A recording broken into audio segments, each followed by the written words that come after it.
Welcome to the Coolidge Cricket Ground, the home of Cricket West Indies. It's round 3 of the Cricket West Indies Rising Stars Super 50 Championship taking place. And this morning we had the two captains here at the Coolidge Cricket Ground in Caden Pollard from Trinidad and Tobago, weighing a big number, number 55. And Justin Paris, the new captain for the champions team, tossing out for Barbados. We now go to the toss. Well, good morning and welcome to Coolidge Cricket Ground in Antigua, and we're set for round 3 of the Cricket West Indies Rising Stars Men's Under 15 Championship. In this encounter, we have Barbados coming up against Trinidad and Tobago, and we're here at the toss. The captains of both teams, Mr. Justin Paris of Barbados, Mr. Caden Pollard of Trinidad and Tobago, as well as the match referee. At this point, we'd like to go into the flip of the coin.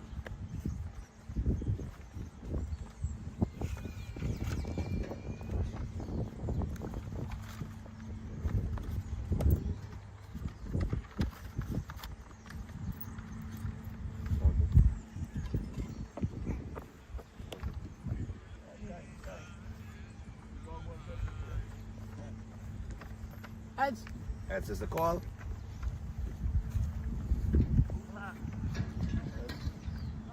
And heads it is. So that means Captain Pollard. Tails? Okay. The decision is tails. So that means Justin Paris, you have won the toss. Yes, What will you do today, Justin? I have a bat. Any reason behind that decision? Normally Coolidge plays a bit low in the evening time. So we try to exploit everything on the pitch early morning. Alright, and any changes to your squad? Yes, we have Prasad or something back now today. I'll see these. Alright, all the best to you, Justin. Thank you. Captain Pollard. didn't win the toss, what would you have done? Well, we would have liked to both first, so it worked out in our favor. All right, and any changes to your squad? Nope, no changes. Anything looking forward to this game after the victory in the last encounter? Yeah, it's going to be a tough game, a challenging game. Have a nice ground, nice outfield, and see what we can do. All right, all the best to you, Kaden. Thank you. So there you have it, the news from the toss. Barbados, they have won and they have decided to bat first.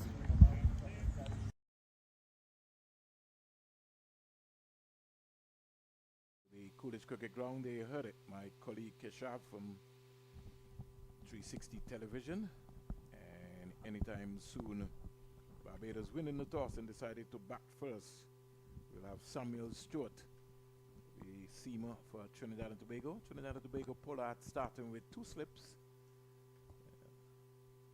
Got a backward point, third man, cover, mid on, mid off, short mid wicket. So as you would say, the traditional basic feel, more or less. The only thing this time around is that he's got no fine leg, but they got a sweeper on the offside. Stewart starts, and his first delivery is on target. Jahidi Hines back and across and just getting more or less an inside edge, but very quickly off the mark with a single. So Hines is off and running. Barbados are 1 without loss. Yuraj Prasad. Remember, Barbados are the defending champions. Some 6 players returning from last season, including their new captain, Justin Paris, Combermere schoolboy. Barbados starting this morning. Say good morning to the folks in Barbados, in Trinidad and Tobago, in Guyana, wherever you're viewing this coverage. Samuel Stewart down the onside, and straight away Prasad turns this to left-hander. Looks like he's starting to get a boundary. The keeper is after it. I don't think he's got there. 4 runs. Valiant effort there from the wicketkeeper, Dylan Shechow. And so Barbados are 5 without loss. And the number 2, Prasad, the left-hander, very tall. Something I've picked up. I'm looking forward to see the bowling attack of this Barbados team when their chance get to bowl, because we were talking about Barbados producing fast bowlers. I know one of their head coaches, Wadi Eswick, was decided to dedicate himself to youth cricket. Round the wicket comes Samuel Stewart, something which we traditionally see.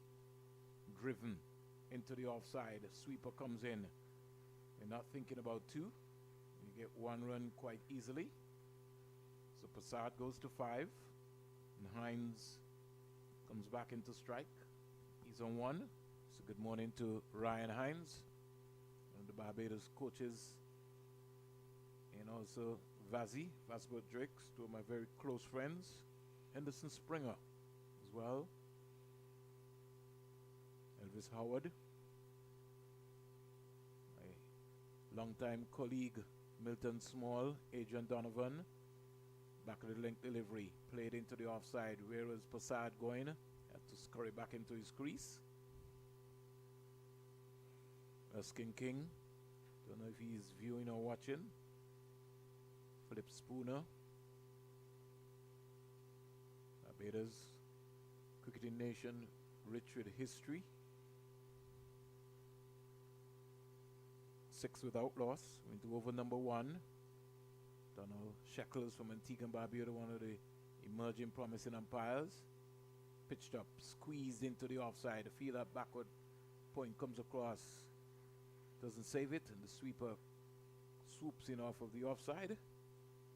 Over number 1 comes to an end. And at the end of... No, we still got 1 delivery. Okay, maybe I'm just ahead of myself. 7 without loss.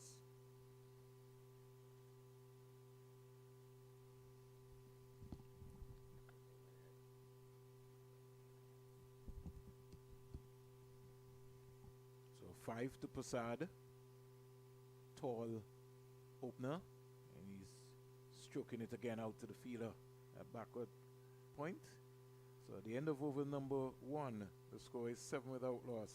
Morning, Kishav. Good morning to you, Vernon. Definitely a pleasure to be here alongside you at the Coolidge Cricket Ground. Lovely Antigua. Wonderful facility, of course. Must admit that yesterday when we visited the facility to set up, I was just reminiscing on back in my youth days when I visited here as a teenager with the Trinidad and Tobago under 14 team at that time. And truly a lot of changes have been made, but still very pristine conditions and encouraging atmosphere for all of these young cricketers. But the legacy of Alan Stanford, you could see around here, is printed out in all aspects. You know, who would have believed 20 odd years ago that somebody could put a cricket field close to an airport? So Alan Stanford, with his vision, along with the legendary cricketers, Sir Clive and Dr. Sir Andy Roberts, Dr. Sir Vivian Richards. But it's U Cricket, 7 without loss. Number 23 for Trinidad and Tobago. Almost had a mix-up there. Salapal, do I have that right? Yes, Sadafal. Left arm Seema out of Trinidad and Tobago.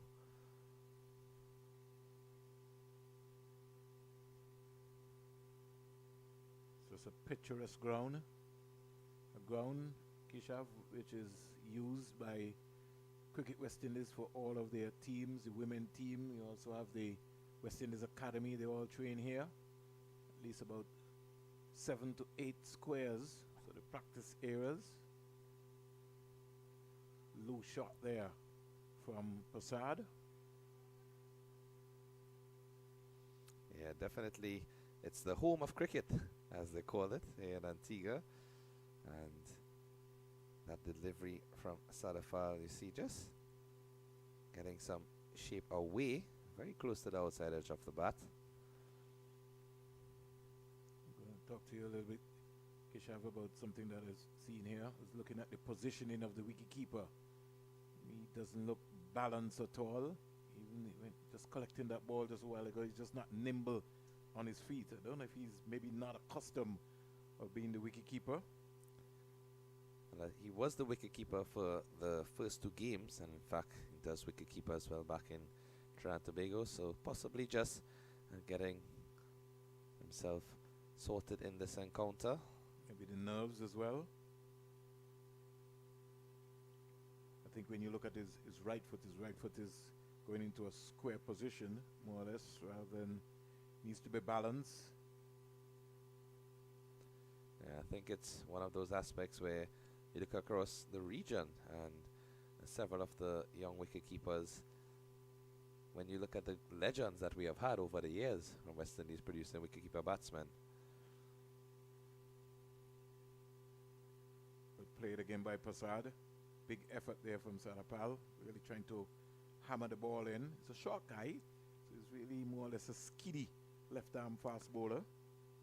Yeah, that's exactly it, and his main asset would be that swing with the new ball. Natural movement away from the left-handed batsman and into the right-handed batsman. Does have the ability to let it tail back in as well. Prasad gets a full toss, doesn't put it away. Was caught in a standing up position and really didn't get the right foot out from heel to toe. Over number 2 is completed, and at the end of 2, Barbados, who won the toss and are batting first, they're 8 without loss. Well, from the moment that the toss was in Barbados' favor, the decision to bat was said even before the question was asked, because I think Captain Paris, especially given their performance in round 2, where they scored the highest total thus far of any of the teams in this 2025 edition of the Under-15 Championship. They're very confident with the bat in hand and also confident of their bowlers to defend any total. Stewart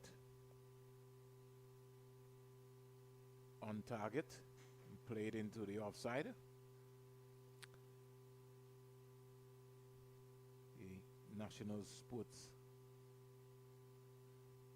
Council in Barbados has got a very excellent school program. So too is Trinidad and Tobago. You have to really give Trinidad and Tobago schools competition. They've got a very massive school competition in Trinidad and Tobago and too in Barbados. I'll come back to that. Sneaked into the offside. Passad, I think if it was a direct kick, he might have been in trouble. Needs to shoot his bat, using his long levers to get across the line. Maybe like a Usain Bolt. I know he's not a cricketer athlete, he's a cricketer right now, so he needs to get that bat out and looking to shoot, something which I've seen in this tournament. A lot of the youngsters not applying the basics consistently enough. By shooting their bat, they automatically resting their bat. And in today's cricket, you would know, Kishav, direct hit, you could be in trouble. Yeah, definitely. And as you said, it's the basic tenets of the game, elementary skills. Prasad turns this into the offside. Tinge swing there from Stuart. You can see that one tailoring in at the pads. Score in the meantime goes up to 10 without loss. Prasad goes to 6.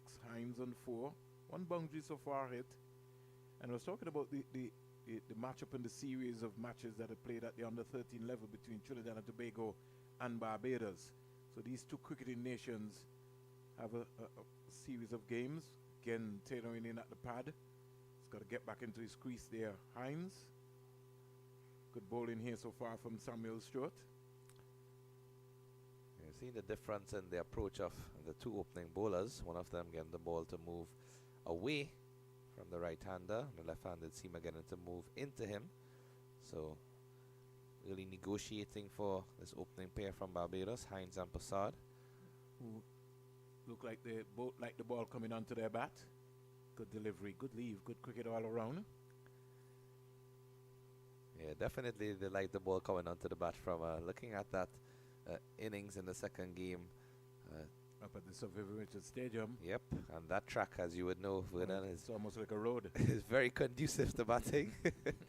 And Kalani Clark getting a score of 80 odd in that game, as well as the captain Justin Paris getting a half century. Played into the offside. Good run in here. Good rotation of the strike here from these two players. And somebody forgot the basics. The man on the offside, in fact the bowler, I really can't fault the bowler that much, but the mid-on fielder, he needed to be paying attention. More or less I thought that they just gave away 2 runs there, Trinidad and Tobago, the fielder. So at the end of 3, Barbados, quiet start. They're 12 without loss. Yes, but I like the fact that you are mentioning the basics as well, Vedam, because I have been saying similar sentiments about the fundamentals of cricket and coaching that we are seeing just some lapses of in this tournament. Of course, the under 15 stage can't be too harsh and too critical on these youngsters, but this is a level where if you are representing your country at a regional tournament, you want to see at least those basics being employed, so that when you graduate to the under 17, under 19, and then under 23 and senior team levels, it will become so customary for you that it's just a standard that you have set for yourself as well as your teammates. Got to cut out the bad habits very early, and I'm finding that the coaches who are around the setups, they are just allowing the youngsters, to control themselves. Clipped away, down the onside, badly line delivery there, it's gone for 4. Can't bowl that line, there's no one a fine leg, and all Prasad had to do was just help it around. Very badly line delivery, offline, and he just clipped it away. And that was raced away for the second boundary for Barbados this morning. He's got to come back onto his traditional way, which is to bowl along the line of the off stump. I've got to come back to you as well too. I'll come back in a while. That's my observation. To me, it's an overbalanced field, because to ask the left armer to bowl to a 7-2 field, and this is something which I think the youngster just needs a more balanced field. Give him a 6-3 field, because he's a left-hander bowling, left-arm seamer bowling to a left-hander, or even the right-hander. You want to have him more or less bowl into a balanced field rather than trying to complicate him at this age. To bowl to a 7-2 field, steered into the offside. It's a good process. Ball going past the wicketkeeper again simply because his positioning needs to get on top of the stumps so that he can get the return. And score in the meantime goes up to 17 without loss, and Passad goes to 11. He now brings Hines into strike. Jaden Sadafal. I don't know how you feel about the field placing, but especially for the left-arm seamer. Yeah, I definitely agree. I mean, it's a situation where they have set it as if it's a senior bowler, and by all means, they do have these standards that they have set. But I do think that it can be a bit more conducive for a young fast bowler in terms of giving them a bit more protection. They have the 2 slips in play because the ball is moving around a bit, so trying to see if they can get the batsman to nick off an edge in these first few overs. But apart from that, he has a deep cover in play if he over pitches. And I just think that that field is more or less wasted. It's almost like an ornament. It's just too early really to have that sweep out onto the offside. You want to give the bowler as much encouragement as possible, and so you can maybe bring him into the 30-yard circle and give the bowler more or less some confidence more than anything else. Yeah, I agree, because when you leave him out there, you're leaving an easy single and also signaling to the batsman that we're allowing you to rotate the strike if you wish. Squeezed into the offside. Can't score here is Hines.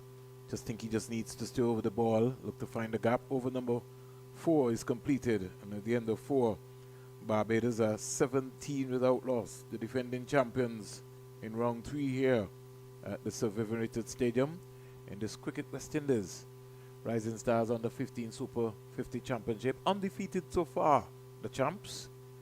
And they, based on the scorecards that we've seen so far, they look unbeatable. But you never know. Cricket is played on the day. Yes, well, they definitely have a very well-rounded unit, bat, ball, and field. And several players from this Barbados team have already put in noteworthy performances. And it's just about maintaining that consistency over this tournament to see if they can regain a title. Who would bet against them? Stewart. Driven out into the offside by Passad. Now, had the sweeper been into the 30-yard circle, again, the ball has gone over the keeper's head. His positioning, somebody's got to work with him. He has to get on top of the stump to get the return. That's why I was asking to you, Keshav, if he's an established keeper, that's the basic. Got to get onto the top of the stump and get the feelers to get the ball into him. Find he's advancing. And it's a new method that I've seen now, Keshav, where folks are standing in front of the stumps. The basics remain the same. The fundamentals in cricket remain the same.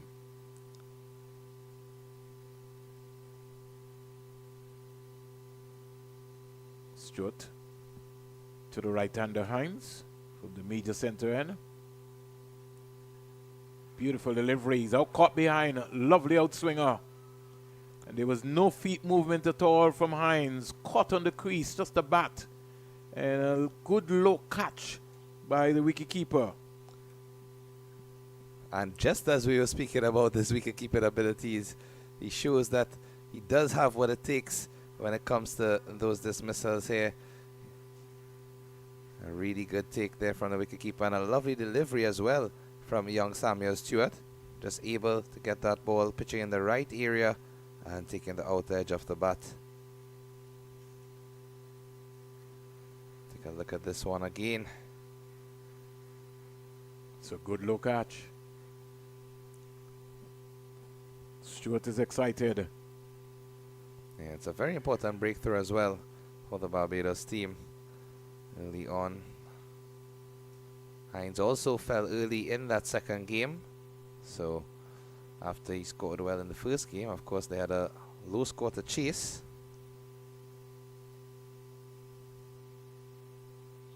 So Samuel Stewart picking up the first wicket for Trinidad and Tobago on the 15,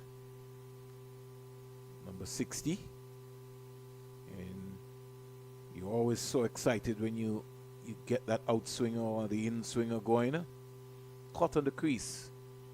The Barbados captain, 15 years old, Combermere boy, Justin Paris comes out. Also a very big boy as well too. Big number 15. Pollard bringing in the sweeper, so that's good. At least he's thinking about it. Paris is on naught. Stewart over the wicket to the left-hander. And because he doesn't have a lot of pace, I think he will worry the Barbados batsman simply for his lack of pace.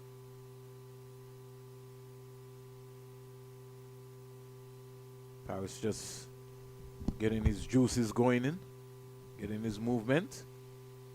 This has been it's been in good form so far this season. Here is Paris drive in. Didn't really come right out there. The back just came down with that delivery. Be advised to maybe get that right foot out. The pitch of the ball.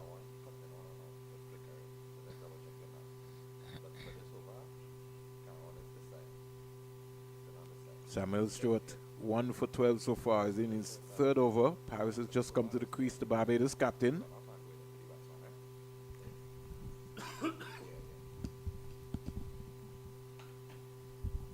He's out caught. The Barbados captain goes. I was talking about the lack of pace, playing just too early, and a brilliant catch by Samuel Stewart. Brilliant bowl and caught. Justin Paris goes for naught. Barbados are 18 for 2. Excellent take there from Samuel Stewart. What an important breakthrough. The skipper, Justin Paris, goes back without scoring. And my word, look at this from the young man. Again, just popping up. And look at that wonderful take. Rightfully so. Joyous celebrations. And all of the Trinidad and Tobago teammates are definitely up and ready for this encounter here, Verdad. Yeah. When you have your fast bowler getting 2 wickets in an over, and 2 great wickets at that. First one getting the outside edge of the bat, and the second one a return catch where he had all the work to do. And I think maybe what happened to Justin Paris here was trying to get cute, more or less, and just close the bat face, leaning edge, and an excellent catch, bowl and caught catch by Samuel Stewart. He was alert. He was really on the money, game awareness, and what a catch there by the young man. Those are 2 big wickets. First, Hines and the captain Justin Paris, the wicketkeeper. Also now, in fact, we now have the number 1 youngster coming out, Kalani Clark, right-hander. And a little bit of exaggerated movement there from Samuel Stewart, just alerting them and letting Barbados know that we're large and in control here. So at the end of 5, Samuel Stewart 2 for 12. Barbados are 18 for 2.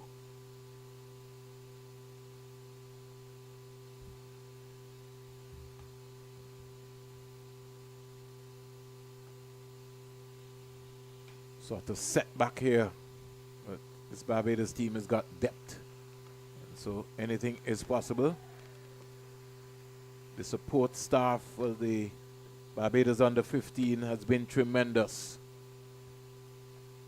Trinidad and Tobago support staff not as big as Barbados. Barbados almost occupies on our left-hand side here. At least part of the main stand here. Balled him! Through the gate! Passard plays down the wrong line and is knocked over. His off stump is cartwheeling. And Trinidad and Tobago are on top here. Barbados batting first, 18 for 3. Sadapal strikes. What an excellent delivery here from the young left-arm seamer. And that movement, look at it.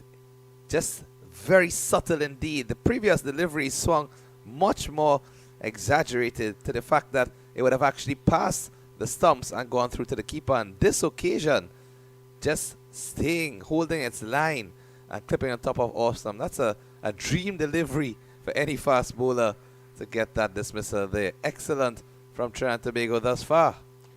And even Prasad Keshav just pushing his right foot down the track rather than pushing out to the line of the ball. You have to cover your stumps. And we see this even at the West Indies senior level. And it's something that I was following through Keshav. I don't know if you were following before the championship. But when you look at most of the team batsmen, there were so many batsmen that got out bowled. It was just almost unbelievable. And for some particular reason, I don't think our West Indian batsmen are working on their defense enough, really. You know, you go to the nets and you just look to belt to the ball, how far you can hit the ball, but you have to work on your defense. And Prasad guilty there of maybe just pushing straight down the track and not covering the line of the off stump. Barbados are in trouble, 18 for 3. Pasaram, he comes in, Rajiv Pasaram, left-hander. And Pasaram just in the number 6. The ball is swinging around here, he's caught in the crease. So once again we see Keshav that even at the senior level, once you have someone who is swinging the ball, the batsmen are at sea. Yeah, definitely, and it just goes to show you that a swing movement in the Caribbean where the conditions are not even the most conducive. Imagine when you go to face the other conditions across the globe. Good leave. Maybe it's like the keeper, maybe to just take a step up. That ball sort of dying on him. That's something you think he's gonna. The coaching staff could be able to advise him. The ball tends to die here at the Coolidge Cricket Ground, and this young 14, 15-year-old doesn't have a genuine pace, maybe like a Kelvin Pittman or company. Can take a step up. Comes quietly forward. Is Pasaram. Stays it down into the offside and gets a single. They have to protect the ball here, Trinidad and Tobago. Ball is hitting the floor too much. They have to take care of the ball. And that's one of the other tenets, I would say, of swing bowling. Especially when you're getting the ball to move around and you're seeing it's working to your advantage. You have to keep that shine on the ball. It would be in your best interest to not let it bounce as much. Get straight into the hands of the keeper and even throwing it around to your teammates. Want to ensure that has as much shine as possible to effect it. Clark back and across to a Satterfield delivery. Just defending. Barbados in a spot of trouble. 19 for 3 is over number 6. Well, in the last encounter, Vernon, where Barbados took on the Leeward Islands, both of those teams lost 3 very early wickets. And there were decent partnerships in the middle overs, middle order batting. Short and clobbered away. Pass backward point down to the boundary for 4. That's where they're strong. Anything square of the wicket. Yeah, the young Barbadian batsmen, they're going to put that away. Short delivery. And put away nicely. Cross. Oh, that's an exquisite square drive by the young man to get off the mark. Yeah, he was allowed there to play that shot, and especially coming to the crease. You don't want to give any freebies away. Don't want to allow the batsman to get too comfortable. And when you have the initiative in your hand, you want to make most use of it. The fact that you have 3 early wickets down. But I like the look of that shot from young Kalani Clark, because even looking at some of our senior batsmen, that's a shot which is really not being played these days, the square drive. We more have our batsmen leaving a lot of the deliveries, and those are wide deliveries. I mean, if Sir Richie Richardson and Luther Kelly and Gordon Greenidge was playing in this time, they'll be scoring runs with those line of the deliveries. They appealed for leg before. Umpire Shekels says not out. There seemed to be 2 sounds, and the ball looked like it was going down as well too. Pasaram is going to have to be careful. He has to get out. He has to come forward. His head is about 12 pounds. He's got to lead with his head on his shoulders, go from heel to toe. He's got to get that stride in. Anybody who's swinging the ball, you can't be caught on the crease, and his right foot went nowhere there. tailoring in there. That's a beautiful delivery from Stewart. He's going to have to get out. Get onto that front foot. He's driving loosely there. Passaram. Really impressive seam bowling though from the youngster. Oh, He's yes. hitting those areas with quite some consistency. Less than that corridor of uncertainty, as it's commonly referred to. Just put some doubt in the minds of the batsmen, whether to come forward, whether to stay back. And I think, as you were mentioning, the fact that the square dry, square cut has not been played that often is because many of the batsmen are not able to shuffle across or get back and across in time, and tend to lead to outside edges or miscuing those deliveries. He's going for a big heave there. Passaram, head up in the air. He'll be advised. Again, the ball is gone to the keeper. He's got to keep his eyes on the ball. He's not watching the ball. The ball is gone through. Backed up by Pollard and company. Pollard now just saying to him, just relax. Come And on. also, too, I think the fielders themselves need to make the throws a bit more accurate. Sometimes possibly looking for too much power rather than precision. We've seen many times the ball sailing over the keeper's head rather just comfortably into his gloves. You know that they encourage youngsters when fielding and throwing the ball in, you want to get that ball in or around that waist-height. So if the keeper does have to collect, it's easier for him to dislodge the bails. Any potential run-out situation. There's a much better field here set by Pollard.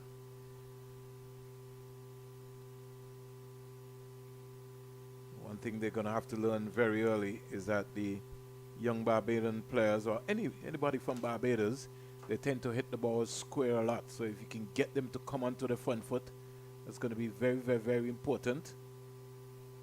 They don't really drive the ball down the ground well, but one thing I can tell you, if you're short, they're going to cut or they're going to pull. So you got to get them to come onto that front foot consistently enough.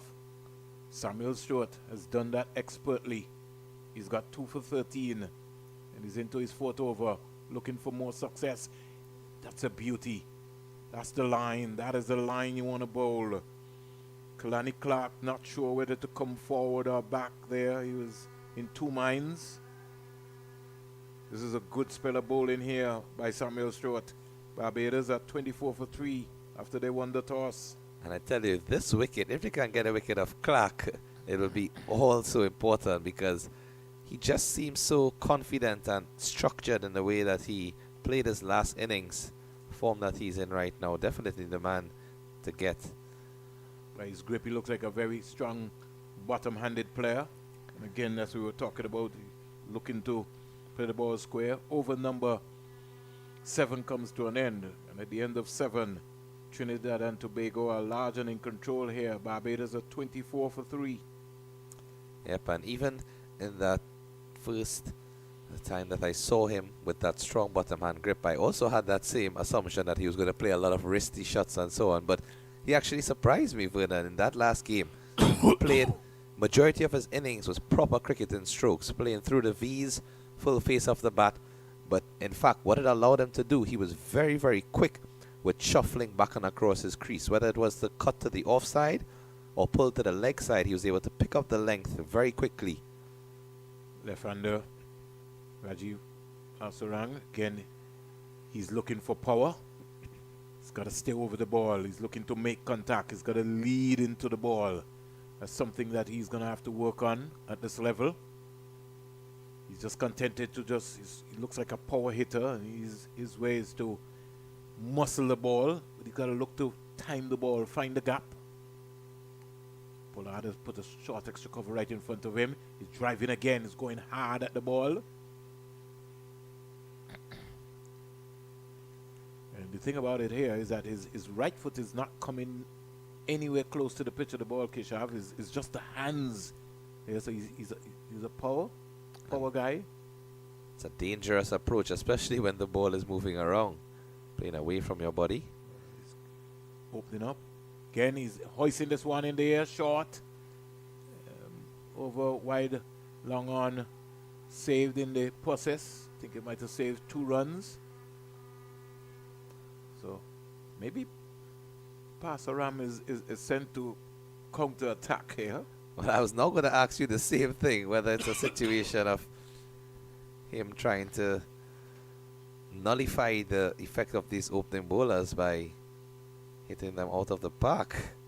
Yeah, Good work there from the fielder. It's going to have to be careful. This is going to be a good contest. Wide delivery signal by the umpire. Sadafal just has to bowl stump to stump. Looking scorers at the manual scoreboard, the coolest cricket ground. I think they need a shed. We've been asking for that for a very long time. And the sun begins to beat there. Gail and Naomi.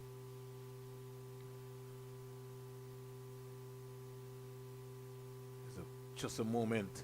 Trinidad was thinking about going up, but I think it went past Kalani Clark very quickly. This has been a good spell here so far by the opening bowlers for Trinidad and Tobago.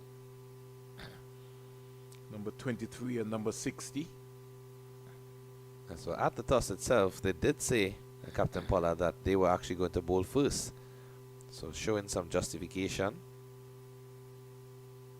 Ken, loose shot there from Clark, looking to go square. Can look to play the ball up in front of him. So the end of over number 8.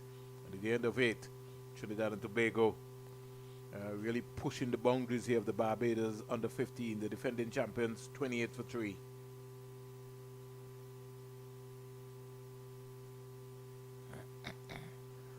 That's where some of our viewers might be on this lovely sunny day at the beach instead.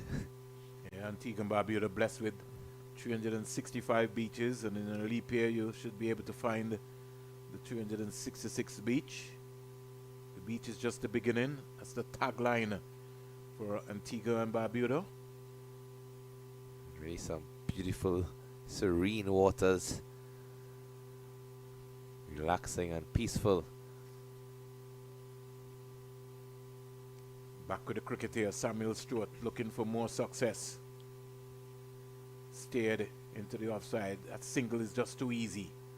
Pollard has to cut that out. There's no way they should be that comfortable to get a single. They got to take that shot away from the batsman, so force them to play in front of them.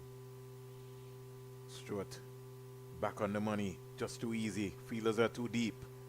Pollard has to bring those fielders in. He has to understand that Trinidad and Tobago are on top. And so the men in the 30-yard circle, they have to be like ants. There'll be conversion onto the ball.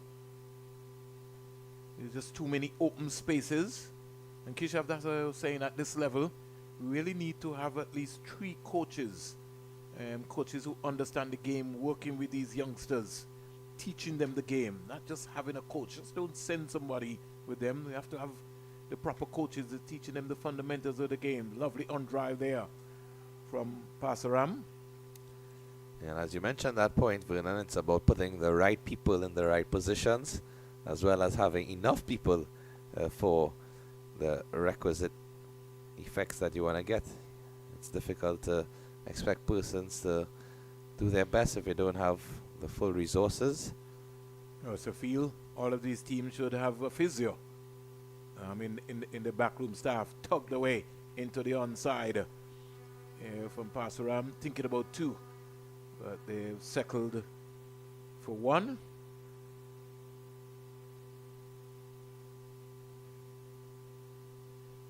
I think it's just a matter of resources available, as well as the implementation of them. Of course, across the globe, I think we keep using the resources as a tool of an excuse rather than making it as an investment.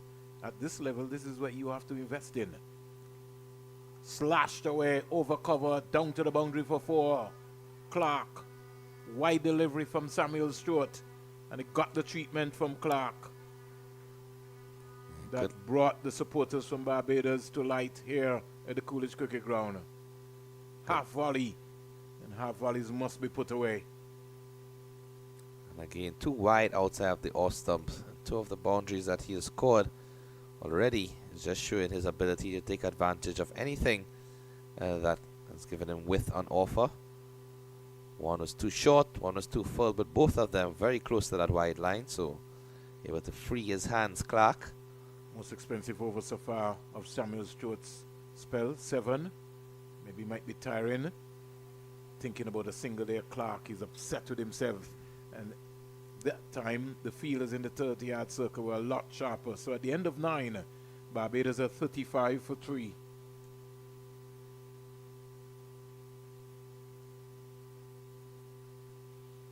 Wonderful spell of bowling from Samuel Stewart. From his 5, 2 for 20.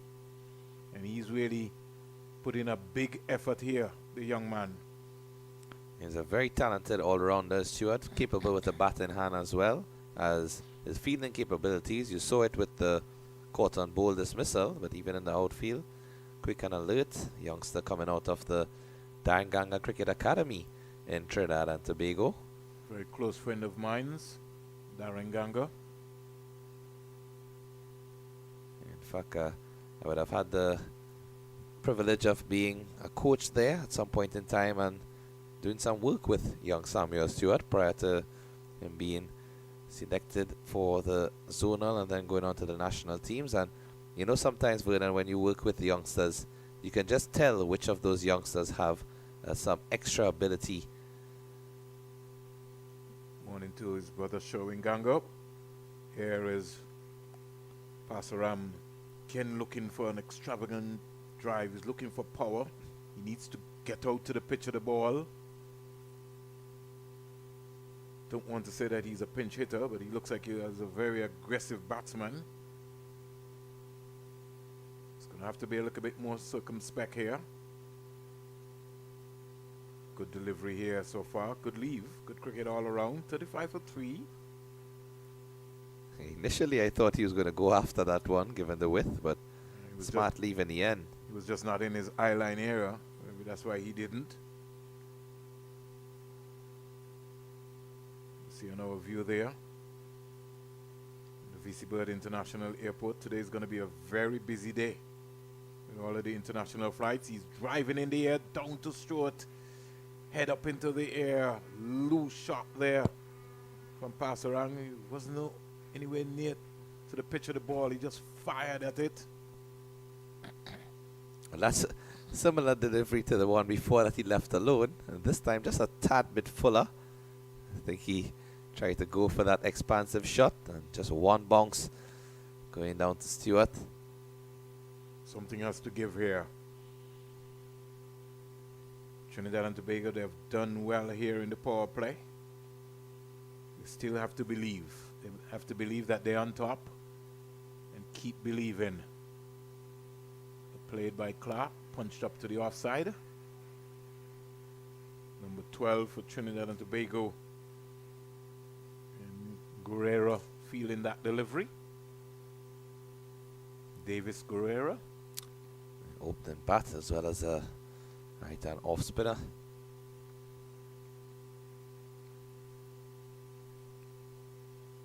Clark again punching. Can't beat the fielder at cover. Number 7 in Bashu. Sanjeev Beshu. Yep. Over comes to an end. 10 completed. 36 for 3. And Trinidad and Tobago would feel very, very, very spirited with the performance so far in the power play. I definitely agree. A dream start for a team that did not win the toss, but again said that they would have bowled first anyway, noting that bowling is one of their strengths. And they prefer to chase, so what they need to ensure here, Vernon, is that they cannot let the game get out of their hands. If you're on top, you don't want to give away this leading position, as we have seen too many times with teams in the regional level as well as the senior team. Samuel Stewart starts with a wide. And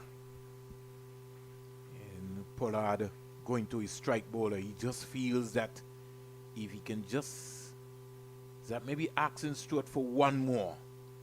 I think he's still got a magic ball to produce to someone. Something just tells me that Stewart has still got something left in the tank.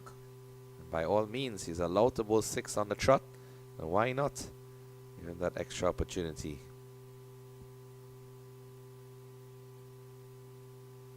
Beautiful delivery.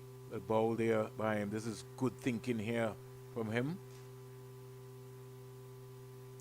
If I was Pollard now, would bring that short extra cover feeler right onto the practice square, right in front of his eye line, and force him to play a big drive and maybe get caught there at the backward point area. Maybe even bring up the third man, maybe 3/4 of the way because of Stuart's space.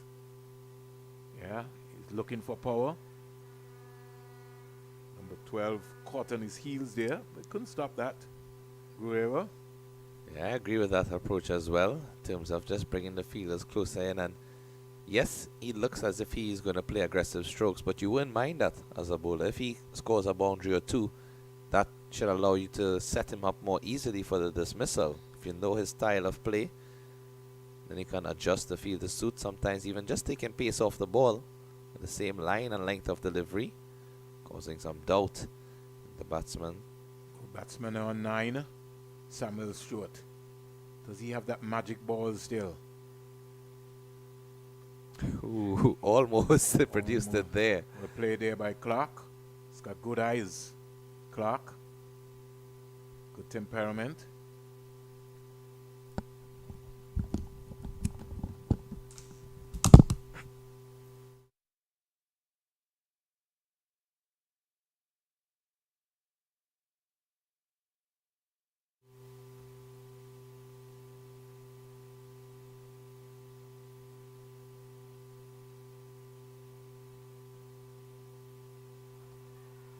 Lovely looking drive here from Clark, and he's got that all the way to the boundary ropes. A majestic stroke from the youngster for 4. And he really has shown his ability to play proper cricketing strokes with power and timing indeed.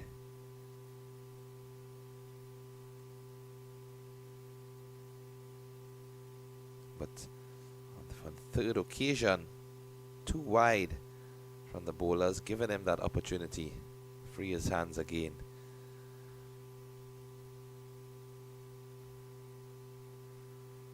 A bit closer in on this occasion, but you can see from how he's setting up himself with a slightly open stance, so he's able to get back and across, whether it's back and across the plane to the offside or back and across the plane to the leg side. Showing that understanding.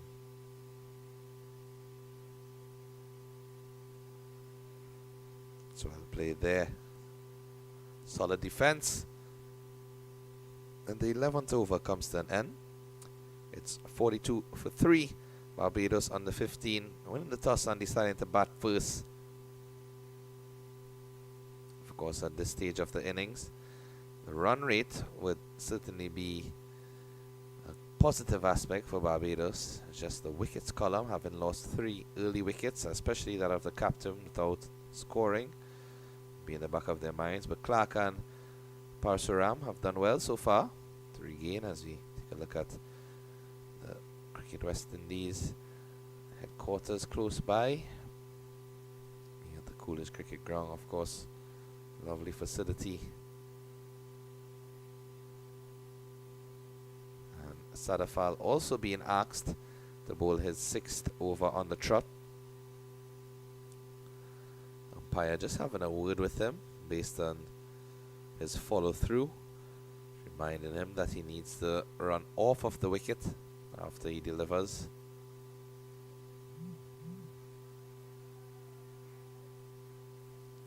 Parsuram, who's from the onset seemed to be an aggressive type of batsman.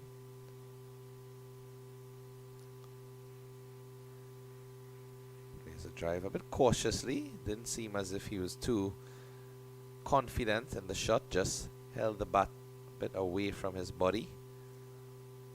Thankfully it went along the ground. Didn't pop into the air of any of those fielders. Close in on the offside, of course. There's a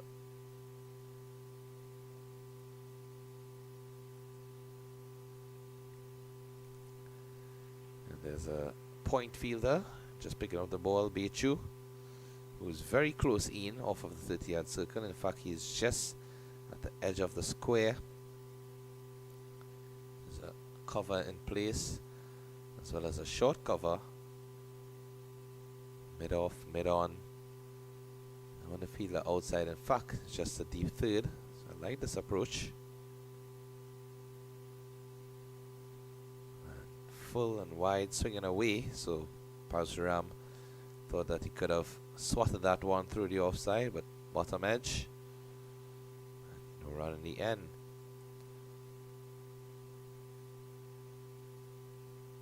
Sadafal has bowled well. Beauty of a delivery to get his wicket.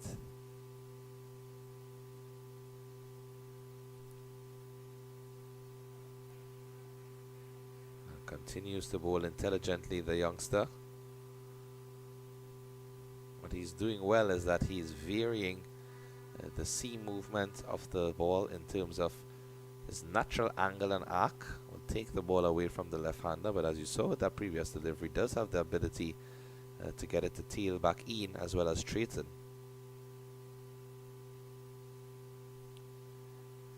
And again, so he's bowling a couple that are swinging away, and then a couple that are swinging back in, and one or two deliveries that would just hold its line and go straight on. Impressive opening spell from Stewart and Sadafal. 12 overs completed, 42 for 3, and the players are going to have a drinks break.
So, welcome back.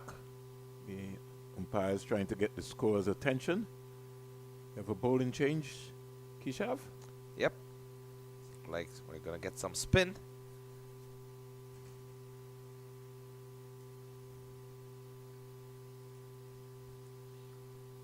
Ramcharan? Ethan Ramcharan, who in fact is also a wicketkeeper. I saw that on the team sheet as well. And the irony even is that for his secondary school in Trinidad and Tobago, he wicket keeps majority of the time. Plays as a batsman keeper, and then now with the ball in hand, but he has featured well with his leg spin.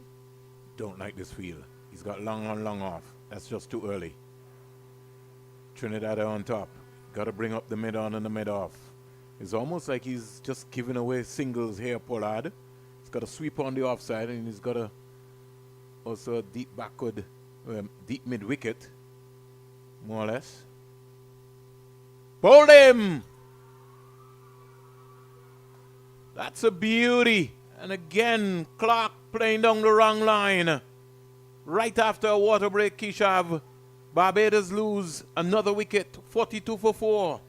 That for me, Vernon, is the all-important wicket there, because Clark was in tremendous form for the first 2 rounds, and especially with his captain Paris back in the hut, now that he has to go, it's really going to augur well for the Trinidad and Tobago team. But just as you were mentioning the field placement, it seems as if he didn't need any fielders at all with that delivery. Let's take a look at it again. Lovely flight, nice loop, but most importantly, just a bit of grip and turn. Straight ball. Yeah, in fact, Played right down the wrong line. And you see, he was caught in the crease again, not looking to lead with his head on his shoulders there. Good flight, just above his eye line. And it wasn't there. And because he got himself into a tangle, young Clark, it was on target. Let's look at it again, Keshav. And I know you're a coach, so it gives me this is a knowledge base for me, so I can be able to talk to somebody who really understands the cricket. In the meantime, Seth Smith comes out, wearing the number 19 for Barbados. And Keshav just producing and just getting up that frame again.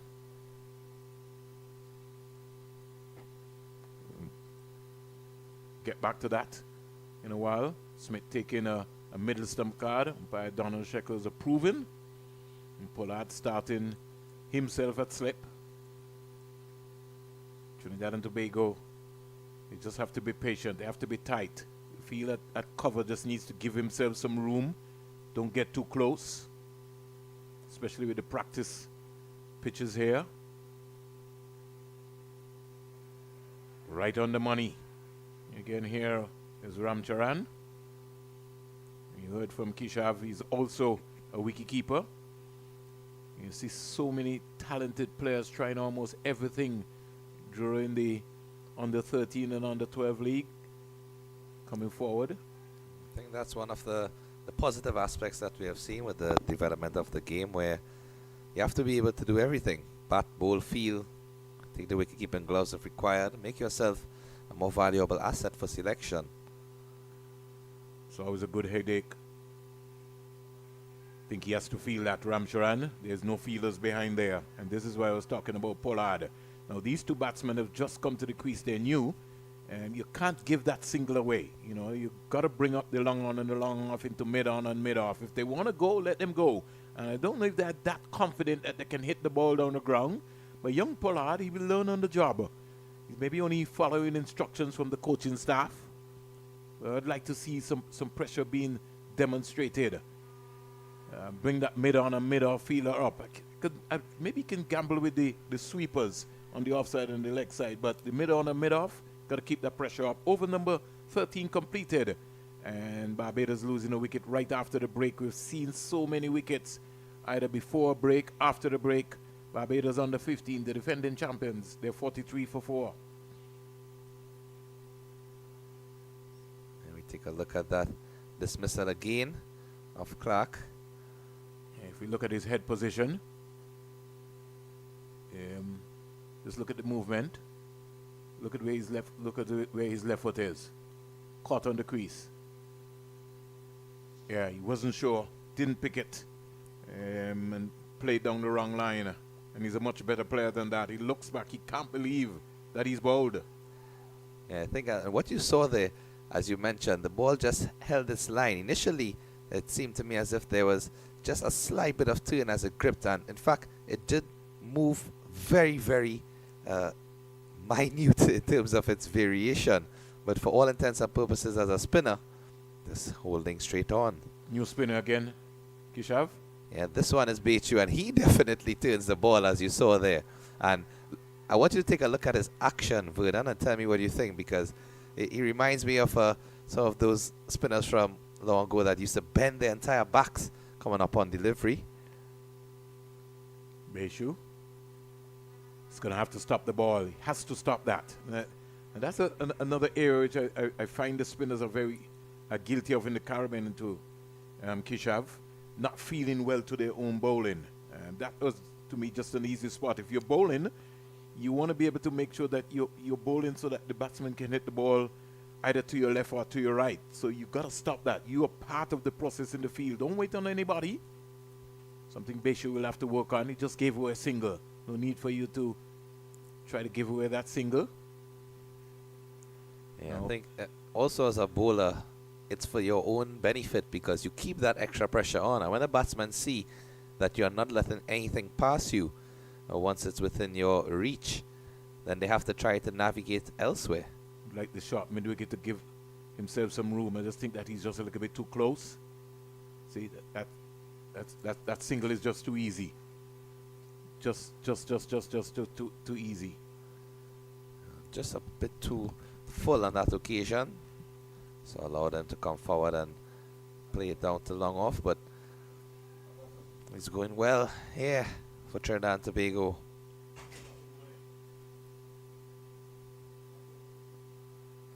Oh, and peeling outside the edge of the bat.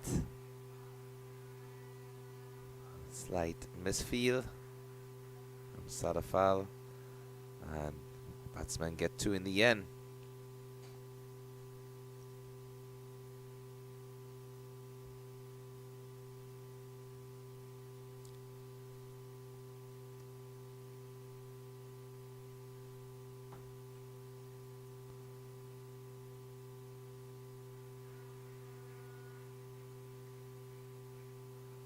Completes the 14th over.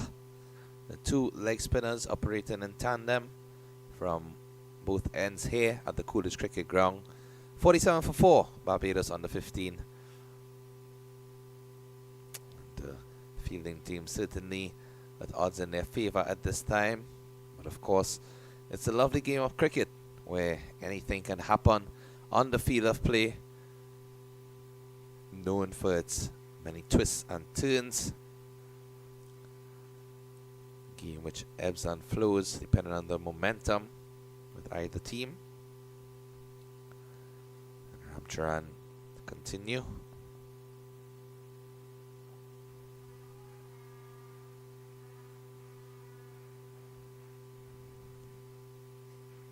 So I think what the spinners need to just ensure that they maintain is the consistency with where they are pitching the ball. Once they go too full, it's going to be easy pickings for the batsmen. So once they maintain that length, there's an appeal for caught behind, and he's got him.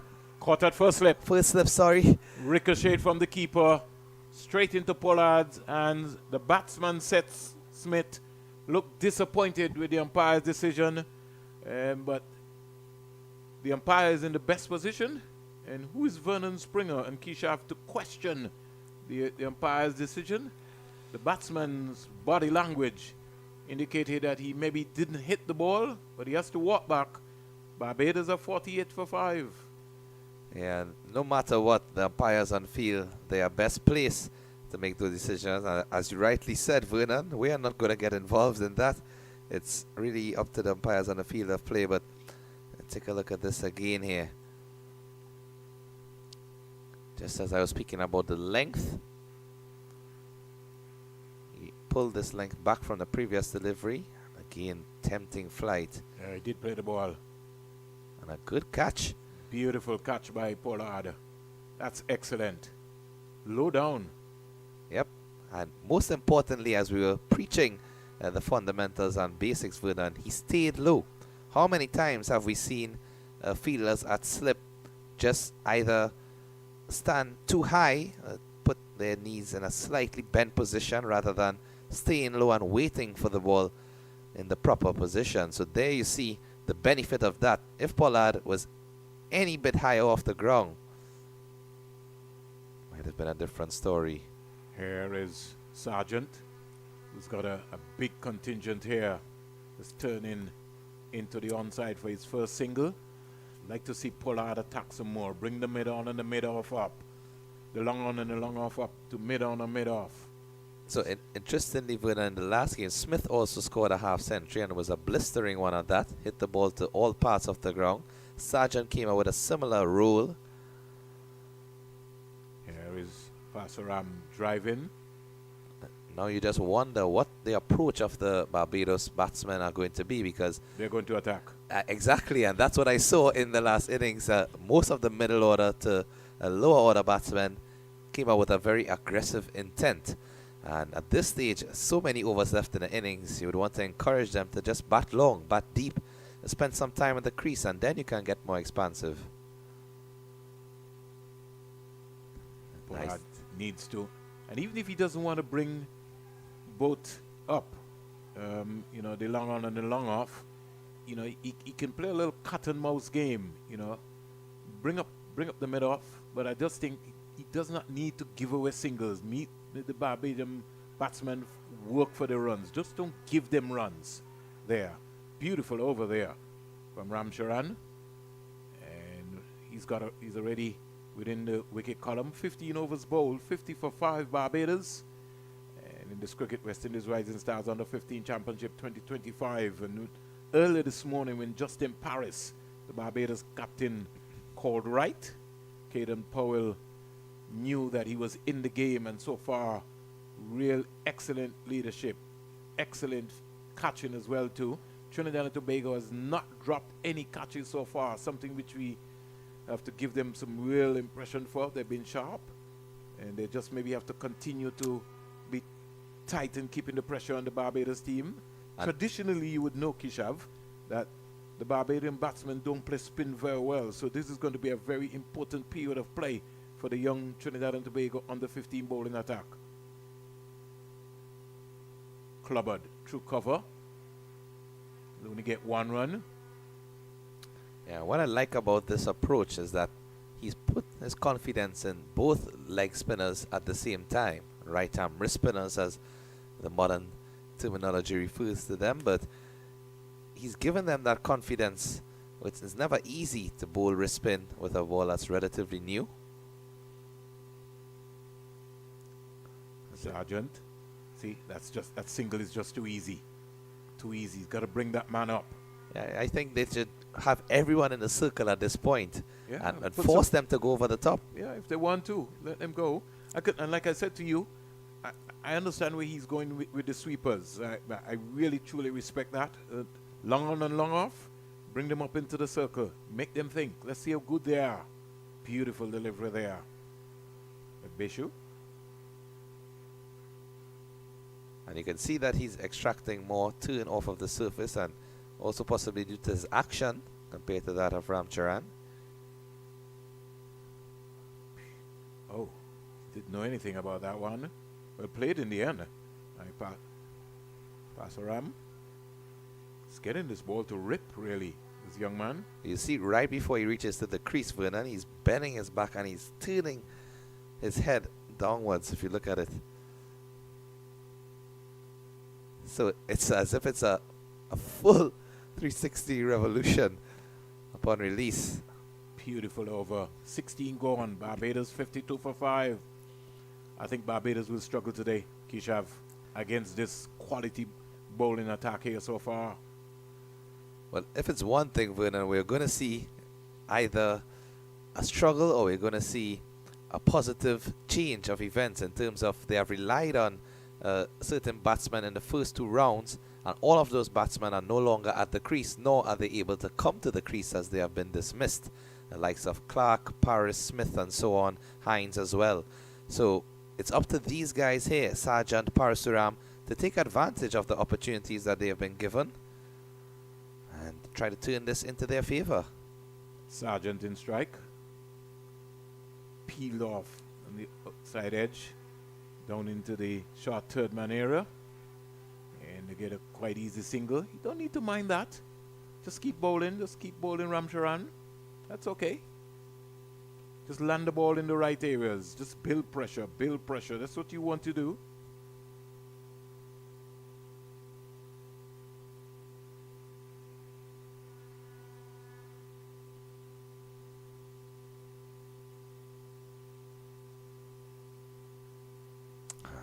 Again, another beautiful delivery.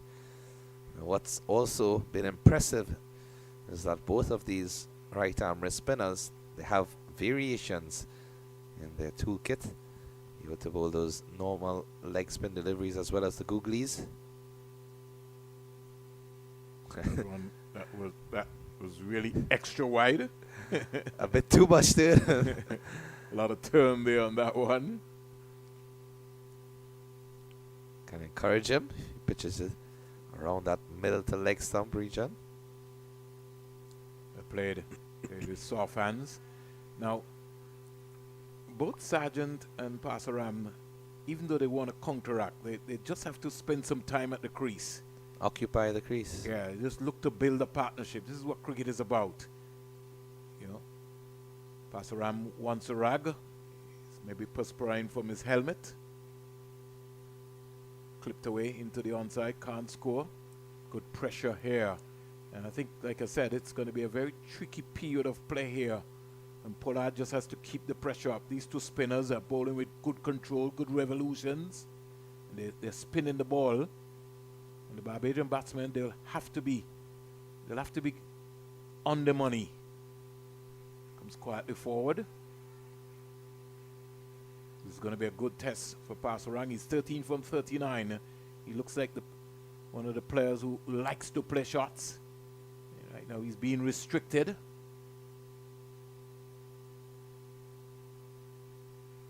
Back and just works it into the onside. It's good cricket, finding the gap, getting the strike. Over comes to an end, and at the end of 17 overs, Barbados are 55 for 5. It's all the fives here. And just as we saw when Pasaram came to the crease, again appeared to have that aggressive nature and intent, trying to play a shot every ball.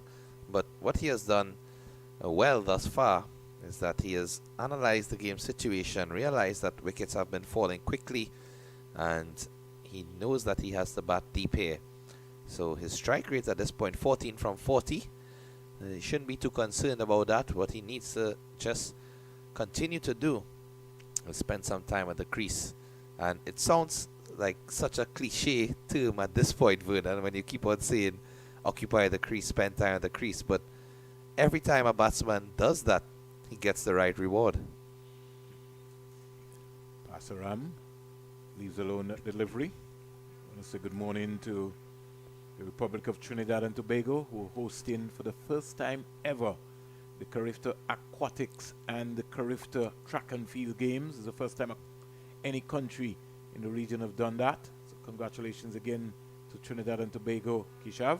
Yeah, definitely. It's a great feat. And in fact, you know, they have had a lot of different factors in play coming up to this Carifta Championship. Preparation work at the stadia.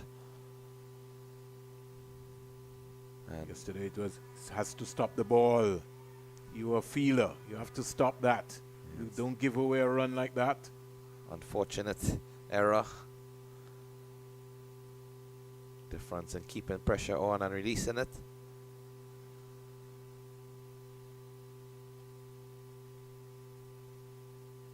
That could have been, you know, another dot ball. Got to build dot balls. Got to build pressure. Beautiful delivery. Squared him up completely there, Sargent. Talking about Sargent, we want to say good morning to Livingston Sargent, and St. Kitts, Trent Sargent, all of the Sargents around, Everett Sargent, wherever you are. Just too easy. Gotta, I think Pollard has to work that out, especially where that field is. And that's what I was talking about, giving yourself some room, especially in the practice areas. Once the ball hit the turf, it's going to skid off. Give yourself some room in the 30-yard circle so that you can see the ball. These are things that they will learn around. The appeal for a run out. The umpire is in the best position and he said not out. So over comes to an end. 18 bowled. Barbados are 57 for 5 at the end of 18. Yeah, just asking the question whether there was anything close to an appeal. I think, as you can see there, batsman was safely inside his crease. But yes, as you were mentioning, Vernon, about the Carifta Games being hosted in Trinidad and Tobago. In fact, I know that they have a lot of dedicated volunteers as well as persons employed to assist in that regard. In fact, even though I'm here in lovely Antigua, I'm part of the legal team assisting with the safeguarding and any issues that may arise in that tournament. So really good to have that for the Caribbean.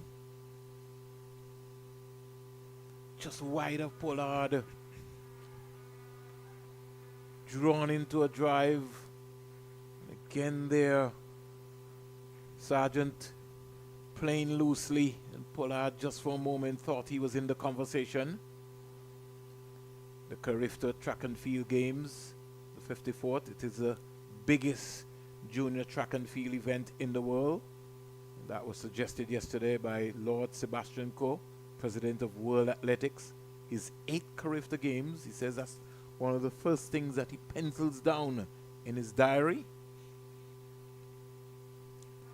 So lovely yesterday to see Hazley Crawford, very good friend of mine, so especially when I covered some of the Carifta Games. I haven't done so in a while because of this cricket.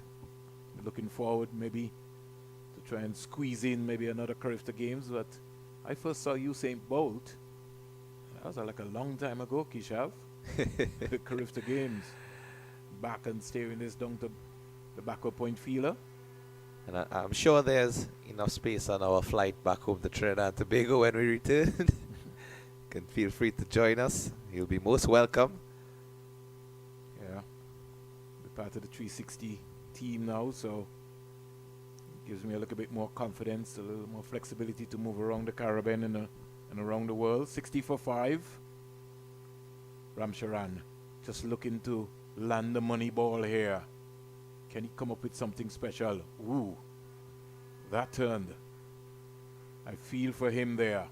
He really turned that. If I was the umpire, Donald Shekels today, yes, even though I know I want to call that a wide, I'd be excited when I see that.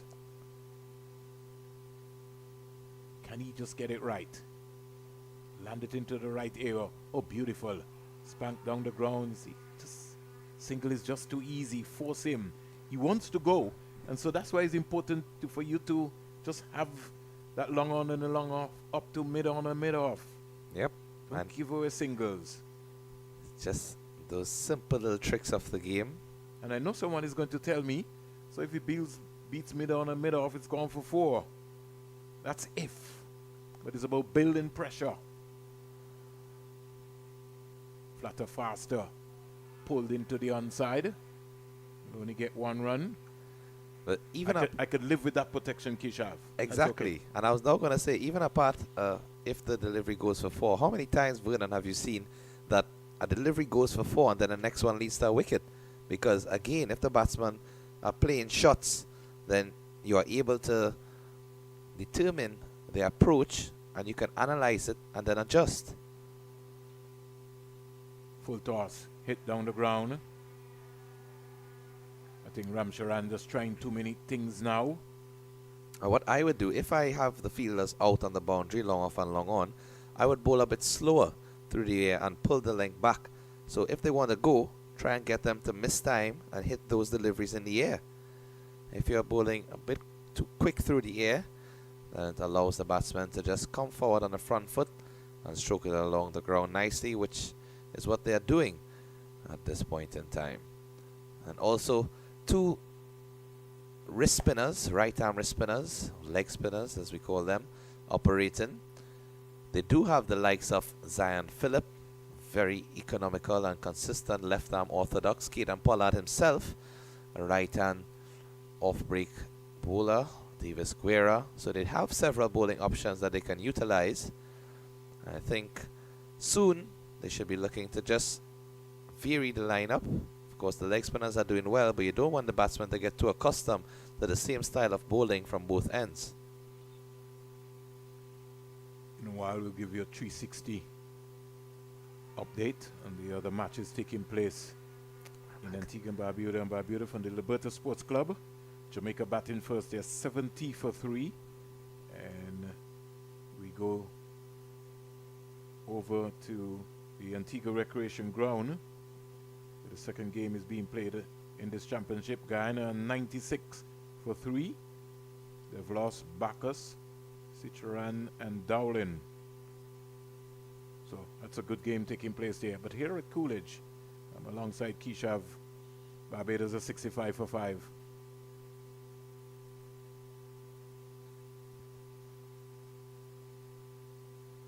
That turned. Another wide there. Pollard is going to have to maybe think about another option. Yeah, that's why I was just thinking that you need to just add something different. Punched again. Kenny gets another single. They have to cut that single out. They've at least got 6 to 8 singles in that area. The fielder there just needs to go back. Where he is, he just needs to go back off of the square, bring the long off a lot more straighter, or bring him up into the circle. He appealed for leg before, that's going down. Clearly, pitch outside the line of the leg stump. Good decision by the umpire.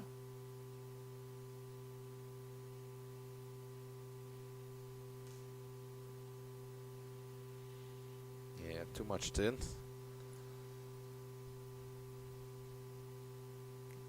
That's better. That's exactly where you should have been pitching all the time. Just around that off stump area or just on the fourth stump area, because you know you're getting the ball to turn quite a lot. Use that to your advantage.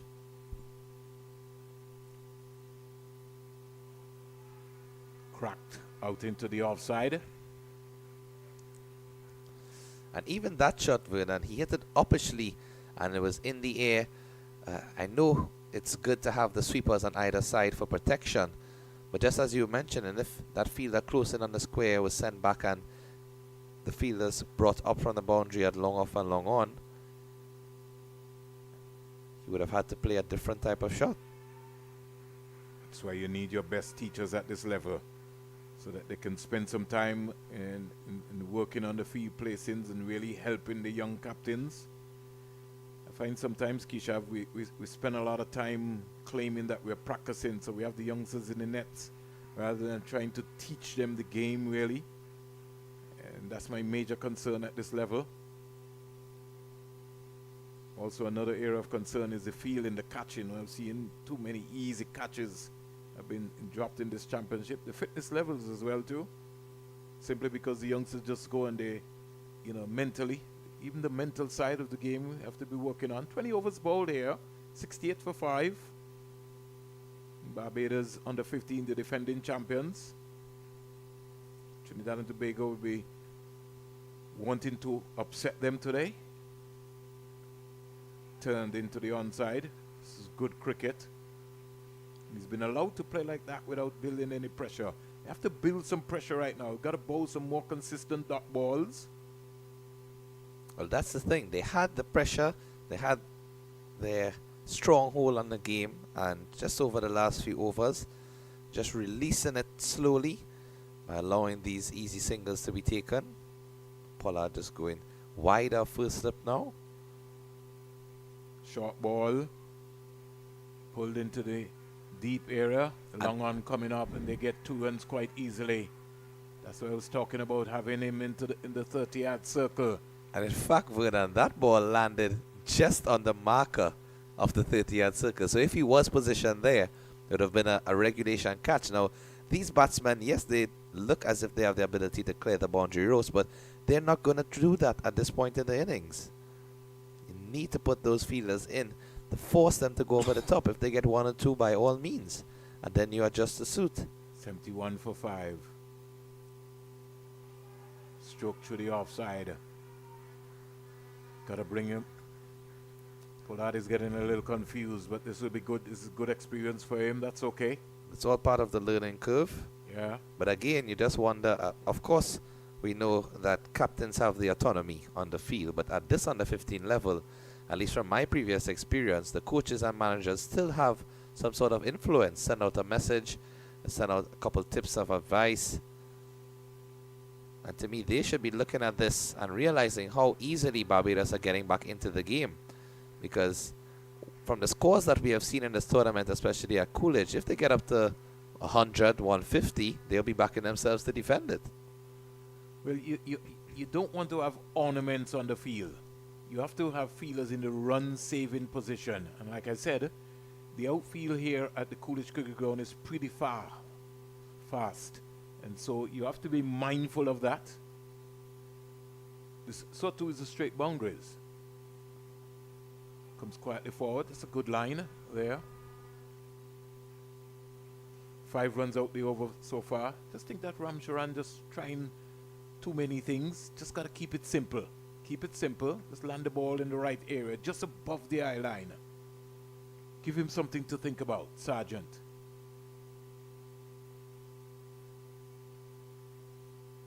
He'll be comfortable to play there.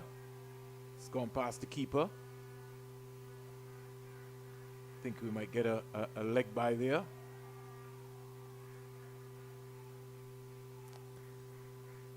Two leg bys. Ramcharan getting a little frustrated himself there. End of over number 21. Barbados coasting their way back into this game. 75 for 5. Something magical needs to happen for Trinidad and Tobago. Now when you look at the partnership that's building, Sergeant just going under a runner ball and Parasuram continuing along in the same vein as when Sergeant joined him at the crease. But most importantly, Vernon, you are hearing lusty cheers and rounds of applause for each single that the Barbados team makes from their wonderful support here at the Coolidge Cricket Ground.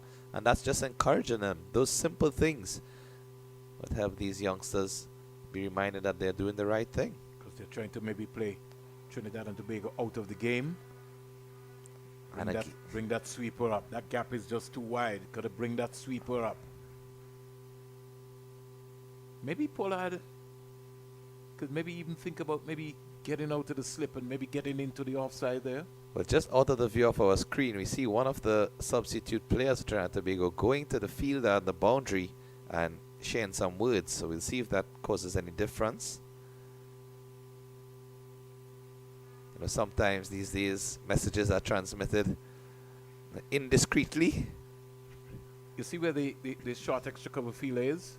He has to go back. Yep, and a bit wider. Yeah, wider so he can see the ball. He's not been able to see the ball, and that's the problem. It's much easier for him to run in. The long on and the long off, I'd bring them up into the 30-yard circle because.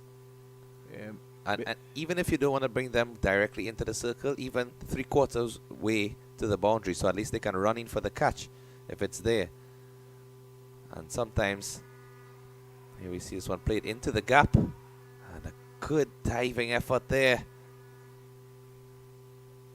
Excellent work on the boundary.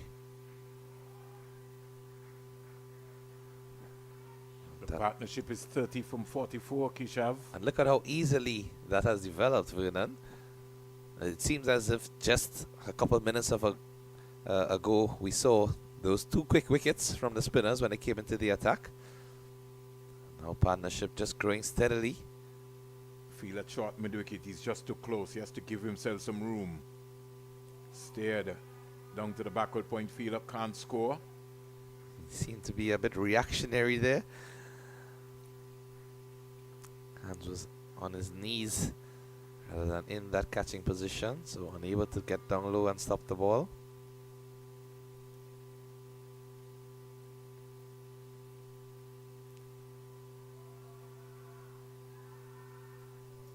Appeal for, I think maybe leg before.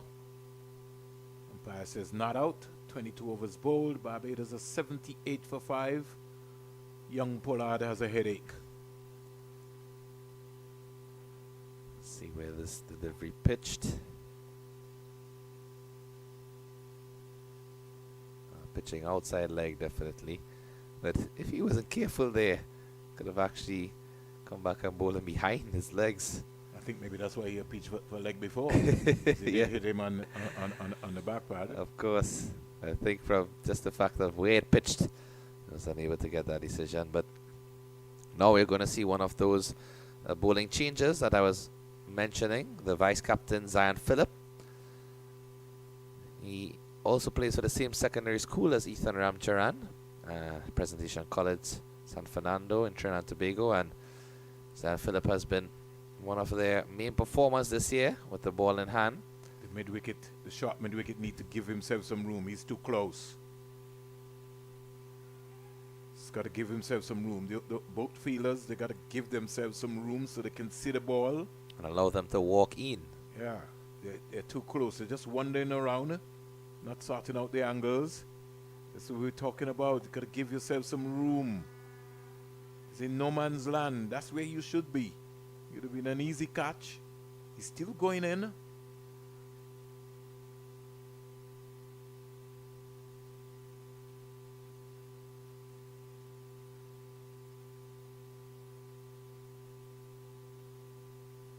$79 for 5, Barbados. Seems to be. That passed through everything. Don't know if it's by signal. Just for a moment, the fielders maybe thought that he maybe got an under edge, but he missed everything. That's good flight. Beautiful delivery. That is good flight there. I think the keeper just guilty of rising too early and getting excited. He maybe thought he'd gone on to hit the stump. He has to stay down a lot longer. Full toss. Mid-wicket is just too close. You have to give yourself some room. Got to come back. These are power players. You got to drop off in the there. Coaches, they have to see this. That was a bit of a gift as well, a full toss.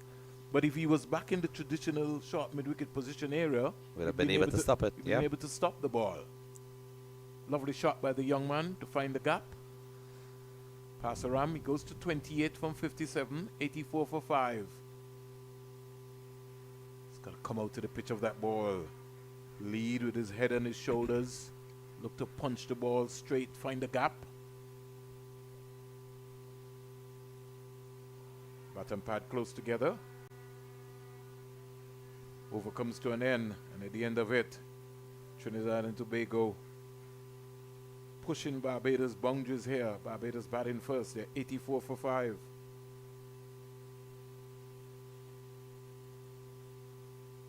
Now, this is something that the umpire is now coming over to the emergency fielders and saying, you can't just be bringing out water at this point in time.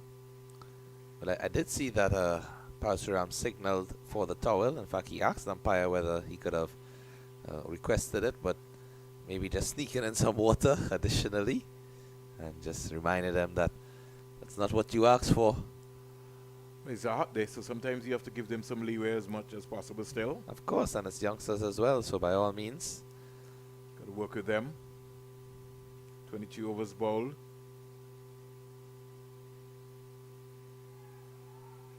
Hesitation back at the crease. Get behind the stumps. And he was in front. If he was behind, it would have been much better. And these are the habits, Kishav, that you see happening, and the coaches are allowing that. If you're teaching the youngsters, you have to teach them the fundamentals of the game. Get over the stump. Long on and long offs is too deep. You got to bring them in. I keep saying that all the time.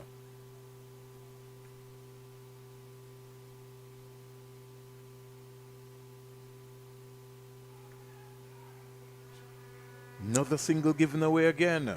And in fact, that's the first time, at least, that I have seen the ball actually go to the fielder whose position short there. And he misfielded.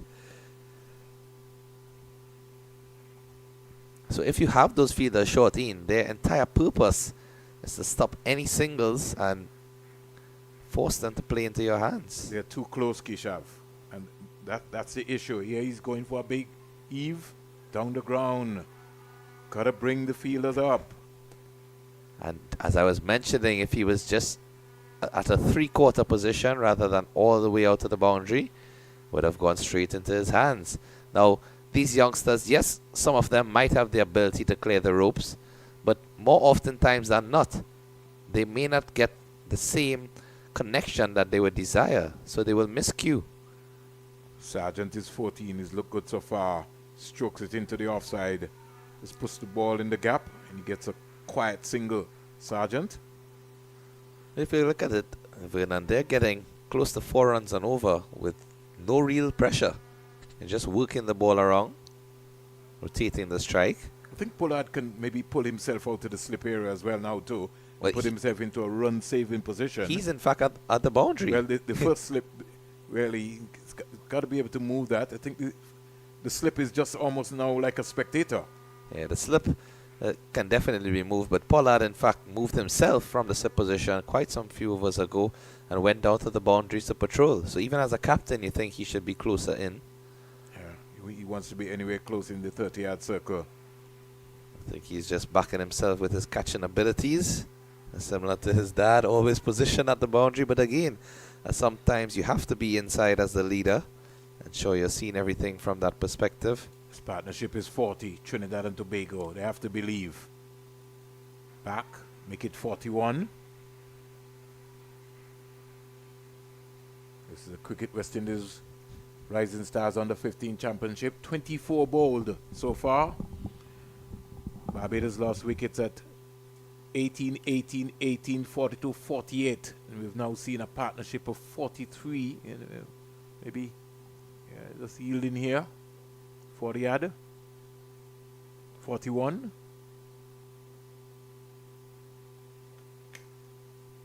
Passaran is 30 from 62. Sargent is 15 from 25. This will be a good matchup here. The left arm spinner for Trinidad and Tobago. Good flight, good control there. Just want to see the angles. I'm just very much concerned about the short mid-wicket fielder. He's in no man's land. He's got to give himself some room.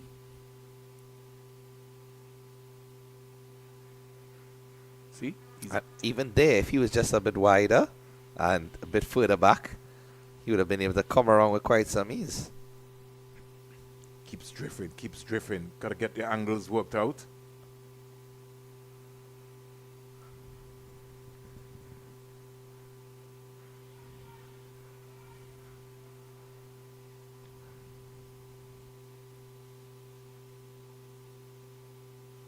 Oh, it takes the outside edge.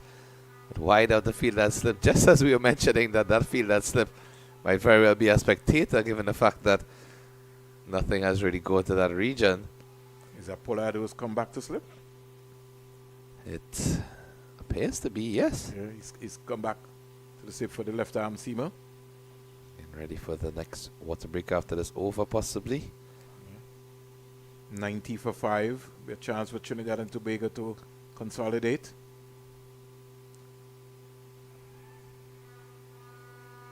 Another single. Too easy. Gotta give yourself some room. Come off. Give yourself some room. Don't know how many more times I can say that. Kishav, partnership 43 from 63. Trinidad, they gotta keep their heads up. They have to believe. Anything is possible.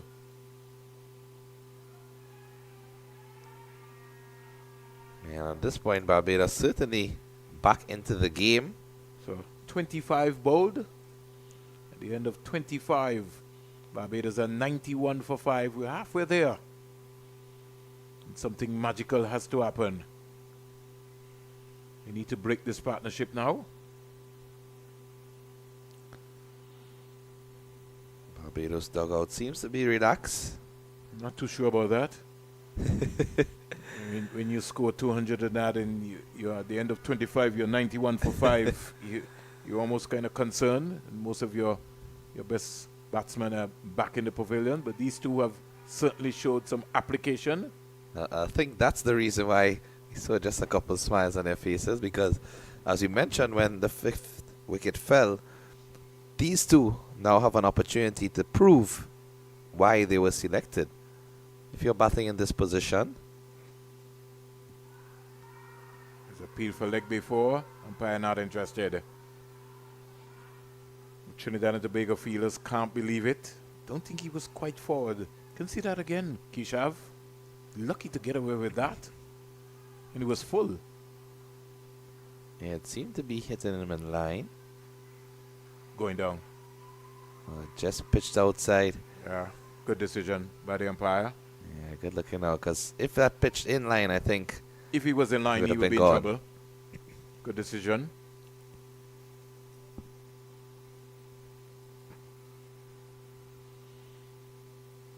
I think maybe even at this level, you need a strategic timeout where the coaches can be able to come out. This is a development tournament. Yes, it's a championship, but we have to teach the youngsters the game.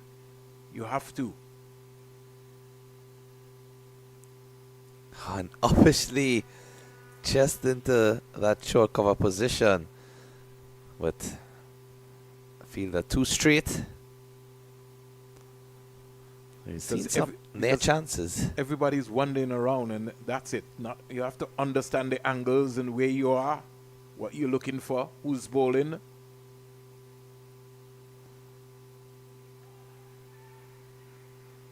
I think some of that comes down to the individual fielders themselves, because even as a captain, sometimes you place fielders in a position. And they wonder. Yep. And every delivery, it's difficult to be looking at all of the fielders on the park and ensuring that they are where you set them. But even self,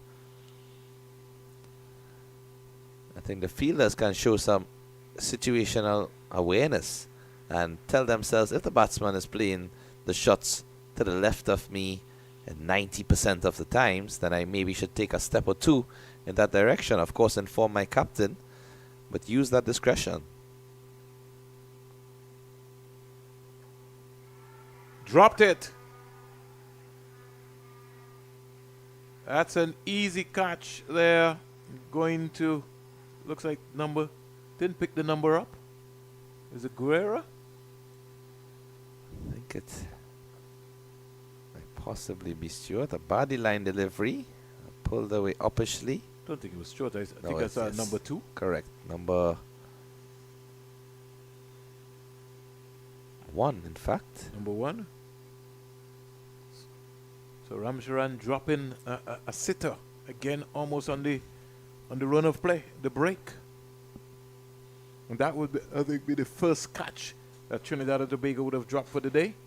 So we'll take a water break here at the end of 26, 94 for 5. The coaches and we're having a conversation with Pollard, but maybe they could have been maybe on the field educating the youngsters, because it's just pressure there for Pollard. The other fielders maybe need to hear from the coaches in terms of what they're doing wrong. But we'll take a quick break and we'll be back. At the end of 26, Barbados are 94 for 5.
think they had to scurry for the sun for a little break because it's getting hot here at the VC Bird and Coolidge Cricket Ground. Turned into the onside, thinking about a single there, Sargent, to scurry back into his crease. Joshua Joseph wearing the number 7, no, Beshu, I think it was, trying to cut that single off.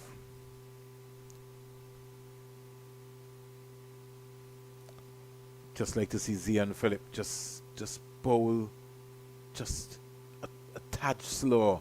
Yep. Keshav. Just above the eye line. The reason why I had a slight chuckle is because I've been watching Zion Phillip for a decent amount of the season, back home in Trinidad as well. And he, in fact, he opens the bowling most of the times, Vernon. So with that new ball in hand, many times he's given that role where he's just bowling wicket to wicket, flatter and faster rather than slower and flighted. And I think if he just adds that element to his game, it'll be so much more. Just there, you see that delivery slower and it kept a bit low. Let the pitch work for you. If you put it flat and you just push it quicker, it's going to come on as if you're having a net. Bowl the ball into the surface. That's what Zian Phillip has to do, just above the eye line. Catch him, catch him. There you go.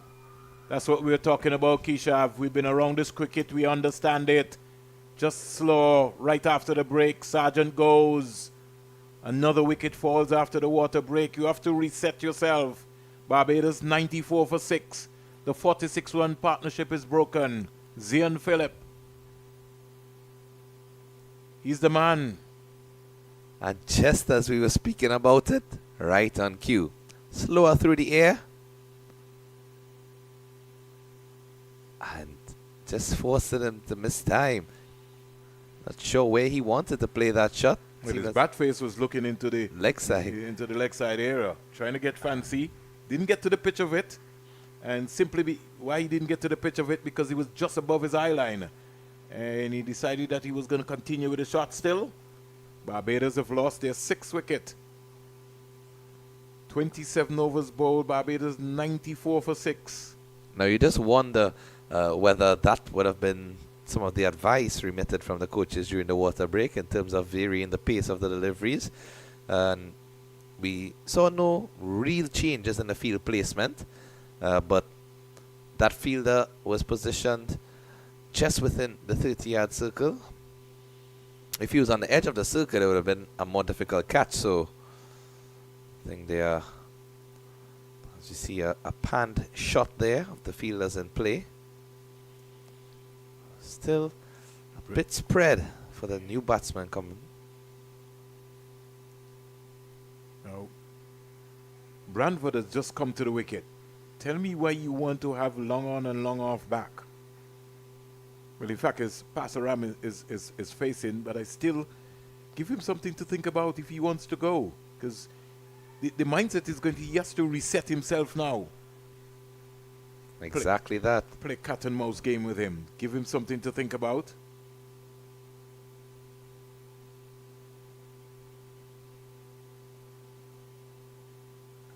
He's whipping that into the mid-wicket area. Bottom man coming into play. And let's see now if they will decide to close the field in for the new batsman Brantford. They're not going to. No movements He's happening. He's a knot. He's just come to the crease. First delivery.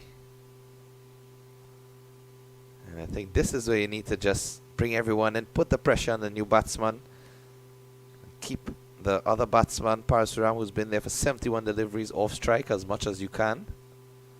Focus on getting these remaining 4 wickets from this end.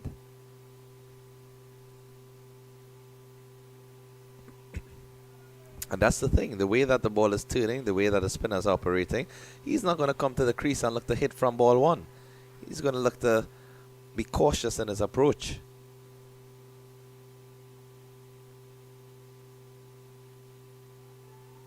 And that's missed everything.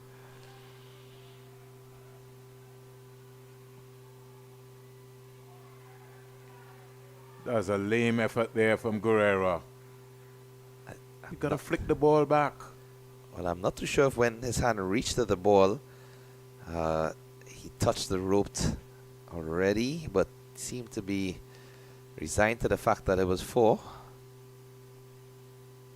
Take a look at this again. You see where the keeper was going? Yep, he was following the line of the ball. Yeah. Good camera work there. I think he had given up. I think he could have made a bigger effort. See when he looked to get down? I think his hands possibly touched the rope at the same I time. think that's what he was indicating to the coaches. So at least he was being honest. Keeper has to stay down, over completed. And at the end of 28, Barbados are 99 for 6. The cheers have gone a little quieter here at the Coolidge Cricket Ground. Noticeably less noise from the Bayesian support here. The Sergeant has got a big contingent here. And in his family, they've got the Sergeant on the back. Sorry, our cameraman can't get under the shed there, so we could have shown the supporters. Well, I'm sure that they had enough coverage from the second game at Sir Viv. Due to the positioning of where they were in the stands, they were able to pick them up. And really some great sights to see. Family, friends, supporters traveling with these youngsters across the region. Of course, at the under 15 level. It's the power of sports. New bowler, Kishav, who we've got here now. New bowler here. It's looking to be Gangu. Riley Gangu. Yep. I think he also bowls short. Lucky to get away with that. To Passaram. Because Passaram is somebody who likes to hit the ball square.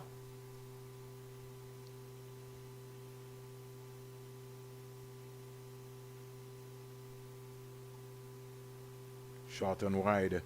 Slapped out to the sweeper. Gangu is going to have to be on the money. So I wonder why Zion Smith was taken out of the attack. Is he going to come from the next end? Well, Zion Phillip, I believe that they may be looking at a switch of ends, because that could be the only logical assumption, given the fact that he's bowling well, just picked up a wicket in the last over, showed that he's willing to slow his pace, adjust to the game. But only time will tell, Vernon. I hope that's the move. 100 comes up for Team Barbados in the 29th over. 100 for 6 Barbados.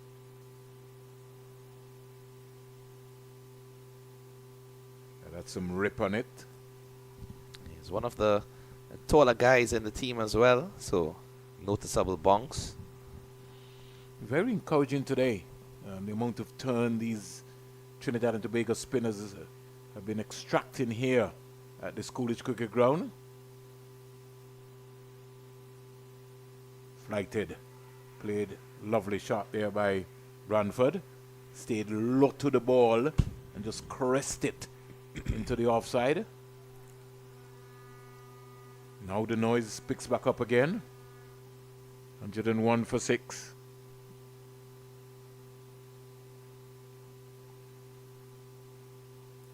Short and wide. In the gap again. In the air. And again, if the fielder was in the 30-yard circle, I think at this point, Vernon, we may be at the risk of sounding like a stock record. But the same principles seem to be applied. Ball just continuously pops in the air in the 30-yard circle. We saw a catch being taken just a couple of overs ago after resumption from the drinks break. And yet the fielders are still spread out on the boundaries, so couldn't understand the move of Zion pulled out of the attack anyhow. Yeah, so it looks as if Bechu is going to continue, so really not too certain for that decision. Stranger things have happened. You're always told to control the controllables.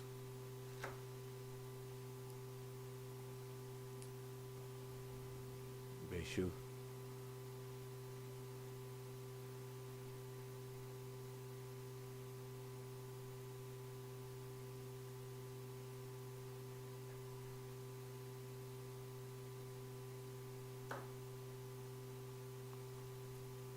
Clubbed over into the offside.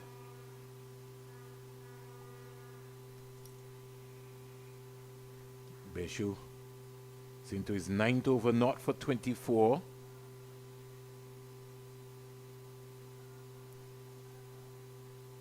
Almost like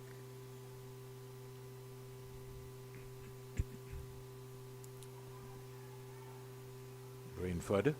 Good technique being demonstrated so far, getting the bat right in front of the pad. Solid in defense is Brantford. Projected score for Barbados could end up to 175, which we are total, which they can defend here. He's out stump. Oh, he's bowled. Bowled him. Bechu strikes again with another ripper of a delivery. And Brantford has to the pad, just as we were saying. He looked very solid in defense. Turned him right around. Turned him right around indeed. And because you know what happened, it was just above his eye line, and he was looking to undrive, but didn't hold the position long enough for some balance. Let's look at this. Kishav. Yes, again, using nice flight. Use his feet. Clipping off stump, so that pitched on the leg stump. Yes. And took the top of off stump. Just an eye there. When he came there, what he should have done rather than looking to attack was maybe just defend. But the head fell over. And another wicket has gone down for Barbados. The 7th. 103 for 7 in over number 30. New batsman coming to the crease now. And Zerel Harding is going to have a hard task for him. And if he's anything to Keon Harding. I'm sure there's a very likely possibility. You know, all of these cricketers tend to come in groups.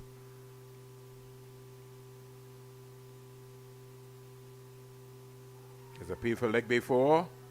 I think definitely Caught on the crease there for a while. Morning to the folks in Barbados, Trinidad and Tobago. Elections coming up.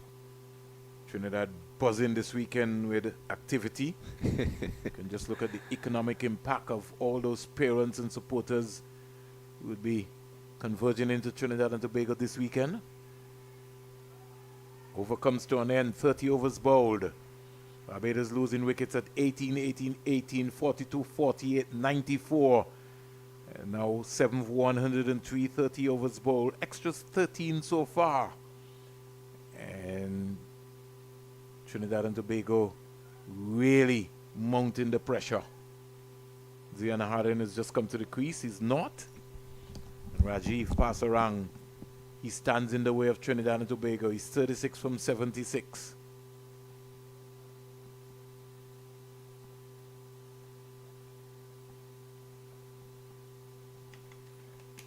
Riley Gangu. Trinidad, they have to believe, they have to think about trying to bowl Barbados out. They have a glorious opportunity of executing that. As we speak to you, it is now 11:29 in Antigua and Barbuda, 10:29 in Jamaica. Short, signal a wide by umpire O'Geese. And that's a cardinal sin there from Gangu. You can understand if the leg spinners bowl wide deliveries if it's turning so significantly, but for an off spinner who is supposed to have more control, his fingers. Pulled away for 4. Short ball. First of all, I don't know why he's bowling round the wicket, because it's turning so much that he'd be advised maybe to just come over the wicket, which you're a little bit more comfortable. But he's been given a routine that once the left-hander comes in, you just bowl round the wicket. And that's a problem that I'm having. It's almost like a set routine. It appears to be a decision made just due to custom rather than The game context of the awareness. game, Yep. yes. Pasaram is 40 from 78. That's a better length and line. If you're bowling around the wicket, you have to be able to turn the ball away as well as use your varieties, the drifters, those deliveries that will float in to the pads of the batsman. Try to trap them on the crease. Why is Zion taken out of the attack? It has me bemused there. Can't try anything here. The left arm spinner. The Barbadian batsmen don't play left arm spin very well. They'll be comfortable against an off spinner. And the left arm spinner picked up a wicket, so why was he pulled out of the attack? Short again. Now, the only logic that I can try to infer there, Vernon, is that the set batsman, Parsuram, 40 from 81, he's a left-hander, so I'm just trying to see whether they are giving the off-spinner a couple overs to see if he can prize his wicket. The leg spinner would get him. It's short and wide, another wide. And 2 especially minutes. if the off-spinner is bowling with not as much control as Trying too many things. as you said, Zion Phillip was just getting into his bowling stride.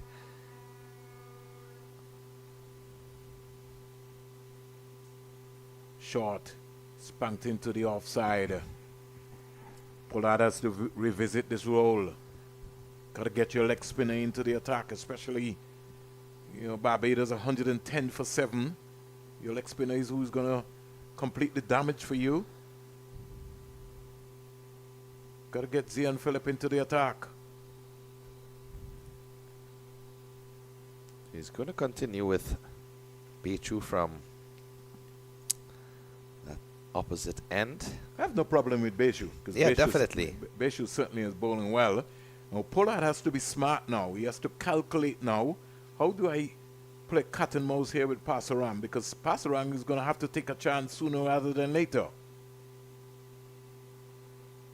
He's getting a single hit. Somebody could... Got to be on the alert. They've got to be... the fielders got to stay on the alert here. Yeah, so hesitation. And now just having a quick word between the pair. Ensure that they're on the same page. But you can see that Parsuram is hesitant to give the strike over to Harding. And again, the fielding team just needs to be aware of that. Got to be sharp. They got to be tight. He's driving. Usually, you would have seen him try to play the delivery wider. Now he's just trying to go through the line of the ball for safety. Of course, him reaching the 41. Be conscious of the fact that he's approaching a half century. Short and wide. Almost chopped on. Look at that bounce. Yeah. And simply because he was going leg side of the ball past Orang. He's got to look to play the ball up in front of him. He's looking to go square, more or less. And that's simply because of the inviting gap right in front of him. He's going to have to use his smarts. He can't afford to get out right now. He's back and looking to pull this one. Has he given his hand away? He has. Pasarang gives it away. Good catch there. Samuel Stewart with the catch. It stood up. He got impatient and he just hoisted it up in the air. Comfortable catch. Barbados in further trouble. Pasarang goes back for 41 off 85. He did all of the hard work and gave it away in the end. 110 for 8. Coach Roddy Eswick will be disappointed in the way he got out. He just gave his it away. And you saw his reaction there. He knows exactly what happened. Disappointed with himself. And just as I was mentioning Vernon, you wonder whether there were some nerves at play, because he has been playing differently since he's reached the 40. And a couple occasions where he could have gotten the single in this over, refused it. The delivery stood up there to be hit. And high into the air, Samuel Stewart, a very good fielder. And a comfortable catch taken. You see, we was talking about Kishav of looking to hit that. That was a short, wide ball outside the off stump. Look to hit the ball in front of you. Really, you get a comfortable single, but he was going for maximum. He's going for glory. The T20, the T10 glory lost his wicket. Joshua Thompson comes in. Barbados in trouble of being bowled out here, unless Harding and Thompson could really back this entire 50. It's going to be a real test for them against this Trinidad and Tobago bowling unit here. You could see that the batsman new to the crease. They're going to have a tough time here. Maiden wicket over there for the young man. 2 for 25 from his 10. He's been really impressive, Bechu. All of those 10 overs noticeably on the trot. So he has completed his spell. Ramcharan has 5 left. The 2 opening fast bowlers, Stewart and Sadafal, 4 overs each. And I think now we're going to see, as expected, the return of Zion Phillip. He had a 2-over hiatus where we saw Gangu featuring with some off-spin. Wasn't able to get his line and length as consistent and as accurate. So I don't know if that was instruction sent to Pollard to pull him, because the same over, he got a wicket in that over, and then the next over he was pulled.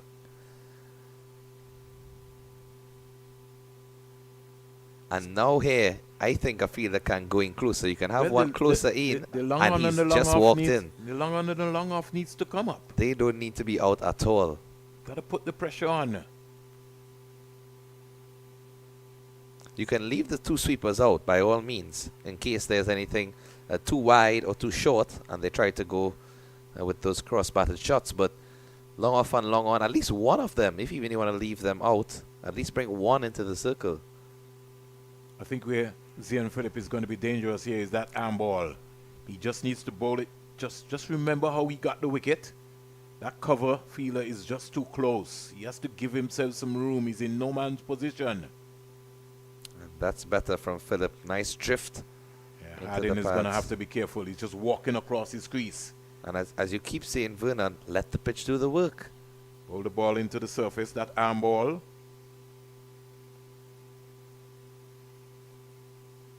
Bowling again, and they give away a single. They give away a single. Zion Phillip, you got to be more aggressive than that. You have to stop the ball. I think he's just holding his fingers there. Possibly that impact was too powerful for him. Too powerful because he's listening to the sound and not watching the ball. Indeed. It sounds powerful coming off of the bat, but you got to keep your eyes on the ball still. Anything that you do. Just like you're driving a car, you can't glance. You gotta look right in front of you. Clicked up in the air. Fielders in the 30-yard circle. They have to be aggressive. They have to pay attention. Over completed. 33 overs. Nelson it is. 111 for 8. Barbados won the toss. Are in trouble of being bowled out before lunch. Just 2 wickets remaining for Trinidad and Tobago, and if I was in the position of the skipper, I would want to get those 2 wickets as quickly as possible. You know, sometimes when you have a game in this position, any runs that would be scored coming to the end of the innings can be vital. Sometimes encounters proving to be closer than initially anticipated. And as Bechu has finished his 10 overs from that end, Ramcharan comes to replace him. 2 overs for 19 in his 5. Just played it to the offside for a single. But also that fielder who was previously on the boundary at cover, position just beyond the 30-yard circle. 360 roundup from Liberta. Jamaica 113 for 3 of 28 overs. Wayne Plummer is 26 not out. Andrew Lloyd 20 not out. So the most experienced batters still there. Here's another heave here from the young man who's gone for 4 into the mid-wicket area. The Barbadian fans, they've gone crazy here with that boundary. It's a long time they didn't have a boundary. Yeah, and rightfully so. A nice looking shot there. The Antigua Recreation Ground, Guyana 161 for 4. And there's an edge, but again, the slip fielder was just standing. So things are heating up in this Cricket West Indies Rising Stars under 15 Championship Round 3 action. Matches taking place at the Antigua Recreation Ground, Liberta Sports Club, and also the Coolidge Cricket Ground. I think it dropped in front of him, but you have to stop that. It did drop in front of him, but his hands were on his knees.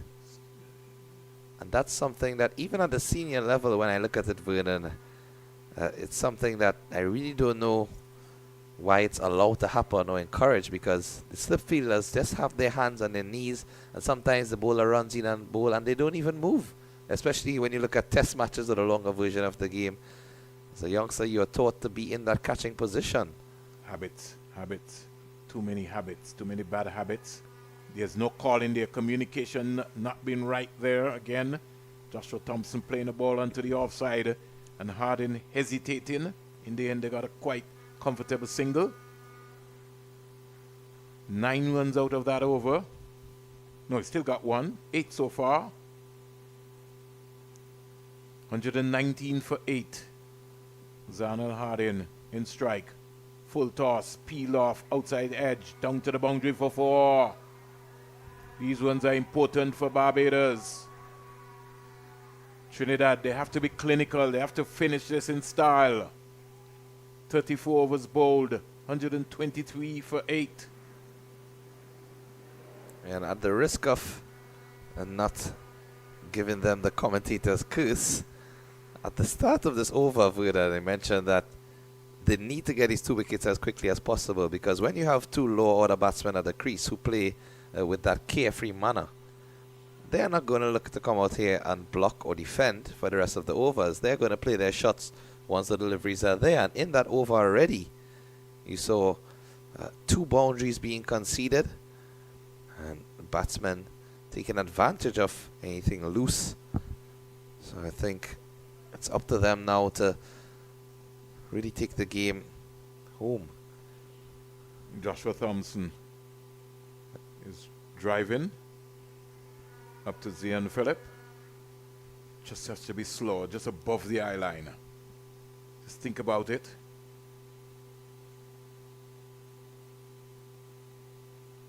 Driving again, up to cover.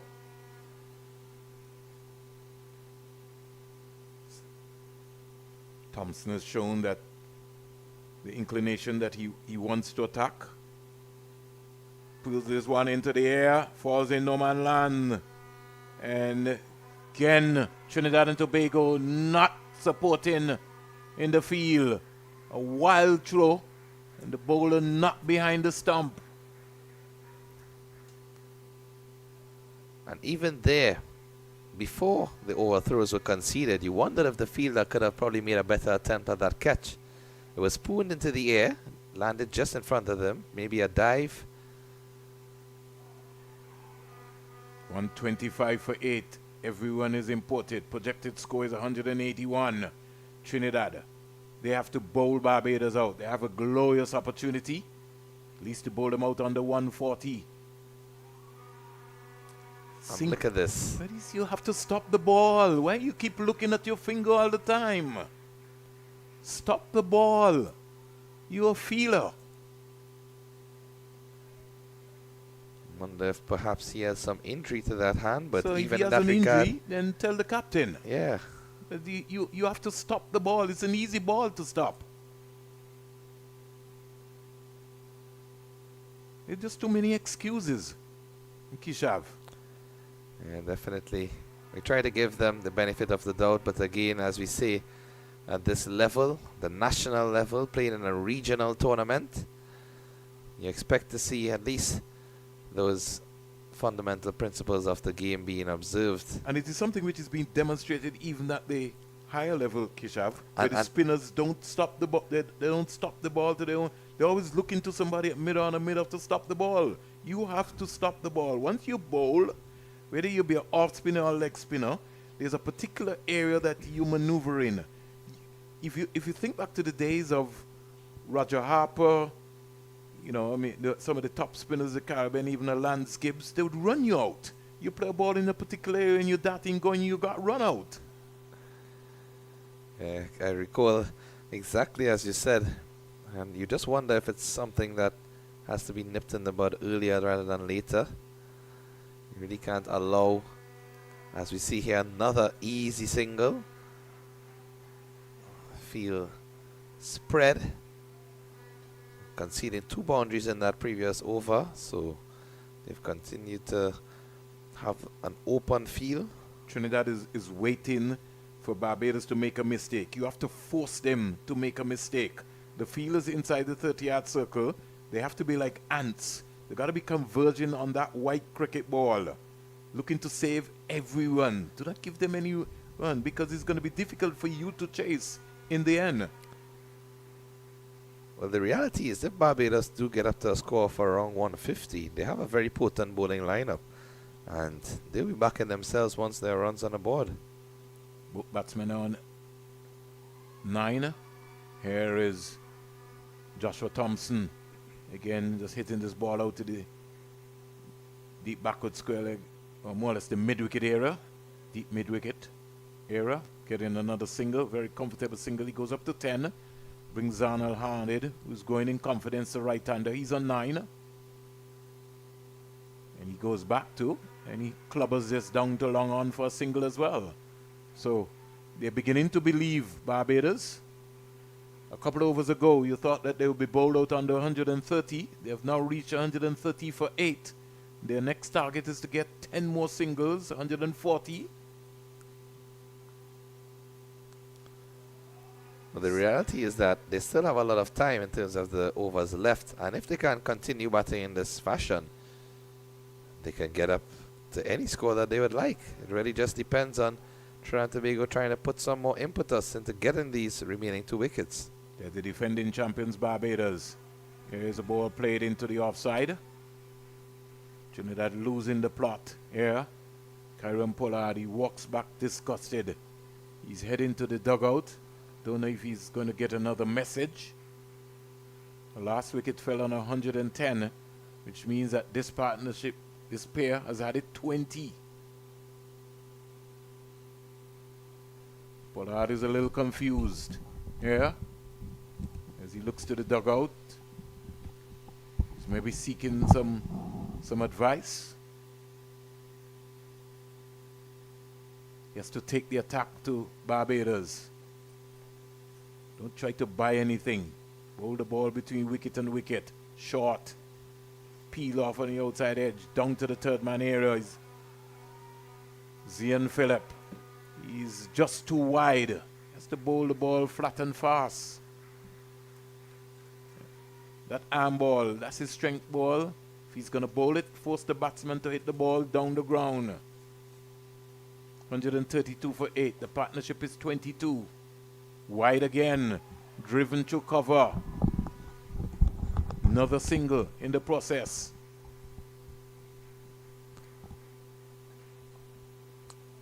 And that's what happens when you break a bowler's rhythm. Yeah, there really was no need to take him out of the attack, in honesty. But saying that, he has to come back into the contest. He's got to switch on. Because both Thompson and Harding, they now feel very comfortable.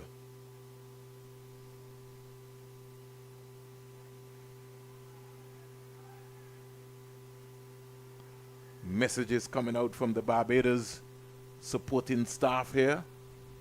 And they have well over, at least I can tell you, 20 to 30 scoomed up in the air. Who wants it? No one. Get another easy single. Compared to the Trinidad and Tobago outfit, Barbados maybe could be about 40 strong. Trinidad could be maybe 15 to 18. I'll do some counting in a while.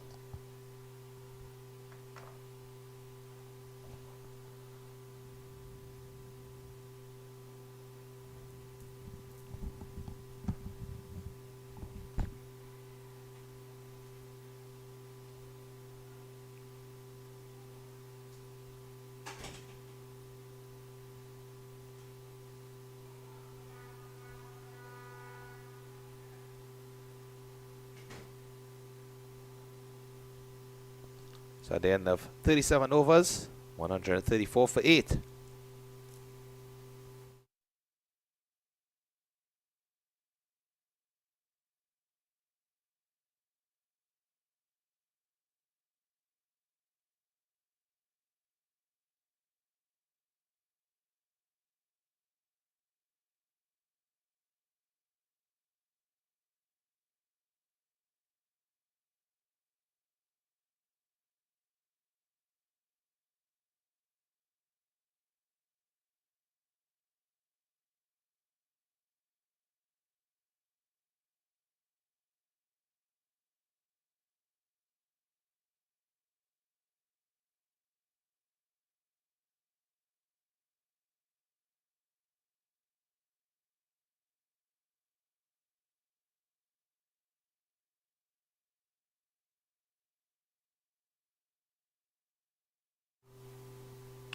So Jaden Salafahal back into the attack. Skipper opting to bring back some pace after the last couple overs of spin. Seem to be allowing the Bajan batsman to get a steady partnership going here. Looking for a quick single. Oh, and a direct hit, and it would have been gone. Instead, get some overthrows. So Trinidad and Tobago possibly leaking too many runs here. And also a no ball is being signaled by the umpire. So it just adds another element to this game, a free hit.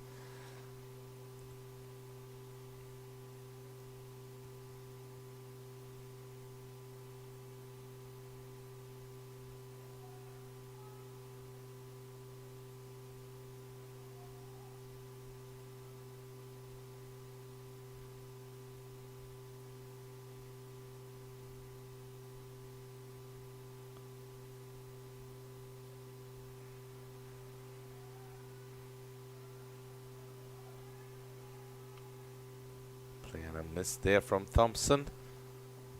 Both he and Harding on 13 each.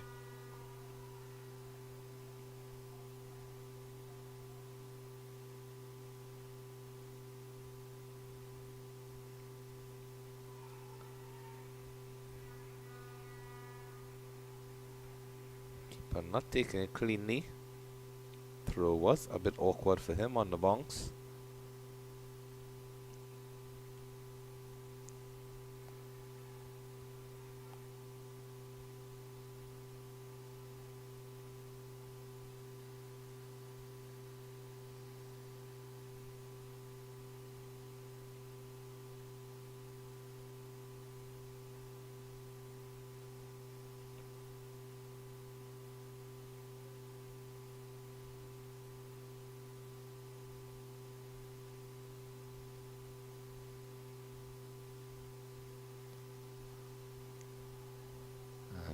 Late appeal, but I think even the bowler knew that that one pitched outside leg and was going further down the leg side.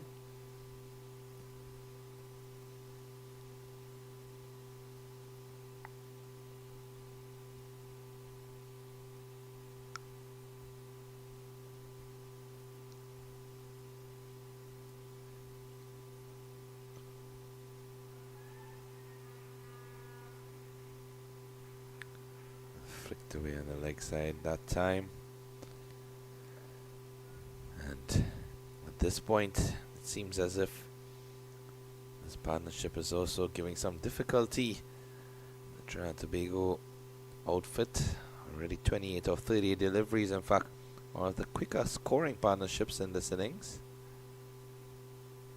And that's on the leg side and swatted away. Really nice looking shot there. And the Bajan batsmen are just doing extremely well. Take a look at this.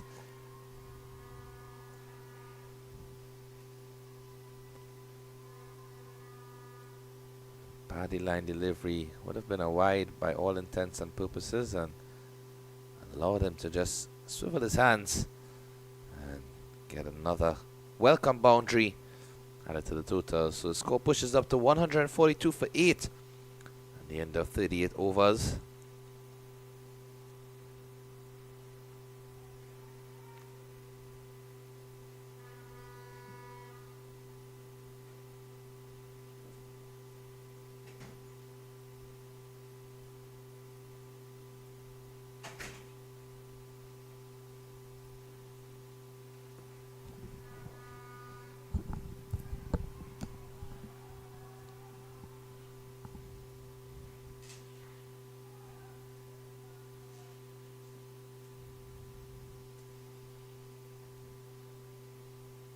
So Trinidad and Tobago buckling under the pressure. Kishav? Yep, definitely. We saw Sadafal being introduced in that last over, and even he was taken advantage of. The heads are dropping. Hardin is 17. He's growing in confidence. So too is Joshua Thompson.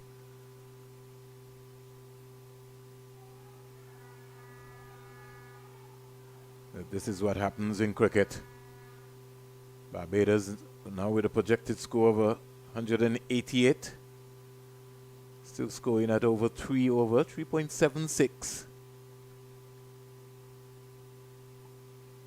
It's just amazing to listen to the various camps of supporters here.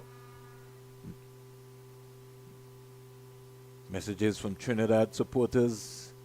Messages also from the Barbados team supporters. Very high proportion of supporters here. Counted anywhere close to about over 30 in the Barbados contingent in Trinidad and Tobago, along with parents and children. Almost evenly matched as well too. 144 for 8. The partnership is 34. In Trinidad and Tobago, they are flogging. They seem not to have an answer. Kyron Pollard, he has to come up with something spectacular. So out of that over, only the wide bowl. So I think they now have to turn the pressure back on Barbados. 39 overs bowled, 144 for 8. When you look at the scorecard, these two, Harding and Thompson, they've been putting on a really good partnership at the end. And just trying their best to get this game into their favor. Of course, momentum is such an important thing. If they can finish this innings on a positive note, the Barbados team, it's going to augur well. Played in again by Joshua Thompson.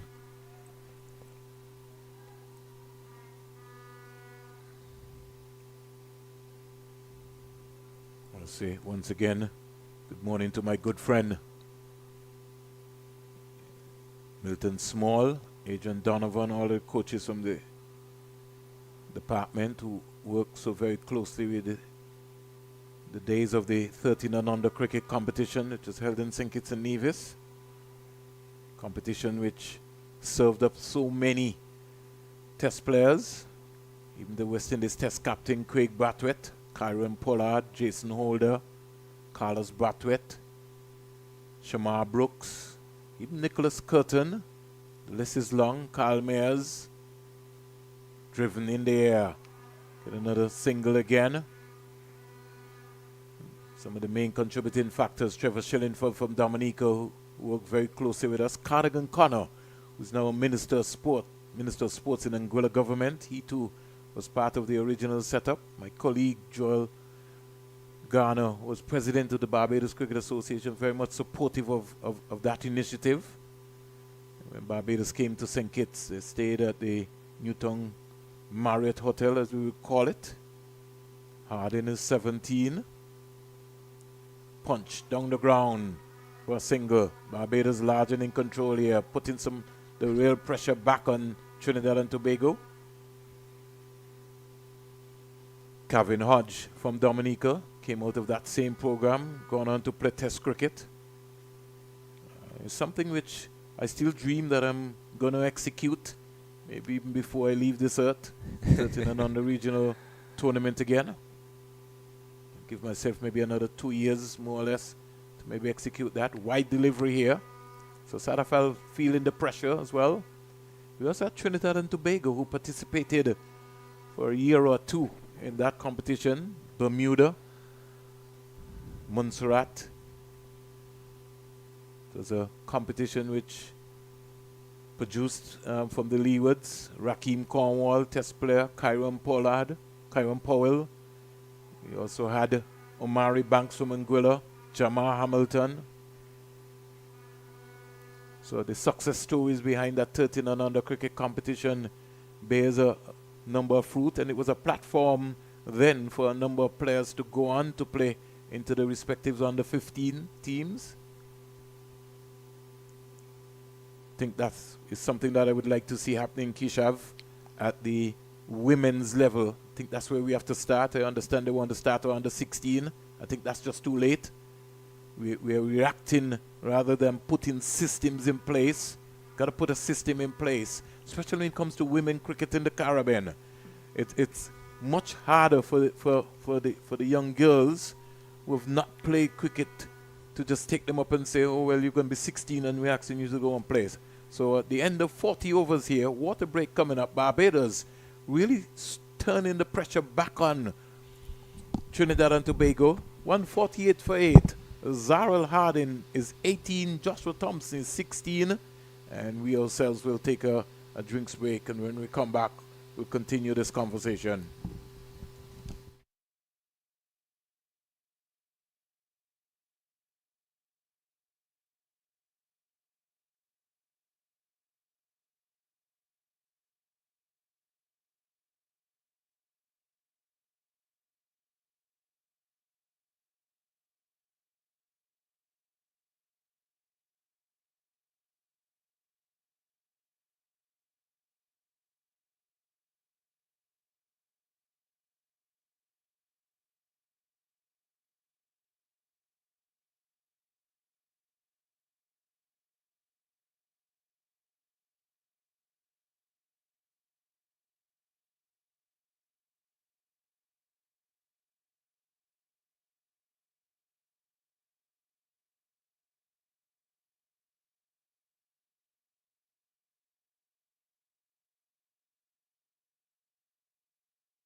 So, right after the water break, Thompson has picked up a single.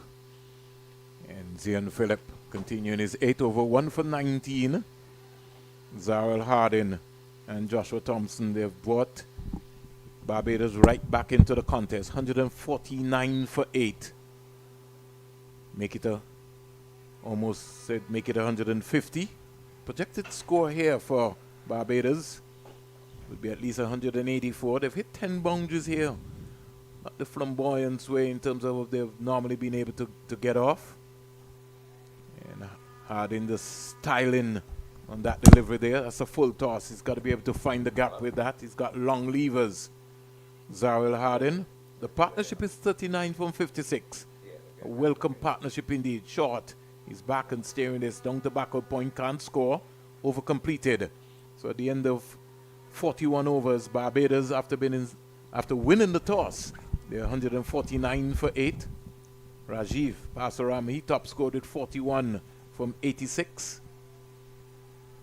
So Anisha Sargent, he scored 18 from 37. And now Zarel Hardin, who really didn't look like a batsman when he came to the crease a long time ago. He's growing in confidence. He's on 18 as well. 9 overs to go before lunch. Looking at the aerial view here at the Coolidge Cricket Ground. In the side you see the Stanford buildings originally. We know the history behind the contribution of Stanford, Sir Alan Stanford, to Antigua and Barbuda. Beautiful delivery there. It's gone to the keeper, but Hardin is not interested. Joshua Thompson, the left-hander. That's the trick of bowling to a left and right-handed batsman.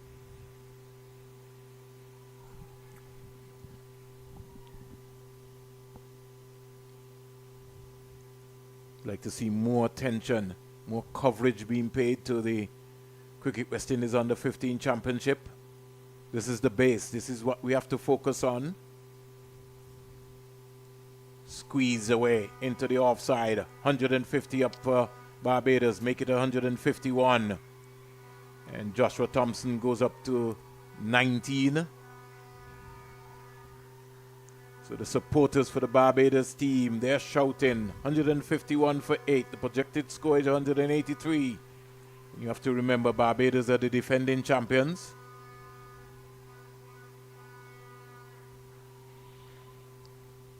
Hardin 18. Thompson on strike, the left-hander. He's 19. Stands up straight, Thompson, and steers it into the offside and gets another easy single. Trinidad and Tobago, they have fallen apart. They've just lost the entire focus here. And you can see it in the body language as well of the players. They're just going about their emotions. Don't really seem to have the same enthusiasm and energy that they did early on in the innings. But this is where you need to harness that inner ability to push forward. And that's why it's so important that you get the right personnel around to teach the youngsters the game and to guide them. This is a new experience for most of them. Most of them may be playing school cricket that maybe starts maybe 1 o'clock, 2 o'clock in the afternoon. These guys hoist in the air. Who wants it? Who wants it? Catch taken. Harding goes. So getting a little ambitious there, Harding, with support from the base there. Satterfield strikes. And Barbados lose their 9th wicket, 152 for 9 in the end. Yeah, very important breakthrough there for Trinidad and Tobago, because you're just wondering how much more this game is going to get out of their hands. But skewed into the air, and a nice catch taken there by Gangu. Yeah, good positive catch. But I think for Trinidad and Tobago, they're going to certainly have to work on their ground feeling. They dropped one catch, really, compared to some of the other teams in this competition. But I just thought that their ground feeling is a sign of weakness that they have to work on. The young Barbadian batsmen as well, too. Their concentration levels is something they're going to have to also work on. Have to be able to absorb pressure. Rotation of the strike, 152 for 9. Mangera comes in, right-handed batsman.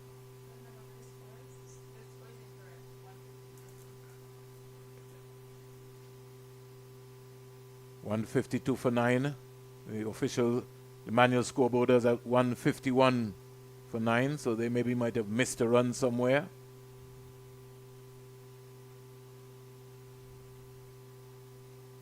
Clipped away beautifully. Feel that short, fine leg. Looks like it is Captain Kyron Pollard. He's been in all the positions today. Can Trinidad and Tobago clinically just finish this quite easily? 12-10 in Antigua and Barbados. 11-10 in Jamaica. Satterfell, left arm seamer. Comes quiet, just keeps that one out. Joshua Thompson is on 20. He'll take the strike. Barbados losing wickets at 1 for 18, 2 for 18, 3 for 18, 4 for 42, 5 for 48, 6 for 94, 7 for 103, 8 for 110. And then a very important partnership of 42, 9 for 152. Will that come back to haunt Trinidad and Tobago? We'll find out. 8 overs to go. How will Joshua Thompson operate here? And what will be his mindset? Philip to Thompson. Thompson's back and looking to beat the backward point fielder. He can't.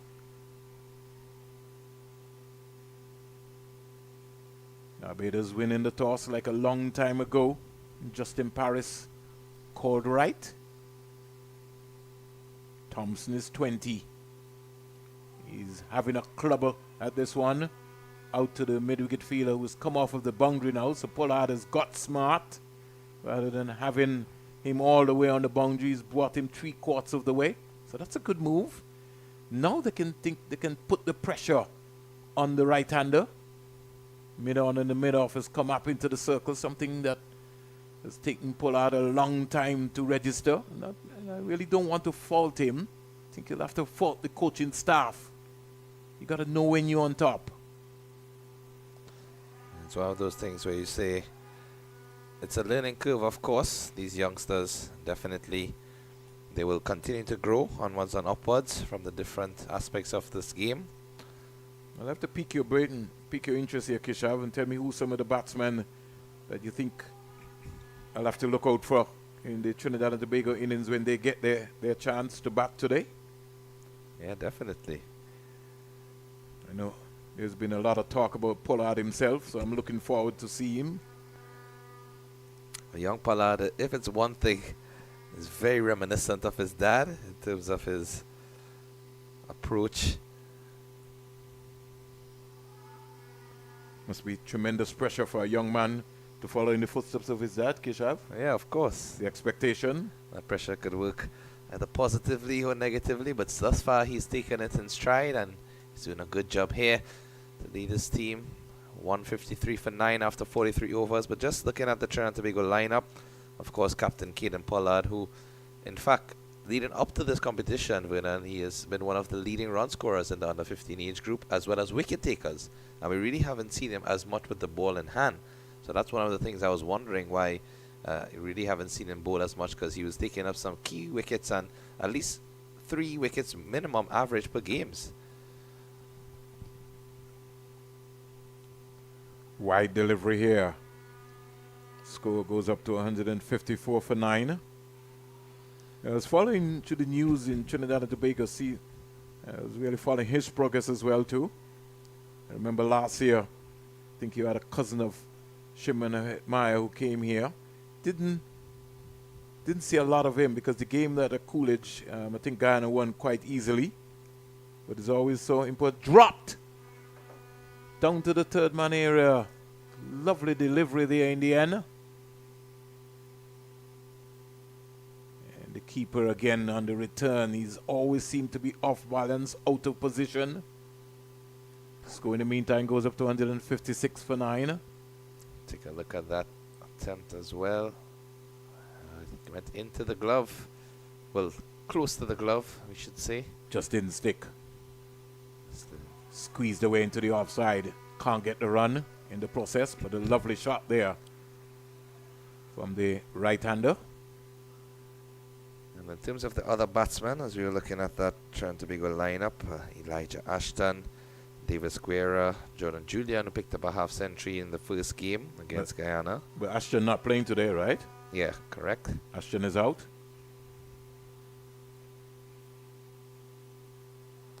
Down the onside, wide delivery. The bowler maybe thought that it maybe brushed the pad. And then they also have the likes of Ramcharan and Philip, who are handy with both bat and ball, as well as Samuel Stewart and the wicketkeeper Lee Chow. All right, so thanks for those tips. Pollard is about 13, right? Going on 14? Yes, I believe he's around that 14-year mark. Just have to confirm.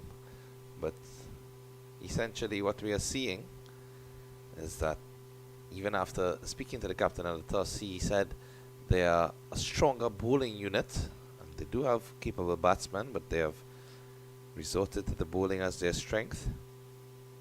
Hence the decision to bat first by Barbados was not against their wishes. They would have choose the bowl first if it is they won the toss instead. So if I listen to you, they more or less concentrate on all-rounders, which could sometimes maybe end up kind of risky. I think you still need at least 4 good batsmen in your team.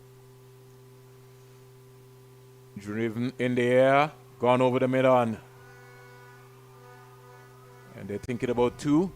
The bowler needs to get behind the stump. He doesn't go to the stump. He's just standing next there. You're a feeler. You have to get behind the stumps. I just don't understand, Kishav. The bowler, the operators, you know, once they bowl the ball, that's it. They are feeler as well. Got to get involved.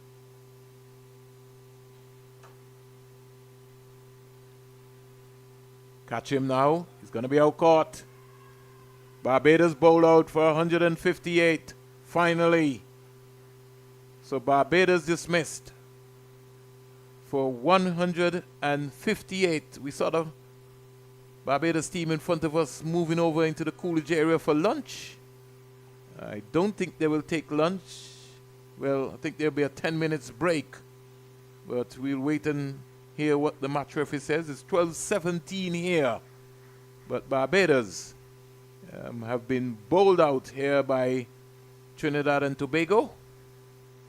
And they will have to go into the dressing room and figure out what is going to happen. 158 all out. Hope I've got that right. They're receiving tremendous support. Yes. Barbados team. So too is the Trinidad and Tobago team from the supporters as well. And so it's all comes to an end here, as we will be able to take a slight break. I'll find out from the umpires when they're going to come back, Kishav, but we'll take a break.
Welcome back to the Coolidge Cricket Ground. It's round 3 of the Cricket West Indies Rising Stars Under 15 Championship. And Trinidad and Tobago bowling out Barbados for 158 in 44 overs. Trinidad and Tobago would need 159 singles from 300 deliveries, just to give you a 360 roundup here in Antigua and Barbuda. At the Antigua Recreation Ground, Ghana 258 for 7. Loma Sicharan is on 79 not out, 118 balls, 9 fours. And Richard Ramdahul, he scored 59 for the Windward Islands. We got Josh and Joseph 2 for 61, and Janelle Williams 3 for 31. Jeremiah Edwards 1 for 27. Over at Liberta, just to give you some scores, the Leeward Islands, Jamaica under 15, they are 204 for 5. Jamaica under 15, 204 for 5. Tessaf Ward is on 64 not out. Andrew Lloyd scored 36. And Wayne Plummer 27 for the Leeward Islands. You have Andre Peters. We start here with the action. Starts with a wide here. Jahidi Hines to Jordan Julian. Just to give you a 360 roundup. So we come back. Liberta. Jamaica at 204 for 5 in 45.2 overs. Andre Peters 2 for 47. Trian Daniel 1 for 23. William Pittman, who picked up 6 for 41 at the Survivorited Stadium against Barbados. He's got 1 for 29. But we're back with the action here. Jahidi Hines down the onside again. This time it brushed the pad of Julian. Straight away I could look here at the young man Hines. Just want to see his non-bowling arm do some work. Little Lazy's got to get it up there. Very early o'clock. Barbados starting with 1 slip.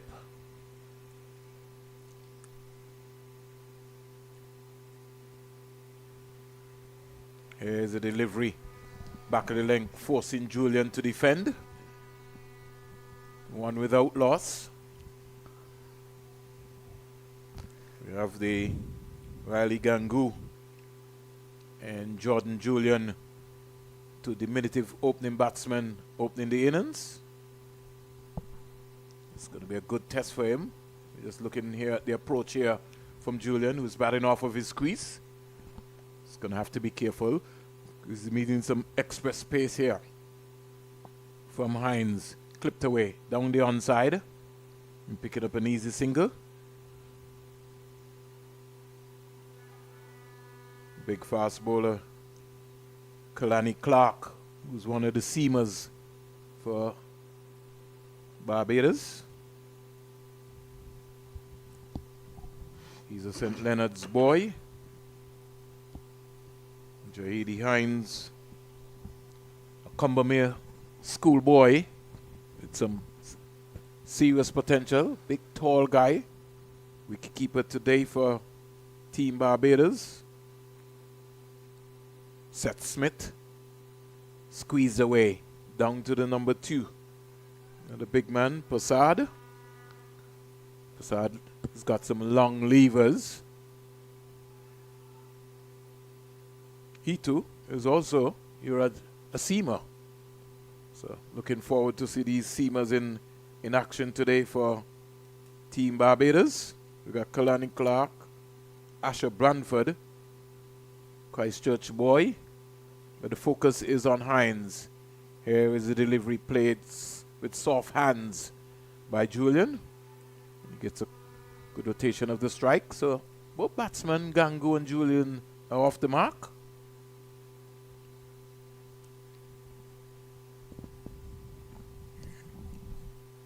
We really appreciate all of the comments of the folks online. One of the things that we really want is to make sure that we prepare our youngsters. If we want to come back on top, we have to begin to really get our youngsters in the nick of things to understand that they have to work hard. You can't baby them. Everybody's got talent. You got to have that fearsome look about you as a West Indian. And we have to use the right personnel around the youngsters. Get some folks to teach them the game. I'd like to see them become involved at this level at a very early age to bring sort of, whether it be the Barbados culture, the Windwards, the Leewards, the Jamaican culture around these under 13, under 15 boys. We have to get some people to teach them the game. There are just too many bad habits creeping into the cricket.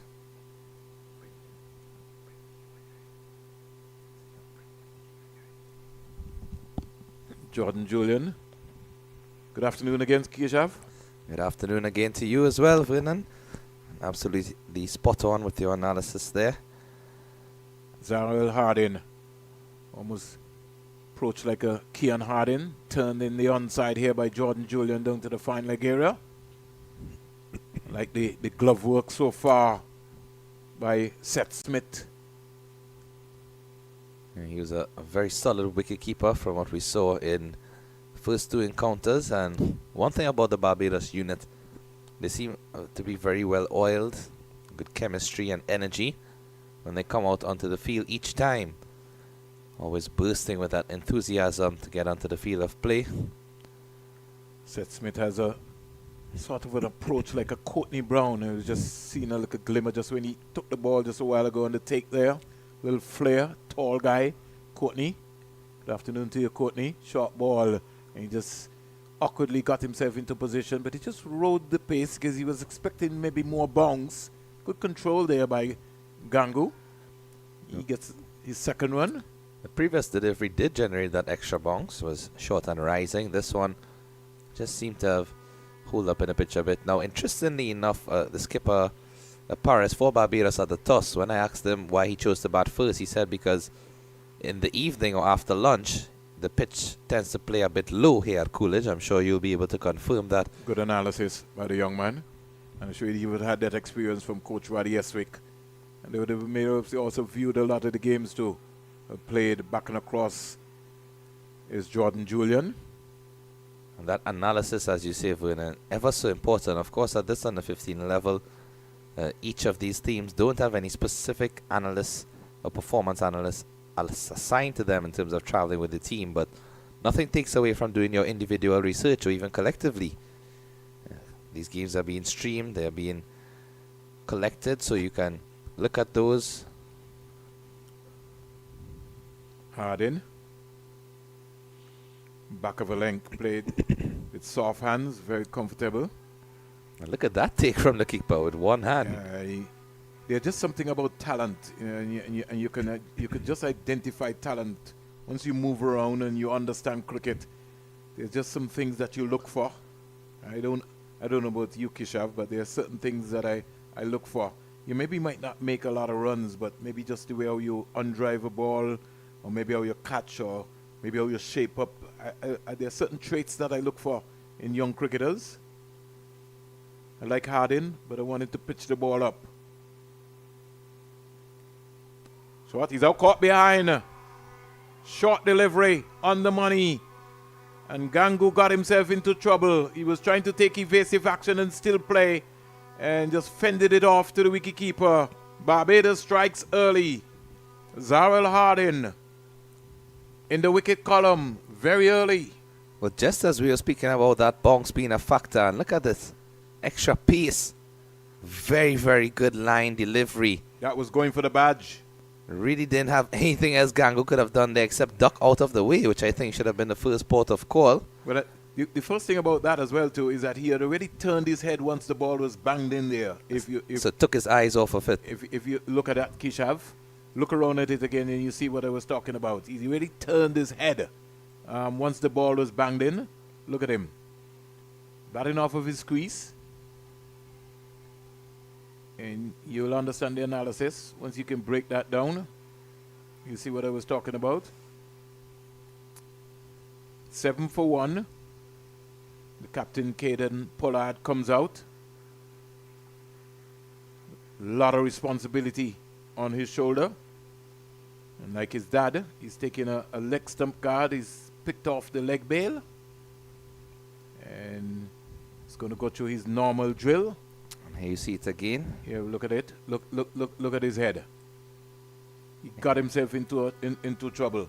It seemed as if he just ducked out of. Yeah. He took his eyes off of the ball. Yeah. Because the ball was banged in. He never looked at the ball. Good decision there. Here goes Hardin to bowl to Pollard. Pollard leaving alone. He's going to have to be careful there, Pollard. Almost saw all three of his stumps there.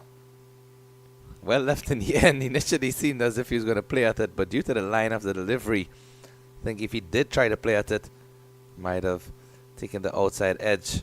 So a very good start here for the Barbados under 15, getting that early wicket of Gangu.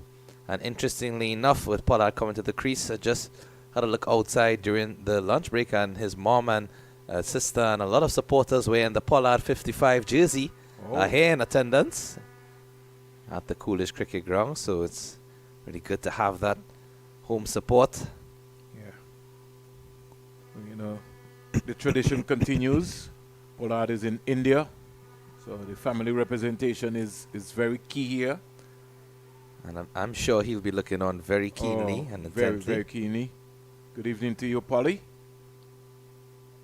Wonderful personality. Some people, you know, when you don't understand the passion of the man, then you would, you know, think about other things. But he played with a heart, played on the field, and when he came out hard.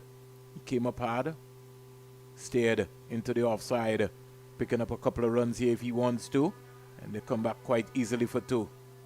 Good run in there indeed by Jordan Julian. I like him playing with nice soft hands. He got back at the cross and just used the pace of the Hines delivery and steered it down the backward point.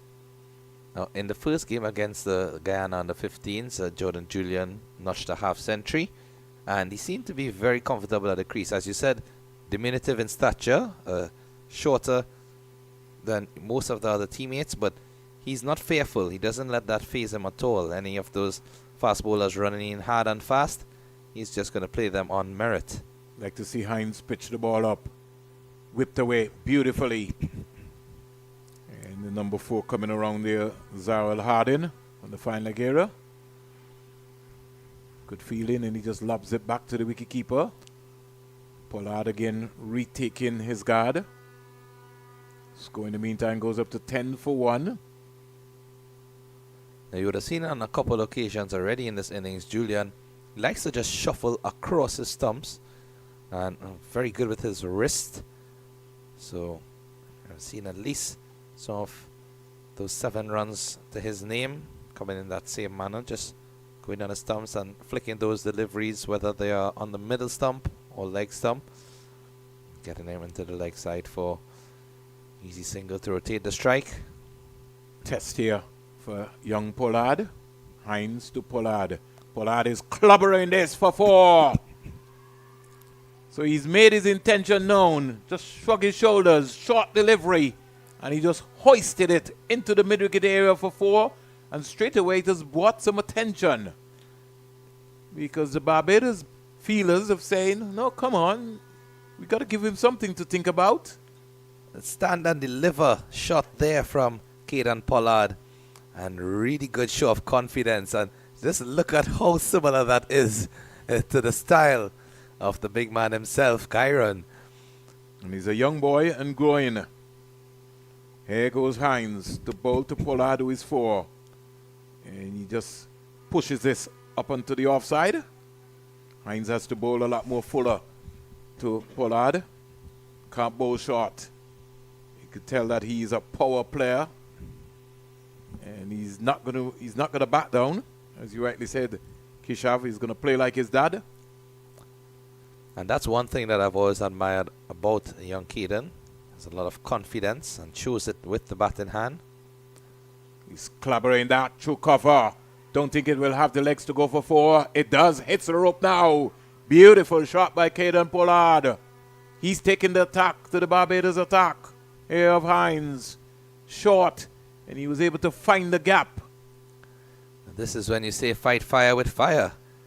These fast bowlers known to be menacing in this tournament thus far, and Pollard showing that he's not going to be worried at all. In fact, seems to like the pace on the ball, and that's a really well placed shot into the gap. It was a pack offside field, and able to get it between those two fielders close to each other for another welcome boundary to the total. 18 for 1 after 3.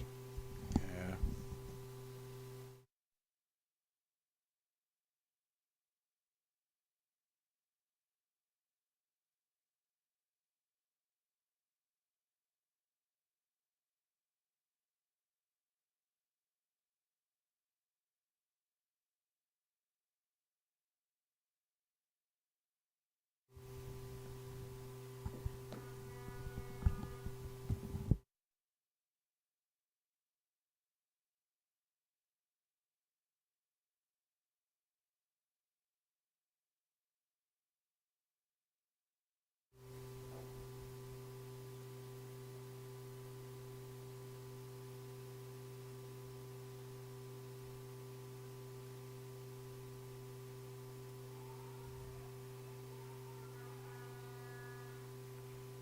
Jordan Julian here, looking comfortable as ever at the crease.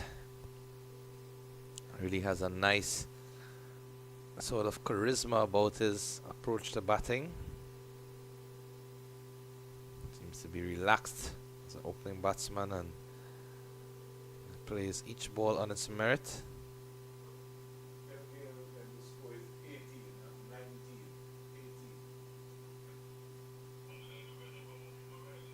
Trying to pull this one, but unfortunately not getting all of it, or getting anything of it in fact. Just rising and greeting him on the chin.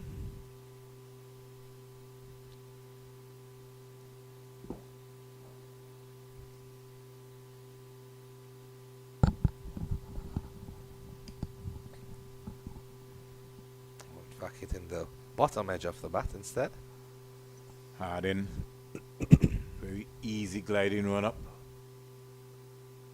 Clipped away in the onside in the square leg area. They'll get a couple of runs quite easily. Score in the meantime goes up to 20 for 1. And there you see again Vernon, that shot where he likes to use his wrist and likes to flick the ball. So if I was part of the Barbados think tank, I would be analyzing Julian, and if he likes to play those shots on his body, give myself some protection out there and force him to play those shots with this new ball that is generating some extra bonks. See if we can get him to miscue one of those shots. Steered again, very comfortable. That length he will be comfortable too. And so that's why it's important for Harding. Harding's going to have to pitch the ball up as much as possible. Although it's an early partnership, the partnership is 13 between Jordan and Pollard. Pollard has shown his intention, 8 from 4. Jordan Julian, 9 from 15. Caden Pollard.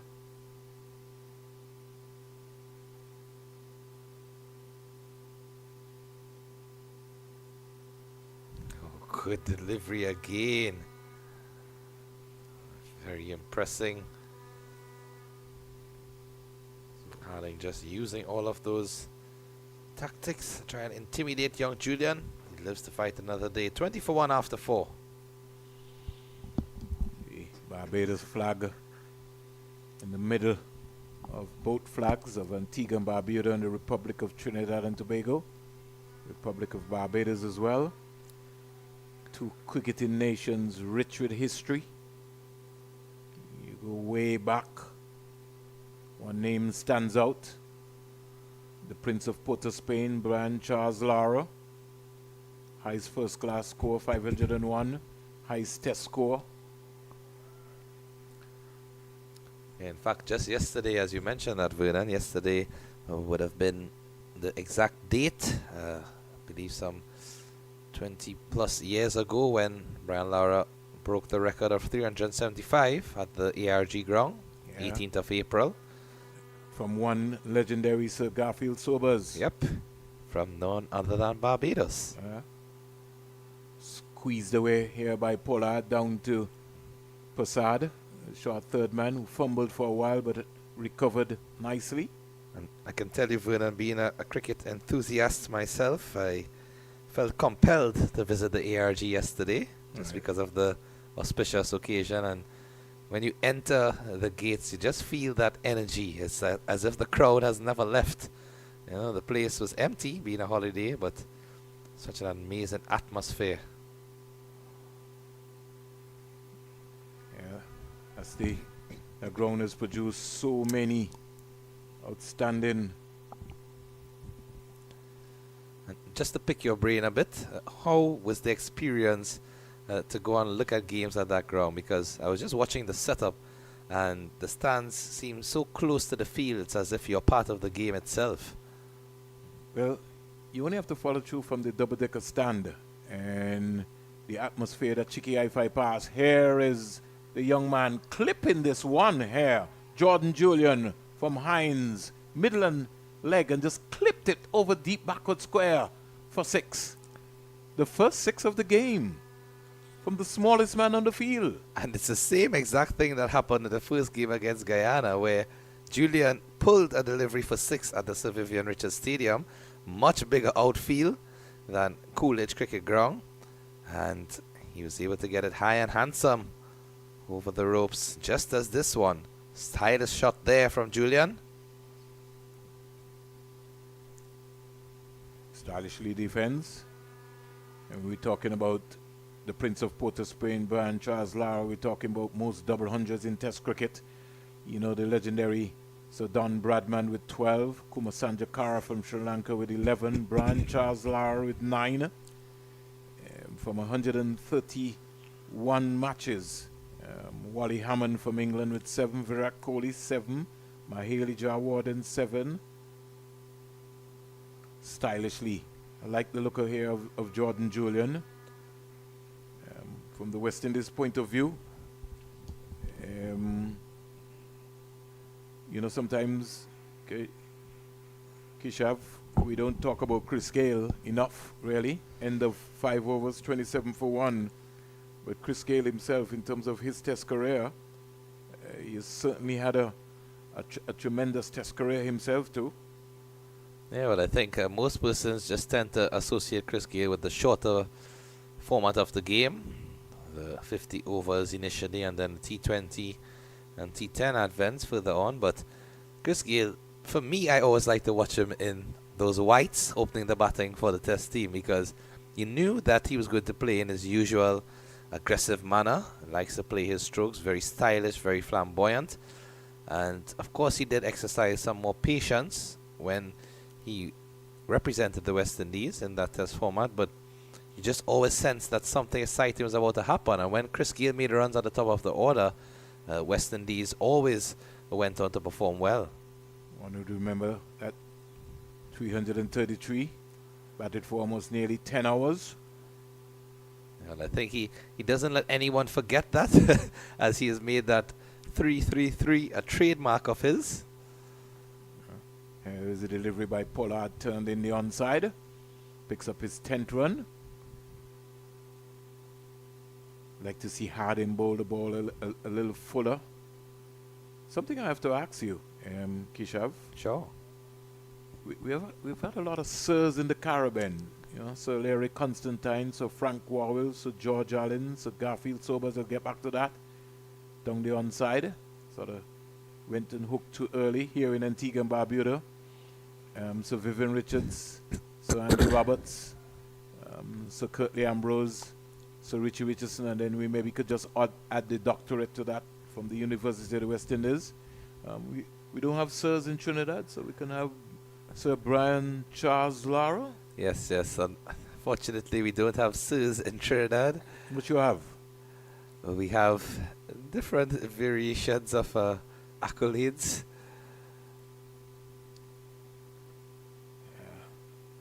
So it'd be lovely to see Brian with the sir behind it. No, I definitely agree, and as well as many of our other renowned national heroes. I mean, even if you look at the footballing aspect, of course, Dwight York, who would have played for Manchester United, Aston Villa, as well as other English Premier League team, Shaka Hislop. And we have our other cricketing heroes as well.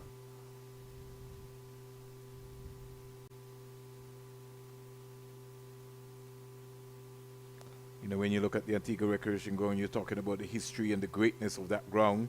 With Richard scoring even before Brendan McCullum scored the fastest Test 100 at the Antigua Recreation Ground. You could be able to say, listen, we could have named one of the stands maybe even after Brian Lara in terms of the contribution. Yeah, I'm sure he would have been able to walk around anywhere with that. The Antigua Recreation Ground clipped away beautifully into the short fine leg area. Gets an easy single. Jordan Julian. He goes up to 16. And Caden Powell, who's on 10, comes into strike. The score is 29 for 1.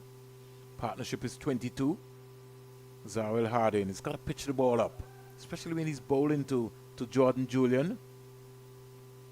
He's got a new ball in his hand. That's something that he's going to have to work on.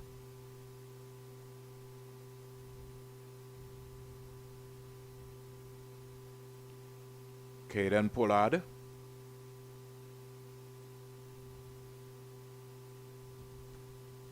Just works this into the onside. Pollard. And gets an easy single. Keeping it very simple here, Pollard. Playing with the basics. Nice straight bat. Not overcompensating. The end of over number 6. And Trinidad and Tobago are 30 for 1. So just to add a bit of information to that reference we were making about the title of Sir being used to honor sporting heroes. In fact, it has been used, but not for sporting personnel, but more so for former presidents as well as persons in that sort of role. The most prominent example would be our former president, Sir Ellis Clark. But I think it's also an aspect of Trinidad becoming a republic, traditionally with that British influence and sovereign state ruling. The title of Sir would have been used as a form of honor of these British territories, but now we have its own national award. Here is Pollard collaborating this pass backward point for 4. That is a lovely shot by Caden Pollard. He hammered that. It was short and wide, and he got on top of it. Well, he's in the mood today, Caden Pollard, taking advantage of anything on offer, and really well placed again. Diving attempt from the field at backward point, but unable to get it as he has dissected that gap for the second time in the space of a couple of overs, and all the way to the boundary rows for 4. And it's a shot which most West Indian batsmen may be not thinking about playing these days. Pollard is looking to play that. Just lost his shape there. You can see the body language from his father. He just need to lead with his head on his shoulders. Just punch that down the ground. The mid-on and the mid-off, they're pretty close, and he's a powerful guy. Once he makes proper contact, that ball is going to go. He's talking to himself, Pollard. He's 15 from 10. Hines put under some pressure, not for 26. It's been roughed up by Pollard. Punched again in the air, pass cover. Don't think it will go for 4, but he'll get a couple of runs. So Pollard is growing in confidence, goes to 17. Let's see how close that was to the cover fielder. No, for sure it was in the air.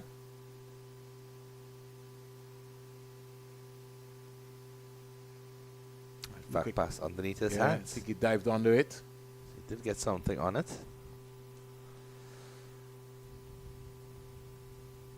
Pollard number 55 is spanking it again through cover. And you can tell the coaching staff from the Barbados team, they've recognized, and so they're going to start outside the 30-yard circle, especially for Pollard, because Pollard is in the power play. And he's going to look to try and execute. 36 for 1. Pollard is 17, Julian 16. Hines bongs away. Pollard playing loosely there. He knows that. He's talking to himself. He was never to the pitch of the ball there. Just the hands going. Now again, this is the situation where You want somebody from the coaching staff to just help encourage it. I'm sure they would have been going through it in training and practice, but in game situations, this is where you need it. Just keep calm. You're playing really well. No need to give it away. And that's the difference with Jordan Julian. He was just looking to rotate the strike. Pollard punch in again. Barbados ready, trying to keep Pollard under pressure.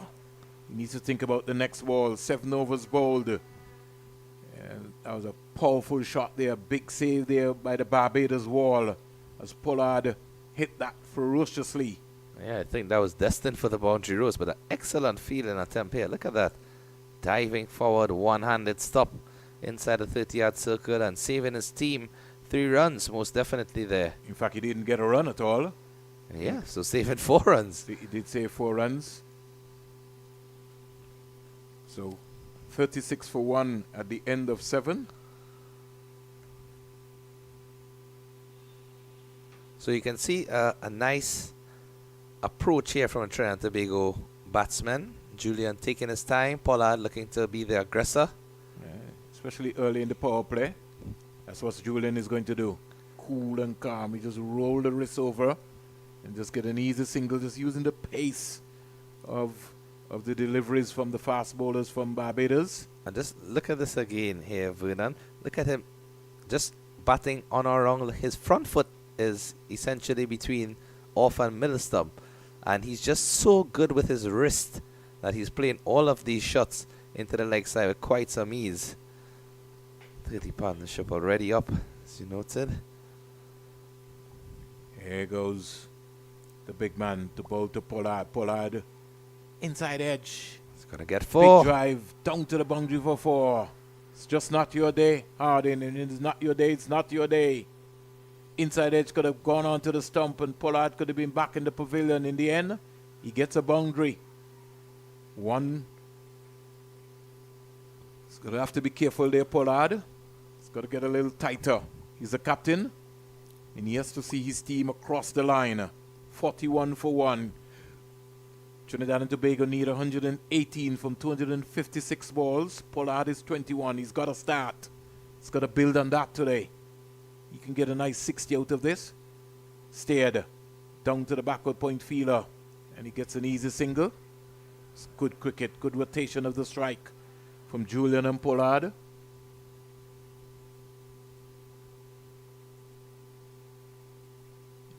Brings Julian back into the strike, who's on 17. Pollard goes to 22.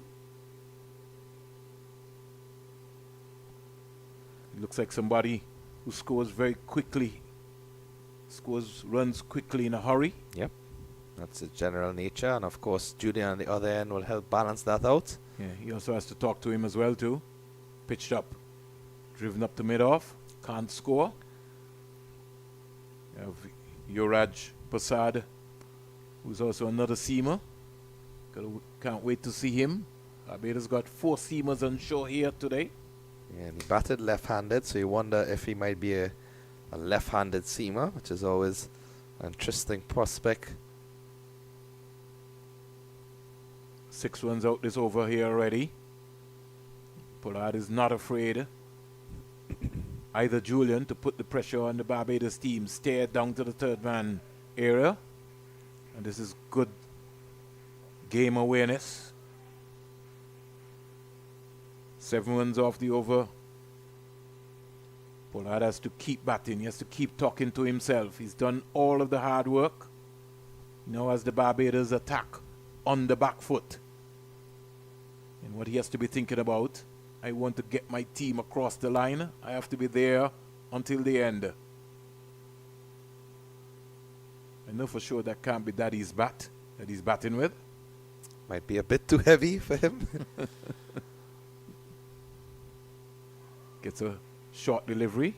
Yeah, Just drops his hands. Good technique by the young man. Over comes to an end. And at the end of 8, Trinidad and Tobago, the Republic of Trinidad and Tobago, they're 43 for 1 after bowling Barbados out for 158 in 44 overs. Yeah, really good last delivery there from Harding, and also well judged from Caden Pollard, is pulling the bat out of the way at the last minute, realizing that there was some extra bounce and pace in that delivery, and adjusted to suit. So good going thus far for Trinidad and Tobago, you would say. Current run rate definitely much above the required, but most importantly, don't want to lose any wickets Anymore. anymore. Flipped away. Beautifully played with nice soft hands. Just look at this youngster, Jordan Julian. Rotation of strike. Just roll the ball. It's got good wrist work. Yeah, able to break the wrist easily. And you know, many times you see players rotating the strike into the offside, but what he has done majority of is that he has rotated it by using the wrist to break the ball into the leg side. Of course, many times offside will be more populated on the leg side. Pollard defends nicely. I like the look of him. This is good. Yeah, he definitely has the ability to hit the ball powerfully and with aggression, and once he can add that temperament, show that he has the ability to defend solidly and bat for long periods. Pollard, 22. Club looking to hoik that. Lost his shape there for a while. If he kept his shape there and played with the full face of the bat instead of just closing the team at the end, I think he would have gotten that over the fielders at mid-off and mid-on for another boundary. He has to keep batting. He has to keep batting. He has to back himself. See this victory right over the line. Defends again. Played again in the end. And he can afford to spend some time at the crease. He's got a good start here, so no need for him to go helter-skelter. Exactly that. The required run rate is nowhere close to being threatening. And after the start that they have had, it's just about taking your time and continuing to occupy the crease. Pollard looking to club this one. He's got to get back into his crease. Beautiful backing up work there. They need 115 in 248 deliveries. That's the equation. So you got at least more balls than runs. So he can afford to spend some time at the crease. The partnership is already 37. And all he has to do is just back himself, because Jordan Julian has demonstrated that he can bat. And he's going to be a thorn in this Barbados team. Pollard is bowled! That's a loose shot! There was no need for that from Caden Pollard. This is just the 9th over. Forget about that. Just occupy the crease. The Trinidad and Tobago captain goes back for 22, 4 boundaries. He'll be very upset with himself in how he got out. Yeah, definitely will be disappointed there, Captain Pollard. No need to play that shot, rehearsing what he probably should have done with the straight bat, and delivery just being pitched up, possibly enticing him into that stroke. But he has to go nonetheless after what was looking like it was going to be a great innings from the captain to lead his team to victory, or at least close towards the target. He departs, and the vice captain's there when it comes to the crease. But let's take a look at that again here, Vernon. Fuller length. His left foot got nowhere out to the pitch of the ball. He was swinging over to wide long on area, and had the left foot got out to the pitch of the ball, he was nowhere close to the ball because he lost his off stump. So he maybe premeditated the shot that he was just going to hit that, but he was nowhere close to that, and he lost his stump. Pollard goes back. He'll be very upset with that when he looks back at the highlights later. But in the meantime, it brings Zion Phillip into the crease. Trinidad and Tobago, the Republic, 44 for 2. They need 115 in 246 balls. Turned again into the onside very easily, and they get a Lovely single in the process. So again, rotation of the strike, so important here.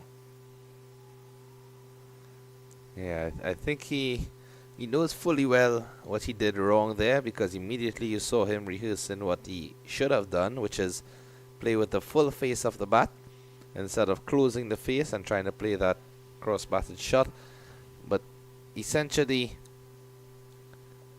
once you play with the bat at an angle, you eliminate having the full option of getting that willow to connect with the ball and to avoid any of those mishaps where the ball will pass between the bat and pad and go onto the stumps. Of course, when you play away from the body as well, and when you try to play those shots without moving your feet, it makes it ever so much more difficult. So, of course, a lesson to be learned as the youngsters continue to develop and to grow in their careers, but it really was no need at this stage for that, Vernon. No need. And they're ahead of in the power play. Barbados were 36 for 3. Trinidad and Tobago in the 10th over, they're 45 for 2. Talking about game awareness. Slashed out to the backward point fielder. Can't score. So Zion Phillip, he looks an a little attractive player as well too. Yep, also a stylish left-handed batsman, and he's got a little flair about him. Correct. And he knows that he has a role to play here for his team, especially with the captain now departing. He being the vice captain will have to assume that responsibility at the crease, trying to shepherd his team home. Looks quite capable so far from his deliveries. Good leave. Beautiful. Good technique there. Leading with his head on his shoulders. He was like peeping. Knows it wasn't into his area. Smart cricket. One thing for sure, Jordan Julian is not going to give his hit away, and he's not going to be afraid of this Barbados seam attack. He's already demonstrated that anything short, and he's comfortable to just work the ball into the gaps. It should be a simple equation, but it can get very hard. Beautifully played again by Zion Phillip. Yeah, Jordan Julian is the sort of batsman who definitely you can see he values his time at the wicket and at the crease. I recall one of my coaches as a youngster always emphasizing the ability to put a price on your wicket, and the price is essentially how much you value being able to bat and how much you have invested. That's the reward that you would want to reap.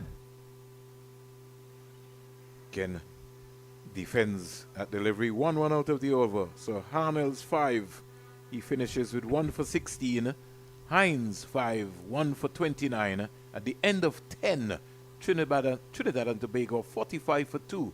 And you make a comparison to Barbados' power play score of 36 for 3. You'd have to say Trinidad and Tobago is large and in control. But it's not over yet by a long shot. Well, it's never over until the last delivery is bowled, the last wicket is taken, or the last run is scored. And essentially, this game still has some way to go. 114 runs.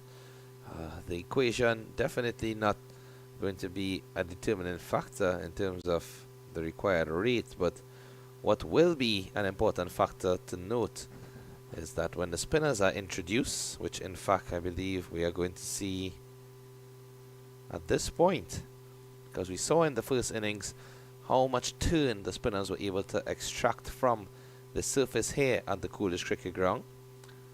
And in fact, they are going to introduce it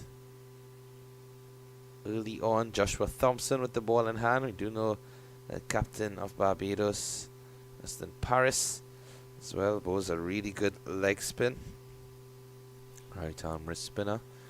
So you just wonder here, Vernon, whether they are going to relish this opportunity, the batsmen, or whether it's going to give them more difficulties than they anticipated.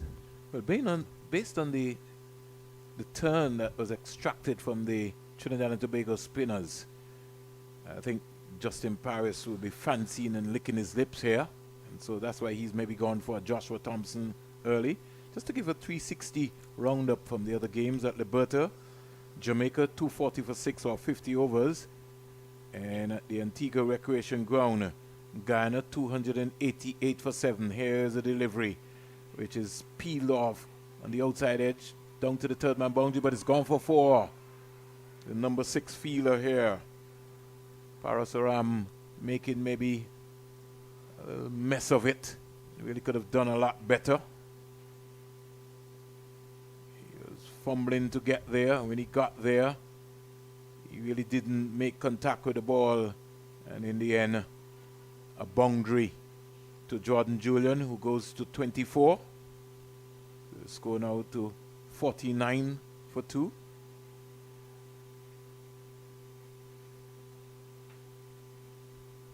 Left arm spinner again. Dot delivery. So they've already got 4 runs out of this over. No need for them to try anything different. And that's it. Let's play smart cricket. 110 from 238 balls.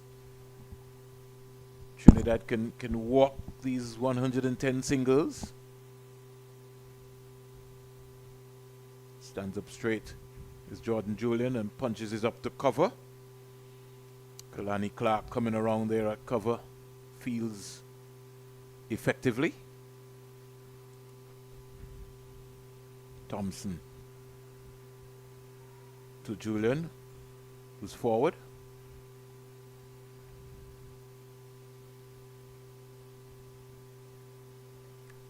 Sometimes you have to think back of the glory days from 1980 to 1995, West Indies. Back in here. Here is Julian looking to beat Kalani Clark at cover. But he can't. There's protection on the offside. There's protection on the leg side as well too. Here is Jordan Julian. Just giving himself some room and finding the sweeper on the offside. Rotation of the strike. End of over number 11. 50 up for Trinidad and Tobago. So 50 for 2. And this is in reply to Barbados, who were bowled out for 158 in 44 overs. Talking about the glory days. Kishav from 1980 to 1995. Some 61 test matches. Not dropping a series. 116 games. 29 series. West Indies lost 14 games during that period. Drew 41 and won 61 test matches. Wow. You're talking about a best of the best team. You're talking about the Chicago Bulls, the New York Yankees. You'll have to consider that West Indies team as one of the teams that you have to talk about for a very long time.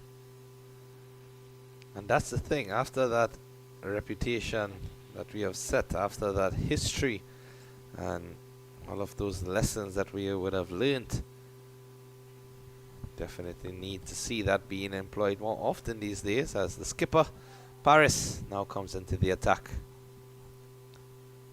Here is Jordan Julian steering this down to the vacant third man boundary for a couple of runs quite easily. So Paris starting wide. You know, I've always heard this word that, you know, the legends have been used. But I think, how do we use the legends, and what conversations are we having with the legends is also a big question. You've got the Breakout League, which is starting a couple of days' time, Kishav, in Trinidad and Tobago in the Bailao Stadium. And to tell you the truth, I would have really loved the names of those franchises to be named after some legends, rather than the names that they have now, and maybe even use some of those legends as mentors For each team, yeah. for each of the franchises that will be participating in that Breakout League that is going to be in Trinidad and Tobago.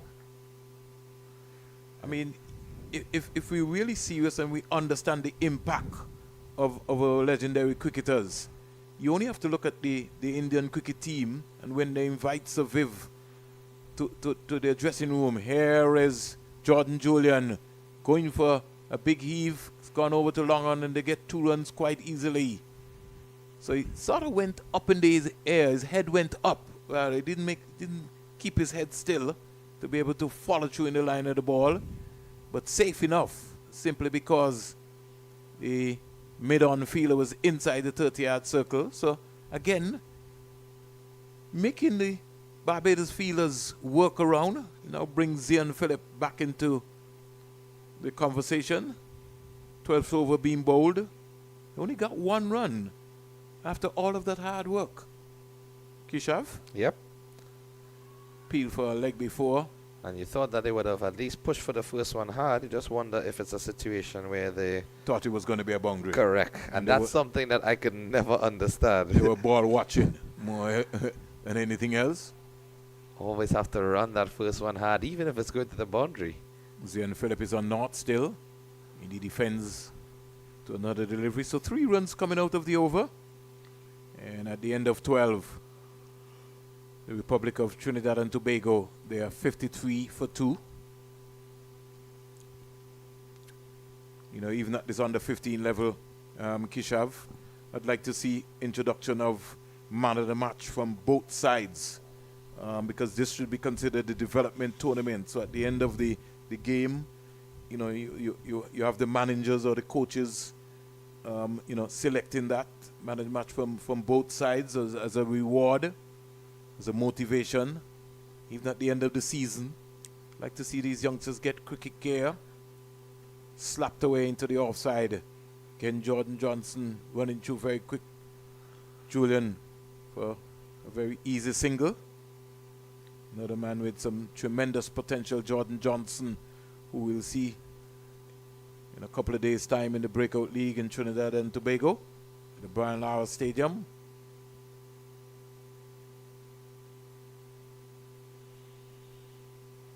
With the expense of cricket gear, almost everybody has to import cricket gear into the Caribbean. It's a serious area of concern which I think that we need to address. Here is Zian Phillip not being able to get off the markers yet. He's looking to find the gap there at cover. The fielder there with a big effort put his body on the line there. Still keeping Zian Phillip on naught. Short, and he stands up straight and punches it up to the cover fielder. 54 for 2.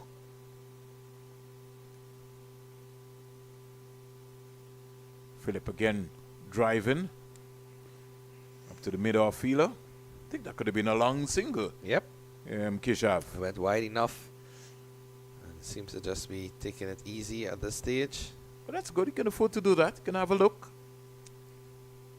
Now he gets a short ball and he just pulls it away from the short mid-wicket fielder. We'll get a couple of runs here. They're still ball watching. Good feeling, good out cricket here by the Barbados team. And as you rightly said, they look well oiled, well drilled. Yeah, they have very good energy out on the field. But as you said, while they don't have to rush the run scoring, I think they need to take advantage of whatever runs they can score when the opportunities are there. You don't want to risk a situation where you're refusing easy singles. As here we see initially, Phillip was content after he shielded that ball and stayed in his crease. But good calling there from Julian to give him a single, because you don't want to let those dot deliveries add up and then it reaches a point where you might lose a couple of wickets or be in a pressure situation and will impact you negatively. But at the end of 13 overs, it's 58 for 2. And the players are going to have a drinks break on the field. So we'll join you back shortly.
So right after the drinks break of the second innings, the folks here, the ground officials here at the Coolidge Cricket Ground, they've certainly done an excellent job.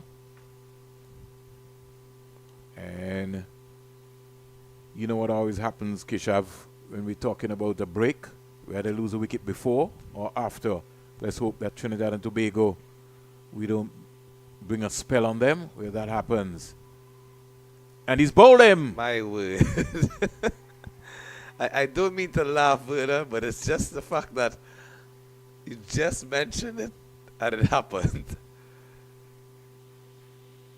I really don't know what to say.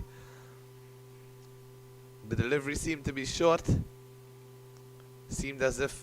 But he's going to hit across the line of the ball, and it kept low. Rather than, it's the first delivery after the water break, which means that you have to reset. And for some strange reason, just for a moment there, Zion Phillip lost his way, the vice captain. And just look at it on the final action. You see what we're talking about. You see where he ended up? And you see the amount of turn. That pitch way outside the off stump, on around fifth stump, and turned, and it went between his legs, in fact, to go on to hit the leg stump. Just have a look. Just restart, reset yourself. So Trinidad and Tobago losing their third wicket, 57 for 3, and out comes Davis Guerra.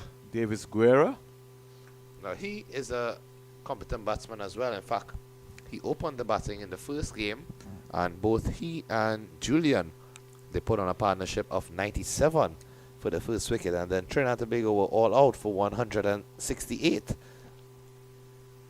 Another left-hander. So from Phillip to Guerrero, and Paris down the onside. There's a appeal for a caught. He's out caught. Paris strikes, double strike. Guerrero has to go. He can't believe it. But he seemed to have got something onto it, and the keeper took a catch. 57 for 4. 2 wickets in 2 balls after the water break.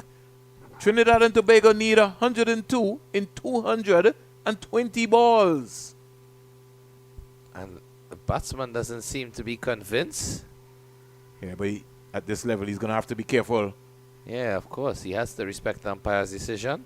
Can we see that again when you get a chance, Kishav? Of course. Get it right now.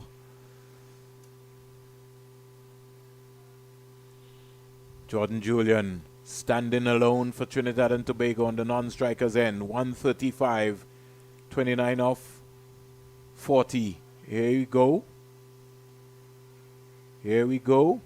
We break it down. I think it came off the glove. Yeah, it seemed to have come off the glove, and in fact I saw umpire Shekel indicating he pointed to the glove when he signaled to the square leg umpire. Good decision there by the umpire. Of course, they don't have the benefit of us being able to zoom in and slow down with the replays, but they have to do it in real time. Guerrero maybe might not have felt that, but the umpire was in the best position. And Justin Paris, the Barbados captain, On a hat trick. double strike. Oh, he bows a wide. It's a no ball, in fact. In fact, it's a no ball, as you rightly said. Off the pitch. He just lost it there for a while there, Justin Paris. He knows that. He was just trying so hard. Ethan Ramcharan, he comes out. 58 for 4. So Ramcharan, he looks like he's going to play shots too. But I wonder if that's only because it was a free hit. I would like to think okay. so. So let's give him the benefit of the doubt. I would like to give him that as well. He's appealed for a leg before. Think it pitched outside the line of the leg stump. Lucky to get away with that. Paris is causing trouble here. The ball, and sure, remember I said to you, he would have been very encouraged.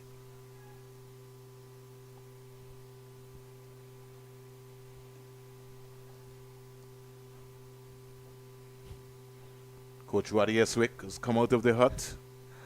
Haven't seen that all day. Flighted, driven. Paris has to stop that. It's Got to cut that off. Has to stop that. 2 wickets already in the over. His ball, no ball, 1 run. He's got 2 for 5. Justin Paris, the schoolboy from Combermere, wearing the number 8, new captain for the Barbados under 15 team this season. Jordan Julian, he stands between a victory for Trinidad and Tobago and defeat. Comes quietly forward. Over number 14 comes to an end. And Trinidad and Tobago, after a flying start at the end of the power play, 45 for 2, they're now 59 for 4. And you see, even from that last delivery, just Julian's approach, and Coach Eswick seems to be very vocal indeed down there in the Barbados dugout. Just walked to the edge of the boundary ropes and shouting some words of encouragement for those youngsters. Well, of course, even before the innings was completed, Barbados, we were both saying that a total of 150 is certainly something that they would be backing themselves to defend. They have some menacing fast bowlers, and they have some good spinners as well, thinking bowlers all around. And their backroom staff understands the cricket, teaches the youngsters the cricket. It just goes to show you that value of experience, as you were mentioning before about the legends of the game. You need to have persons with that value. And I think if we're serious about what's with West Indies cricket, we have to pay more serious attention to the under 15 level. The coverage that this tournament has received has been minimal. We have to improve on that. If we're talking about future stars, we're talking about the next crop of young cricketers. You know, the media personnel, more pictures. We have to see more for this level. This is an investment that has been made by all territories and sponsors. And you look at the economic impact for Antigua and Barbuda over this weekend by having parents from Guyana, from Trinidad and Tobago, from Barbados flying in for this tournament. Yep. You're talking about hotel, car rental, food. You have to appreciate that. Jamaica, Windwards, and even from the other countries in the Leeward Islands to reach here. Comes quietly forward. We're talking about 12 and 13-year-old. First time that they will be playing for their country. They're on shore here. You have to support them. You have to give them that lift. Make them believe that they belong to this game called cricket.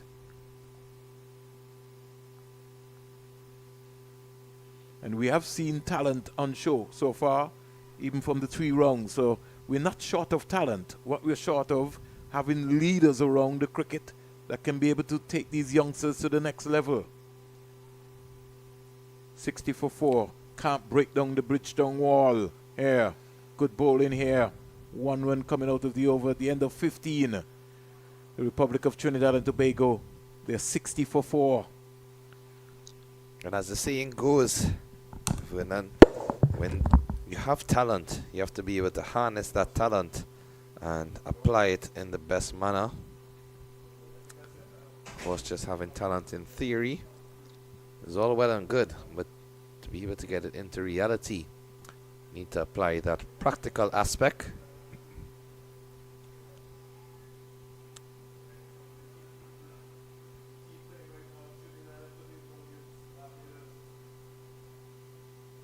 Captain Paris to continue. 2 for 5 in his 2 overs thus far. An impressive bowling spell in the last game to defeat the Leeward Islands. And there's an appeal for stumping. And the square leg umpire says not out.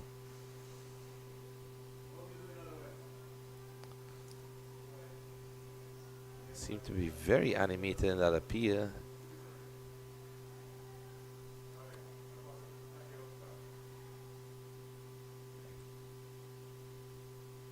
Oh, maybe perhaps just getting back the nick of time.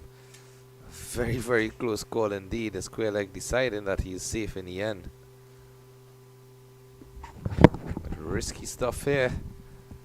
Trying to play an expansive stroke, missing the ball entirely, and almost falling over out of the crease. He just has to stay calm, does Ramcharan. I think he's doing everything to get out, Kishav. Well, I thought after that near stumping that he would have been a bit more cautious. Yeah. Right. And even Seth, if they look at how Julian is approaching the game, this one has beaten everyone. He's going to run close to the ropes. Some good work here from Parasuram. But yes, it's something where we've been speaking about mentors, we've been speaking about coaches, managers, senior persons in the game. But even for yourself as a youngster, you can take lessons from each other. Look at how Jordan Julian has approached his innings. And even when he's facing these spinners, he's trying to get to the pitch of the ball and cover it. And that's definitely a wide one. But I think Jordan Julian is trying to say to him, why are you going at that? I could see his body language. And he's indicating. He's indicating. The only thing, maybe he's in his stature, he maybe doesn't want to call them down. But I think this will come with experience sooner rather than later. Flighty delivery. And he just headed back there to Paris. Now when the delivery is turning as much as those deliveries from Paris, of course it's not easy for any batsman to play. That being said, you have to respect the good deliveries and play them on its merit. Yeah, beautiful over there, bowled by the young man. You recall that recent test series in Pakistan, Vernon, where the pitch was prepared in Pakistan's favour, and then West Indies, thankfully, learned to adapt it. Jamil Warrican learning to bowl a bit slower rather than quicker, as Moti did, and he scored the effects. He was able to play it and navigate it, and even with bat in hand, he scored some useful runs. But it also demonstrated that even though you're trying to prepare a track to favour your bowlers, your batsmen can't play the spin bowling either. Exactly, and it also showed good game awareness because the opposition, as in the West Indies, were able to adapt. That's what we mean by situational awareness. Now it's going to put some real pressure now on young Jordan Julian. For the first time, we've seen him play a fall shot. Jordan Julian, he was trying to get ambitious there, simply because he looks as if everybody's falling around him. Somebody has to stay with him. This is still possible. He goes to 30. Joshua Thompson.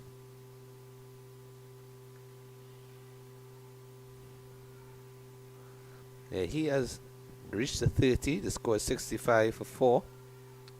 94 they need from 202 balls. The Bridgestone wall again on the offside.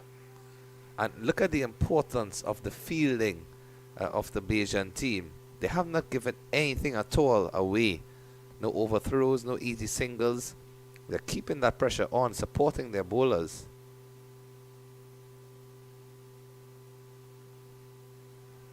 Again, slapped into the offside. That's where the fielder should have been really originally. And the ball would have gone straight to him. You got to understand the angles. You can't get too close to the extra cover. Got to give yourself some room. Even the mid-off needs to come to his right.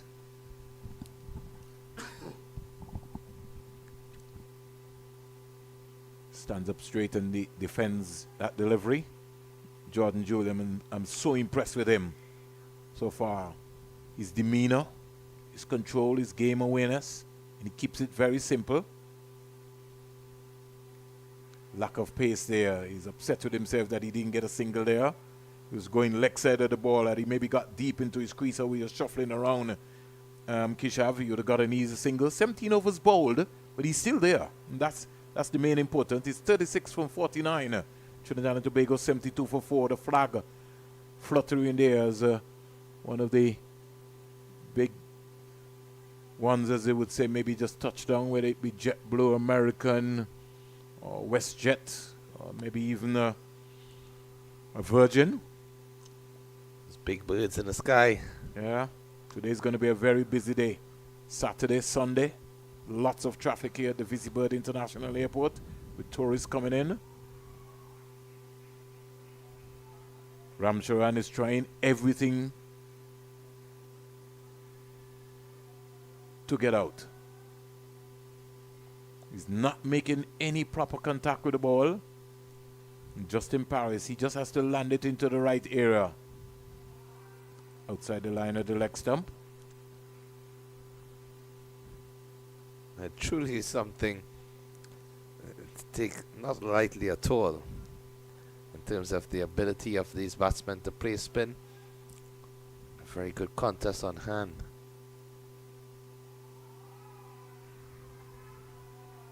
Umpire Donald Shekels, who played some cricket, he would not be convinced by that. One of our better young umpires from the Antigua and Barbuda and the Leewards. He's not phased. I recall seeing Donald in the last 2 games of the West Indies Championship at St. Kitts. He was the 4th official there. Looking forward to this tournament. Good Yorker delivery. Yeah, but it's a full toss. You got to step out and hit that down to long on and long off. And he, I guess because he... It's one of those dippers. Yeah, It seemed as if it was going full and just dipped at the last moment down to the end. He's giving himself room and hitting it out to the mid-wicket fielder. They're thinking about 2. Hesitation in the end. And they only get 1 run simply because Ramcharan wasn't clear. He was more or less ball watching. Jordan Julian, who's been starved a lot of the strike. Ramcharan has faced some 19 deliveries for his 4. And because of that, he's kind of slowed Julian down a lot. The appeal for stumping his out stump. Lost his concentration there. So he was worn down. Overbalanced there. Simply maybe just trying to just sneak a single in the offside. Overbalance himself. And good stumping from Seth Smith, the captain of the Barbados team, Justin Paris. He strikes again. Trinidad and Tobago loses their 5th wicket. 5 for 67, 4 for 57, 3 for 57, 2 for 44, and 1 for 7. And 18 overs bowled here. They need 92 runs in 192 balls. I just wonder, what was he thinking there?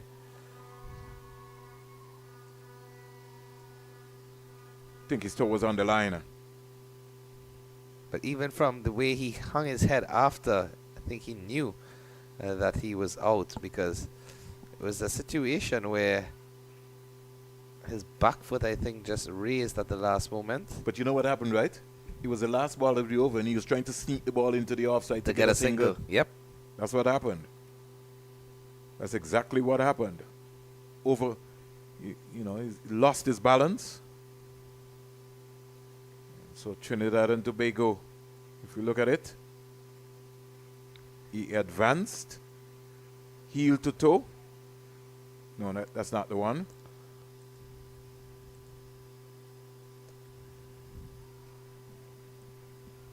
We break for a while. We've got a new bowler. Barbados ringing the changes here. Joshua Thompson, left arm spinner. He starts with a wide.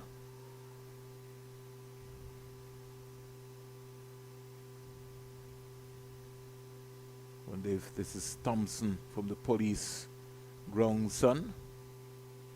But if it was, I would see him here. Here is a big one, which is gone all the way for 6. Short ball. And something that Ramcharan has been looking for all day. He just hoiked that over the mid-wicket area for 6. The second 6 of the match.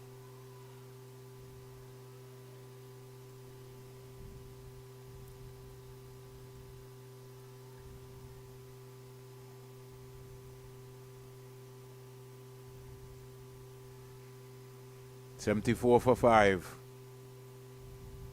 He's out caught. He's out caught. There's appeal for a catch. Yes, he's given out. He's saying the ball came off of his pad. Ramcharan has to go. And the umpire did stand and deliberate for quite some time.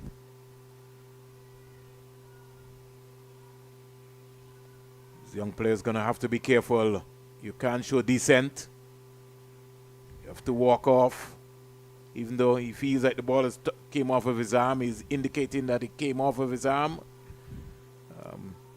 Kishav will go through his demographics and be like a whiz and come up with something spectacular there for me. 74 for 6. Trinidad and Tobago are crumbling to the pressure of Barbados.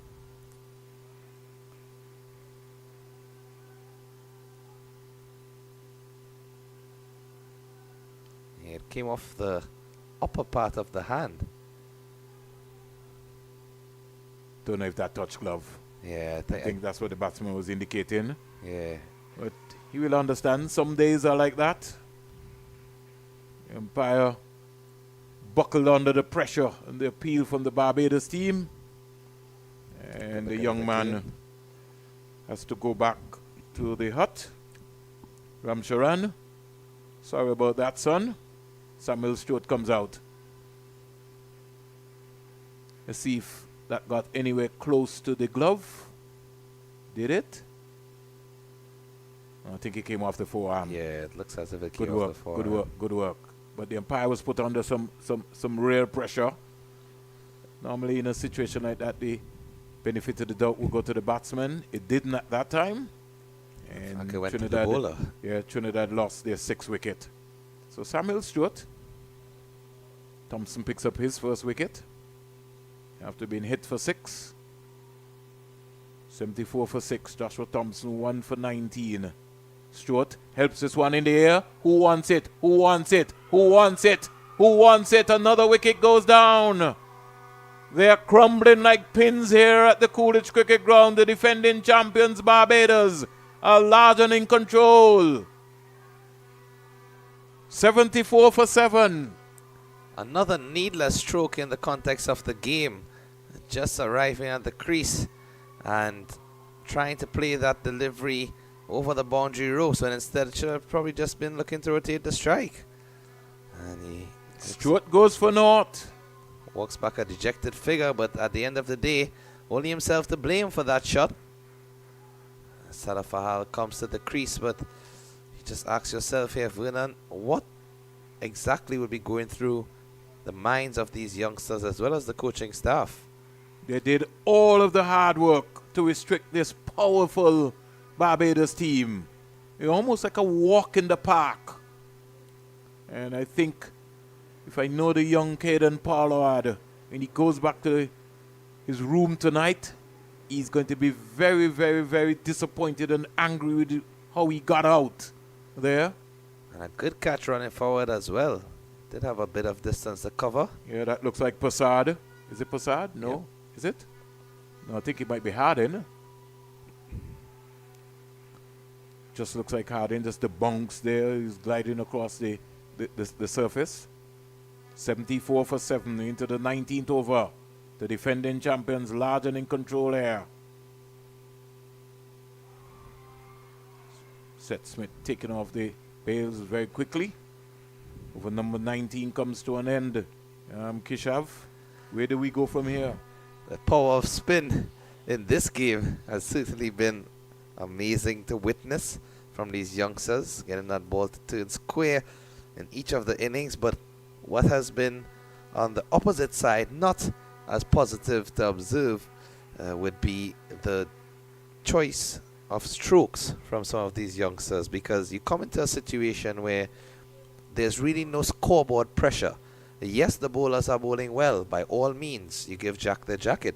If they are bowling well and they're putting the ball in the right areas, the pitch is assisting them and allowing the ball to grip, you just have to respect those good deliveries. So if they were being out from deliveries where they were completely outfoxed or outbowled, then by all means, no problem. But I think some of the dismissals have just been shots that would not have been absolutely necessary at that point in time.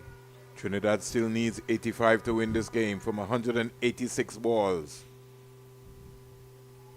And Barbados need 3 wickets. I think you can just assume which one of those they might be looking to get quicker.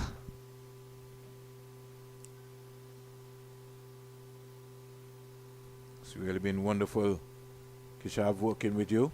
My first time, I know it won't be the last. We've got to, by the help of the mighty God. And a pleasure for me as well, Vernon, to be in your esteemed company. Sure, we look forward to rounds 4 and 5, of course, of this Cricket West Indies Rising Stars Men's Under-15 Championship. Barbados looking to be very clinical here. They want to finish this. Coach Waddy Eswick comes out from the hut and he's maybe saying, listen, we don't want anything close, getting up to the line. The keeper, I love Seth Smith. His glove work is... He's been really impressive. He looks like a keeper. And like I said, he reminds me of a Courtney Brown. His demeanor.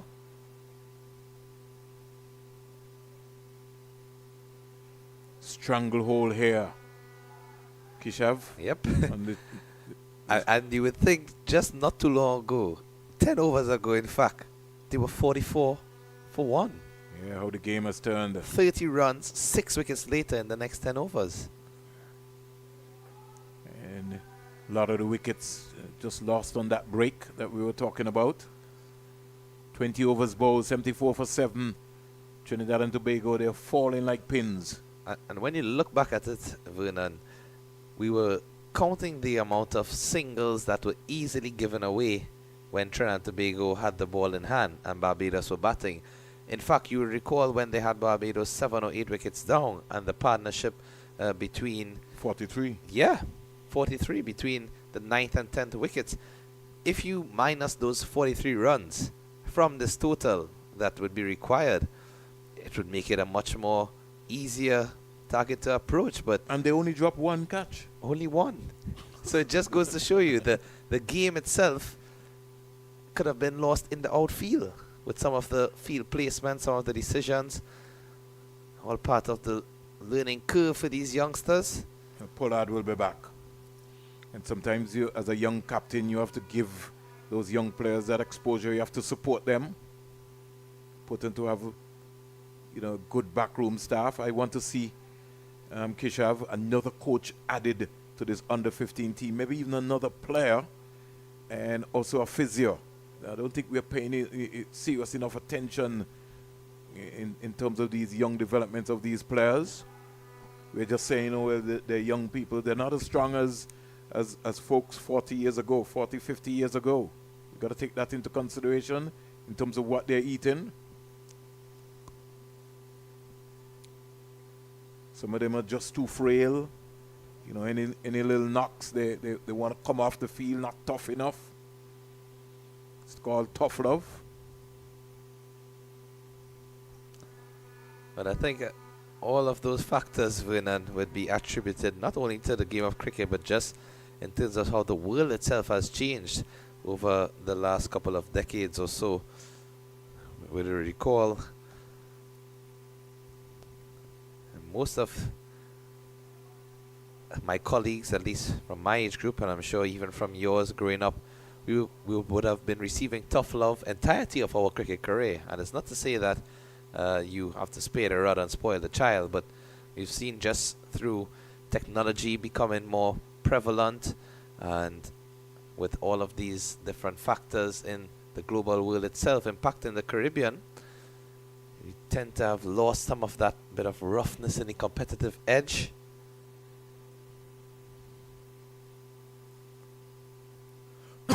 Also, there's a concept to that as well too. You would hear folks saying that there were no coaches in, let's say, the Clive Lloyd and the El Camino Willets era, but the coaches were in the stands. You hear that noise down there from Barbados and you hear that noise down there from Trinidad. Those are the coaches, the messages that were coming out. I remember, we picked a St. Kitts Nevis 13 and on the All-Star team, and we went to Barbados. And part of that development process why we took the team to Barbados was for them to understand the mecca of cricket. If you want to learn cricket in Barbados, and we played in various communities. We played at Wanderers around Barbados, but it was a way for them to be able to be exposed to a cricketing nation and the keenness of the competition.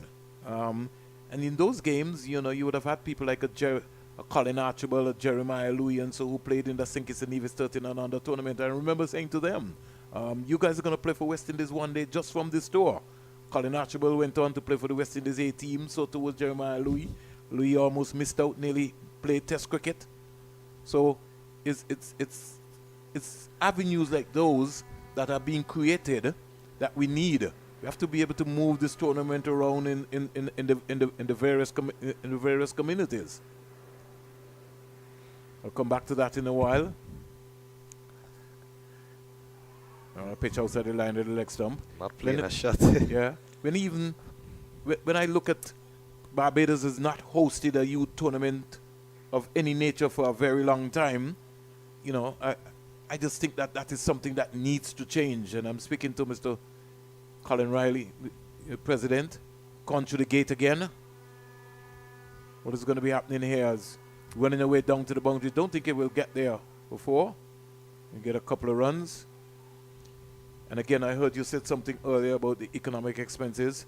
Nothing could be too expensive for young people. And especially when you look at it as an investment rather than an expense. Because when you invest, you will get some rewards out of it in the future. If you look at it as just an expense, then the expense itself would have no real future value. But I can definitely concur with those sentiments, Vernon. In fact, I myself would have benefited from being part of a Trinidad and Tobago under 14 secondary schools team, best of the best, that was selected to tour Antigua. And that would have been some 18 years ago. And from that tour, in fact, we had the privilege of, this one runs away to the boundary down the leg side. But yes, we had the privilege of coming to Antigua as youngsters, getting to visit the different venues, play at the different venues, and also compete against some of the best in the region. I recall Hayden Walls Jr. would have been part of that team as well. Seemed like a long time ago that it was just so nice, and you showed me that picture of 18 years ago right in front of the Stanford T20 building. Yep, that's when it was named after Stanford himself, and of course we know all of the situations that led to his non-inclusion in recent times, and now has been redubbed the Coolidge Cricket Ground, as 22 overs are completed, 82 for the loss of 7. But even apart from that, Vernon, as you were speaking about nutrition as well being an important aspect for these players, not just batting, bowling, fielding and physical fitness, but the mental aspects of the game, the diet, the just general characteristics of what it takes to be a professional cricketer. I would recall that in Trinidad and Tobago, at a couple instances, I would have been part of a high performance center, and that initiative would have been hosted by the Trinidad and Tobago Cricket Board, as this is cut away for a single. But I just wonder if it is that the individual territory boards can also take the mantle on themselves, because that high performance center, I could tell you, at least half, if not 3/4 of the Trinidad and Tobago national senior team would have been part of that high performance center during my tenure. And of course everyone would have gone on to different pathways, some more academic, some sticking with the cricket professionally, but it really augured well. It was the sort of system where you had everything in play from a Friday to a Sunday, and you're still in secondary school. You're dropped off at a certain location. You have schoolwork to do, you have physical fitness to do, and then the technicalities of the game.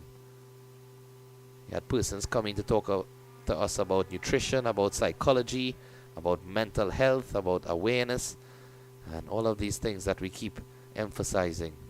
It's a program which should really be replicated in some of the other territories. Certainly not. And one of the things which I think that we are missing out of the game is the mental aspect of the game, in terms of how we prepare these youngsters. You know, everybody's got talent, everybody's born with talent, but it's all in the mind, it's all in the head, it's all how we prepare our young players, our young boys and our young girls to deal with the real life situations that is in front of you. We see what's happening even at the senior level, the mental attitude, you know. If the administrators themselves are really not readily organizing themselves, and what do you expect from the players?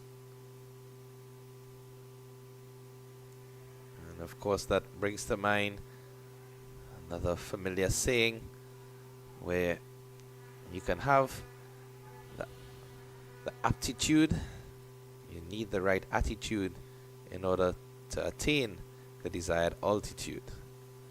So in other words, you can have how much talent you want, but without the right attitude to put that talent into work, then you will reach to the heights that you want to achieve. And when you hear us talking about the mental side, there are 5 things that you have to master as a human being: your ego, your envy, your anger, your fear, and even your ignorance. Because depends on who you surround yourself with, all of these can really affect you. A lot of these young players who go back to their respective communities, they now become the superstars in their communities. And maybe at a young age, they may be just too young to deal with that sort of pressure, right? They don't have the good, solid ground foundation coming up. What is happening in the communities? Are we checking out to find out what is happening in the communities? How grounded are they? So it's essentially a grassroots approach that needs to be adopted in terms of getting back on the ground. Sometimes I say to you, Kishav, we do a lot of talking in the Caribbean, and a lot of people who are administering the game, they don't move around the communities to understand why the game is struggling in the Caribbean. One of the reasons I feel why the game is struggling is because of our club structure. A lot of our clubs can organize themselves even since COVID. And I'm not even just talking about the clubs, maybe even some of the sporting associations in the Caribbean since COVID have not recovered from COVID. Those are areas that we're not addressing.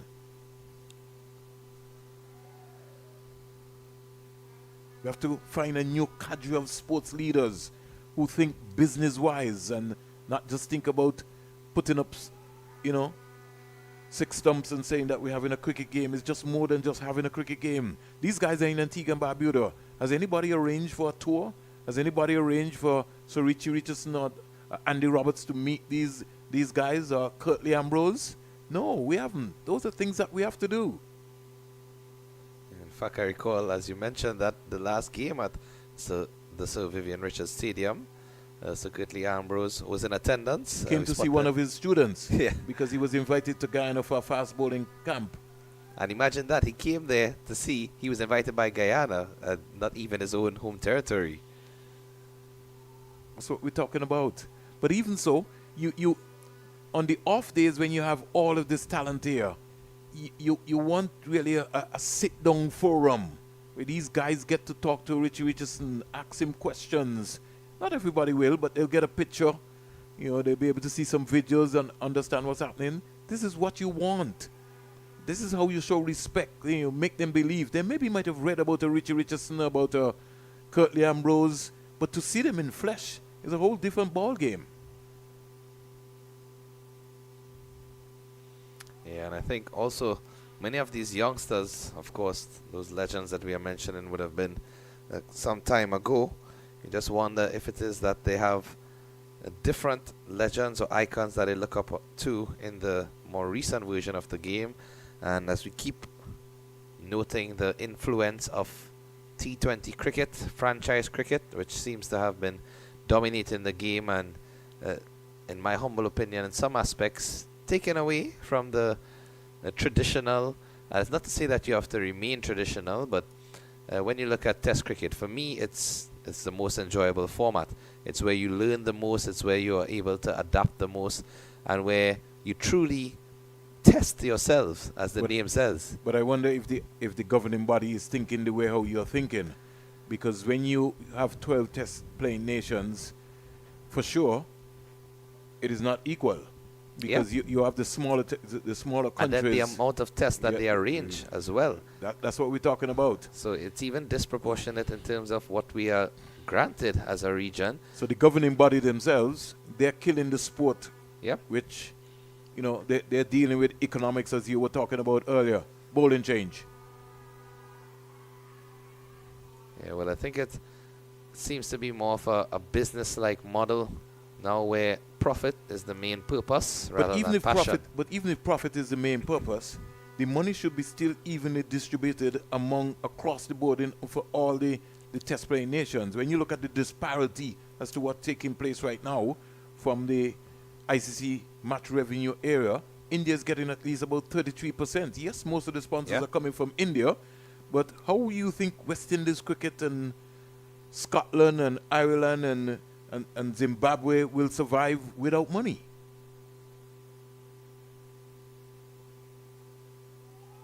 All very valid points indeed, and it's just a situation of just asking the question, what more can we do? I know we spoke about resources a couple of times, but this is a situation where it really has some of the most meaningful impact. If we don't have the resources to do it, then we can't achieve it. I'll get back to you in a while. One of the things that we seriously, if we really want to come back on top in the next 10 years, is that we seriously have to address school cricket in the Caribbean. I'm not saying that we're going to get all the schools playing, but wherever the respective areas are, you have active school cricket in Barbados, in Trinidad, not so much in Jamaica. In Antigua, I can speak about it. There's some school cricket being played, not to the level that I would like. In St. Kitts, almost the same thing. But you need an introduction where you have to go back to the primary school. When you look at the track and field program in the Caribbean, they start as early as the preschool, going right up, and you see how active all of the sports are during sports term. You need to have that same intensity for the other sports, not just cricket, but be it football, be it volleyball, you name it. There has to be a plan rolled out based on the economic benefit that will come to the Caribbean. How much of us are educating our players that if you play IPL, that the club can benefit or the country can benefit? Don't think a lot of that is happening or even taking place. Yeah, rightfully so. And even as you said that, I recall I could give you a recent example. Nicholas Puran, of course, featuring in the IPL very prominently. When he returned to Trinidad a couple of years ago, he would have in fact returned to one of his original clubs, Clark Road United, and shifted from Queen's Park Cricket Club, where most of the players are. And part of that was due to investment. It was a situation where Puran, of course, is ties to the IPL, and since his return to the Clark Road outfit, they have been certainly going through some progressive changes, and it's just one minor aspect of how those influences can impact the game. 90 for 7 after 25, and at this point in time, Trinidad and Tobago just steadying the ship. This pair at the crease, they're going along, taking their time, of course, but no need to rush. Giuseppe 10 from 29, Satafal 3 from 9, 69 runs required rate of 2.76 and current rate of 3.6, so 69 needed and 150 deliveries. Talking about Nicholas Puran right here in Antigua and Barbuda, you're talking about Azari Joseph, who's from the All Saints area, and while he was home on a break there, played a lot of club cricket, brought out some fans, scored 100 for his club All Saints in the two-day competition. Very so good. Again, you're talking about the impact of Antigua and Barbuda's only IPL player, coming and giving back to the community. That community that Azari Joseph comes from, the back-to-back Premier Division football champions in Antigua and Barbuda, a community which has produced the folks of Anthony Merrick, Winston Benjamin and company, Whitmore Quinn, some real cricketing talent, sporting giants coming out of that All Saints community. But it shows what you're talking about, how the sport has evolved to the point now that they've got an IPL player. And again, imagine he could have easily decided to use that time elsewhere if he wanted, possibly in different leagues, possibly just taking some time for himself, but he chose to come back home and reinvest his time and his energy in the grassroots community, and of course that can only benefit everyone around. Azari's always a leader. Azari's old man, early o'clock, Azari bought himself a bowling machine and built a pitch in his yard, even before he became, this giant superstar. He's done the same thing for his community as well too. He sorted out his club in terms of contacts with cricket gear, uniforms. So it's a combination of him giving back. You also would recall that when Azari mothers died, against England, Azari turned up to play for the West Indies. How many people you find today would do something of that nature? I recall watching that exact same match and hearing the news, which was really unfortunate, seeing the players wear those black armbands, and he took the field of play, and you could have seen the emotion, but he still went to do his job. As here, Barbados are doing the job. Another wicket has fallen after Trinidad and Tobago were putting up somewhat of a resistance recently. Goes back and across, and that googly delivery just going in between the bat and the pad and clipping the bails. 8 down now. And you know, when Alzari was asked about that, Kishav, his mother was a very avid cricketer, played some good softball and wind ball cricket during her time. His father, also Alva Joseph, played some very, very competitive cricket. So Azari's grandmother, in fact, too. So it come from a cricketing nation, background, aspect, community. But here at the Coolidge Cricket Ground, the end is in sight unless a miracle happens. The defending champions Barbados, they are really dismantling the Trinidad and Tobago under-15 team here. 90 for 8. In over number 26, Justin Paris 4 for 13. And he's into his 8th over. Trinidad and Tobago need 69 singles from 146 balls. And it's the players are just taking a drinks break, so we'll also take a break and join you back shortly.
Welcome back after the drinks break. 90 for 8. Don't want to say London Bridge is falling down just as yet, because we have seen miracles happen. We saw a 43-1 partnership take place a lot earlier. And the Trinidad management, they'll be looking and seeking for one of those here, Kishav. Yeah, most certainly.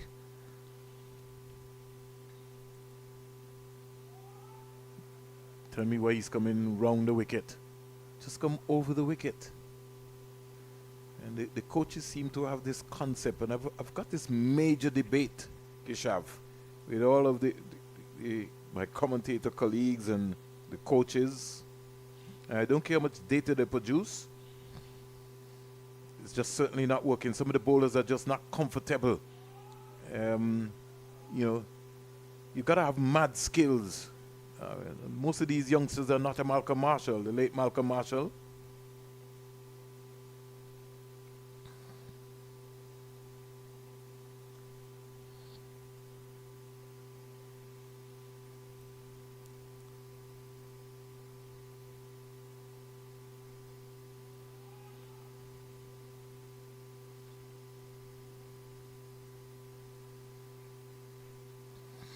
Jordan Julian. If Trinidad and Tobago, I spoke to you about that, Keisha, to get over the line, one of them would have had to have batted as deep as possible. It didn't happen.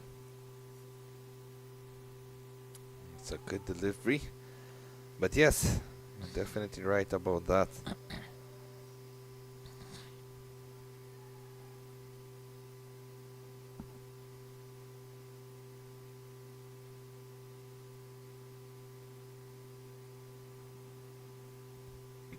Hines 1 for 32 so far. Picked up the wicket of Pollard. Slashed down to the third man fielder.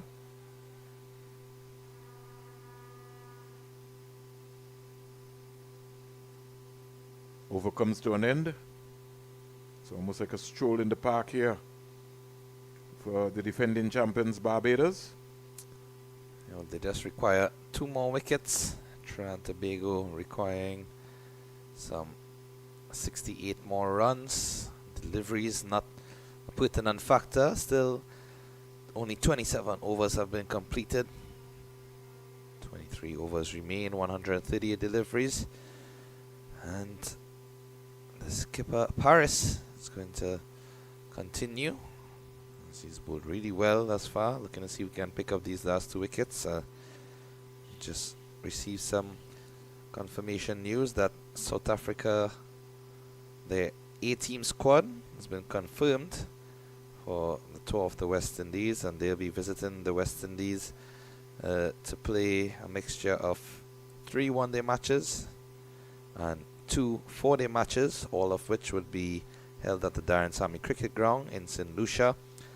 Those one-day matches are on the 21st, 24th and 27th of May. 4-day matches commence on the 1st of June and the 8th of June respectively. Interesting to hear that A-team squad. Yes, indeed. Well, I've seen the South Africa squad be released. I've not seen any word on the West Indies squad as yet.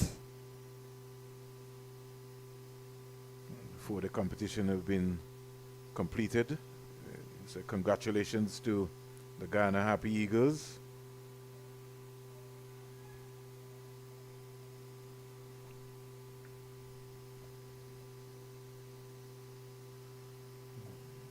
Yeah, Ghana, I must say, played some really impressive cricket throughout the entirety of that tournament. Had the opportunity to cover a couple of their games at home, the Providence National Stadium, in addition to a couple of their games outside of that jurisdiction. And sometimes when you see a team playing and you can just sense that they are gelling together, that they are playing cricket not individually but for each other and using each other's strengths to supplement where there might be weaknesses. You saw that with Guyana, similarly as you are seeing here with Barbados. Very strong unit in terms of their all-round capabilities. Every player from 1 to 11 on that team sheet providing valuable contributions. Just to give you a 360 roundup. What has that missed? Missed everything. Just denied Justin Paris from picking up his 5th wicket. Maybe I think he would have got an under.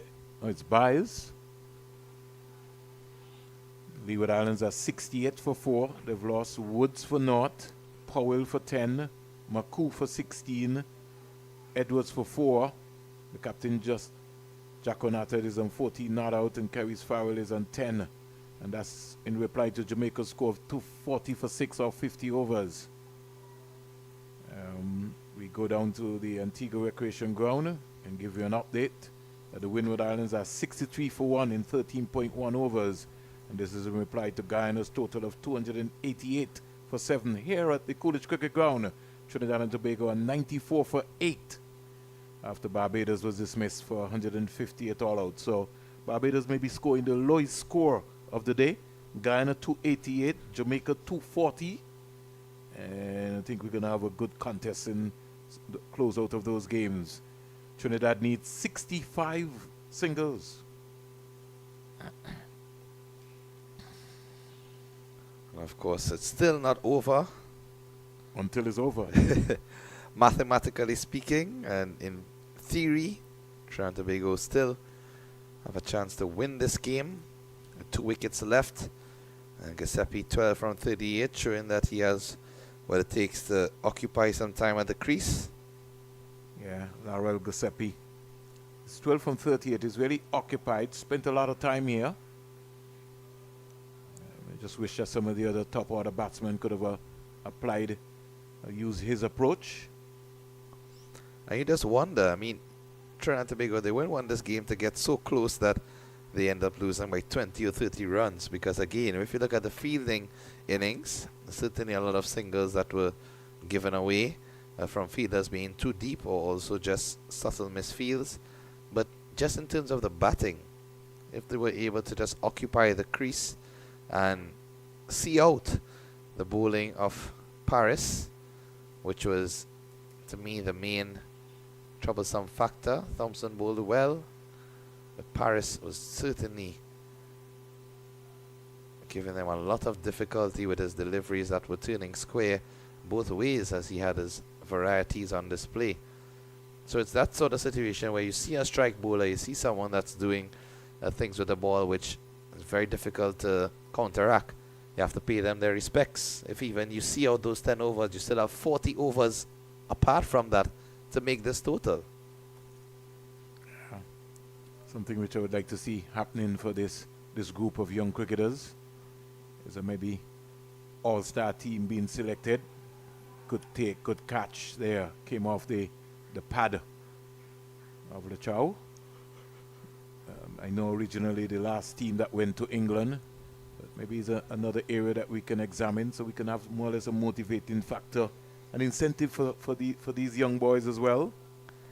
I can tell you right now in Trinidad and Tobago, there's a team from the DC hub in the United States of America that's visiting and playing several matches across the country, playing against some secondary school teams as well as some coaching schools and different combined teams. So that's one of those examples. In fact, I think there are also male and female teams being featured at this point in time. So a lot of exposure being given to those youths.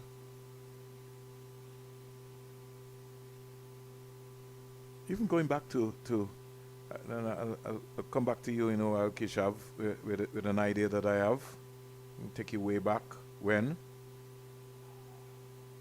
I can remember Benson Hedges used to sponsor a coaching clinic around the Caribbean. Yep. It had the likes of Lance Gibbs, Clive Lloyd, Sir Garfield Sobers, a couple of those guys who used to go around. I remember at Warner Park in St. Kitts, and Nevis, the late Wade Davis, Ronald Hendrickson, a number of players would have come to the camp. But you had those players, who came around and looked for talent, identified talent, break for a while. I want to see maybe even at the senior level, Keshav.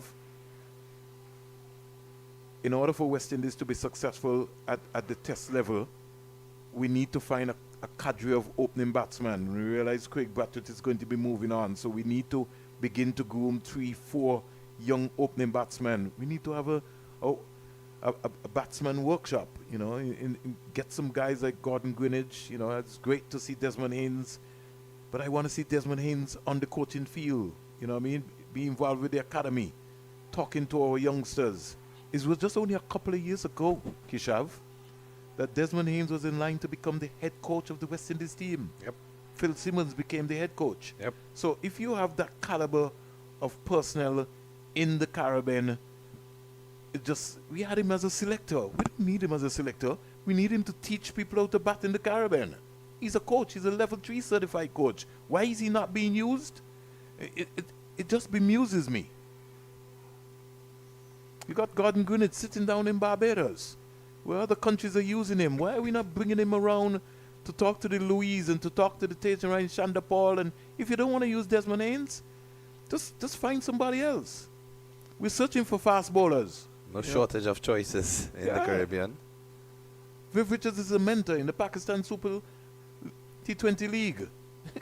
Right? Come on. Brian Lara is somewhere towing some globe around there. Jimmy Adams has just become an ambassador for grassroots cricket in Zimbabwe. You see where I'm going? Come on.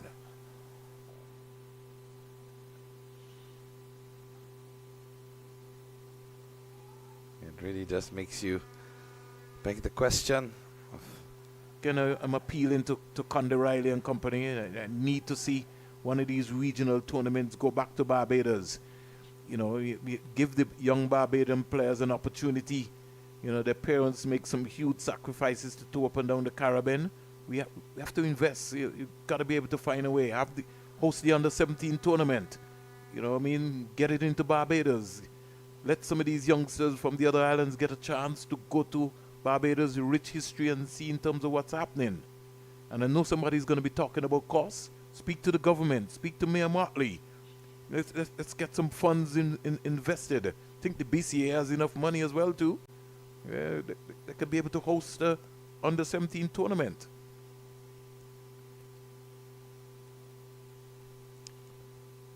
As you said, it takes a lot of different stakeholders to be involved in those decisions, but by all means, if it's for a communal purpose, benefit your community, your country, your region, then you can make those decisions bearing in mind that it will benefit everyone. Airlines can partner with the governments, with the different private companies, assist with sponsorship, hotels, accommodation, transport. 98 for 8. There's appeal for leg before, not out. Even the Sir Garfield Sobers competition, I think Cricket West Indies needs to pay special attention to that. It's not every youngster is going to get an opportunity to play for Barbados, Jamaica, Leewards, Windwards. But that school tournament, which is a very dynamic tournament that brings schools from all around the world, there has to be some talent there that we have not seen. Over-completed. 30 overs being bowled, 98 for 8. Yeah, and that also completes the 10-over spell from the skipper Justin Paris. 52 dot deliveries. 4 for 16. 4 for 16. Just look at that. He certainly deserved the fifer. And he was trying really hard to get it there at the end, but unfortunately, he's finished his work for the day with the ball in hand, and now just has to continue his duties as the skipper.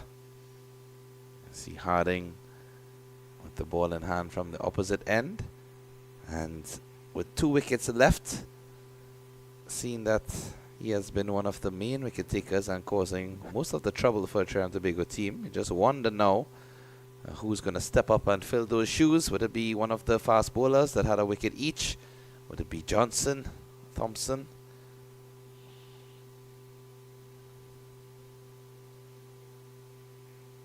Barbados look like they've just let up the gas there. They almost have some pedestrian ornament fielders all around the circle. I think the score is now 99 for 8. They've got to be looking to try and get one of these run out. I don't see these two. And what even if they look to maybe get a boundary or two? Really not much of a danger here. The seamers just need to bowl the ball a lot more fuller. Well, again, we see the field spread. Fielders on the edge of the circle, so allowing them to get those easy singles. Harding has got to bowl a fuller length. Too short. Everybody's running in and pounding the ball into the surface. And the irony is that when these pacers come on, sometimes it seems easier to get runs, because the ball is coming on faster to the bat. And 100 up for Trinidad and Tobago. Yep. 100 for 8 and 30.2. Yeah, and if these fast bowlers are not penetrating as they would have done in the initial stages, and now batsmen are just working it around. I like the look of Harding. Really like the look of Harding. But he has to pitch the ball up. He certainly has to. Trinidad and Tobago are 100 for 8. They need 59 runs in 117 balls. Got to look at the stumps. That's where you got to be bowling.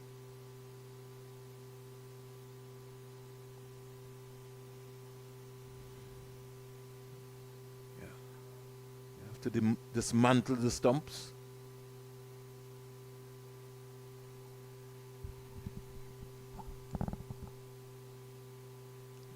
comfortable to play that. And you can see their approach since Lee Chow has come to the crease. He's come with the intention to just take his time. And as we noted previously, Lee Chow being the wicketkeeper, one would reasonably assume that he's a wicketkeeper batsman. And having come to the crease much lower than we initially anticipated, you just wonder if it might have been some sort of strategy as well in terms of keeping him down to the end here in case there was a collapse, which did happen.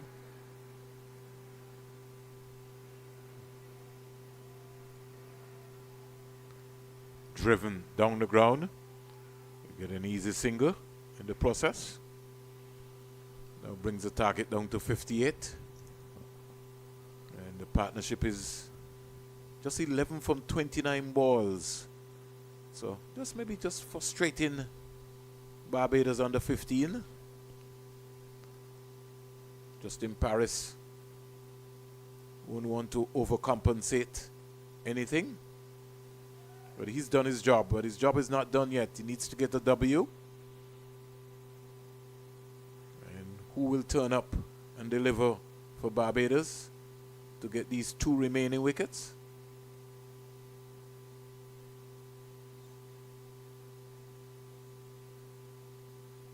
Just needs to get that non-bowling arm. He's not using that non-bowling arm at all.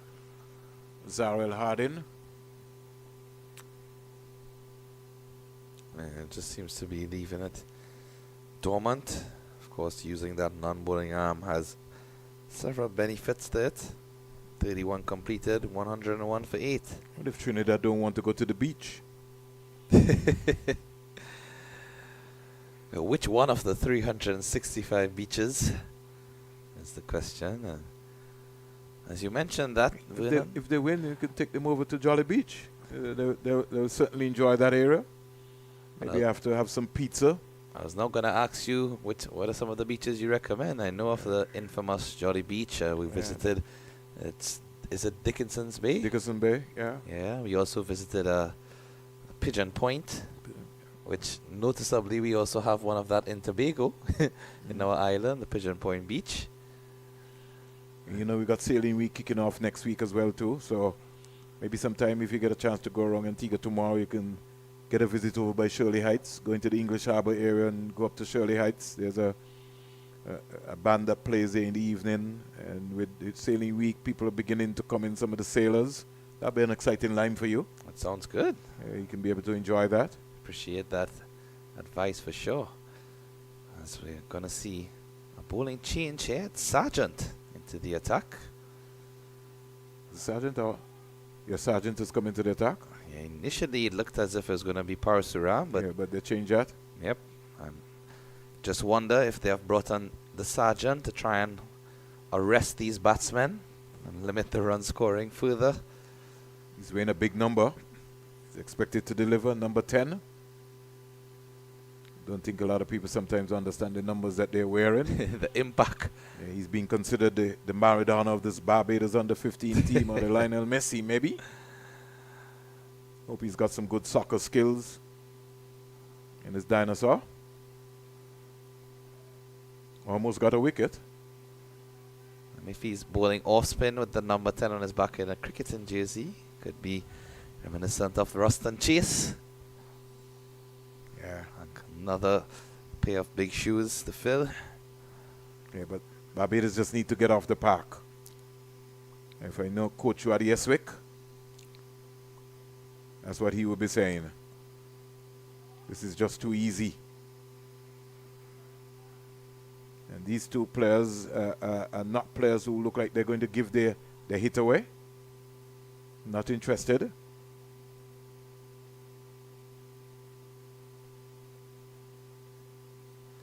Yeah, they seem very content with just taking their time at the crease, trusting that the runs will come once they occupy.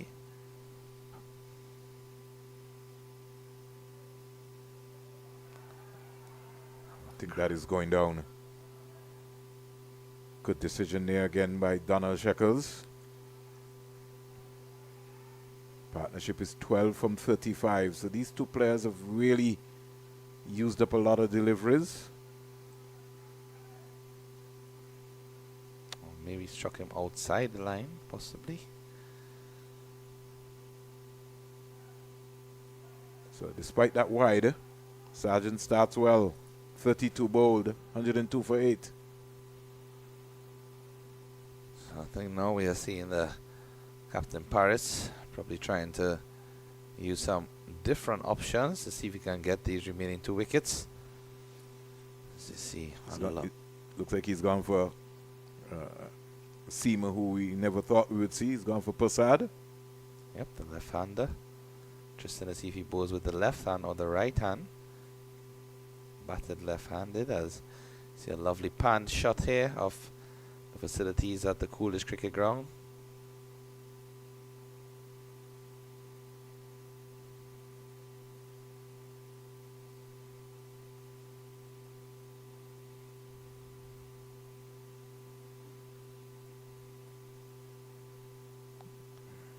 Look as if they have decided no Prasad.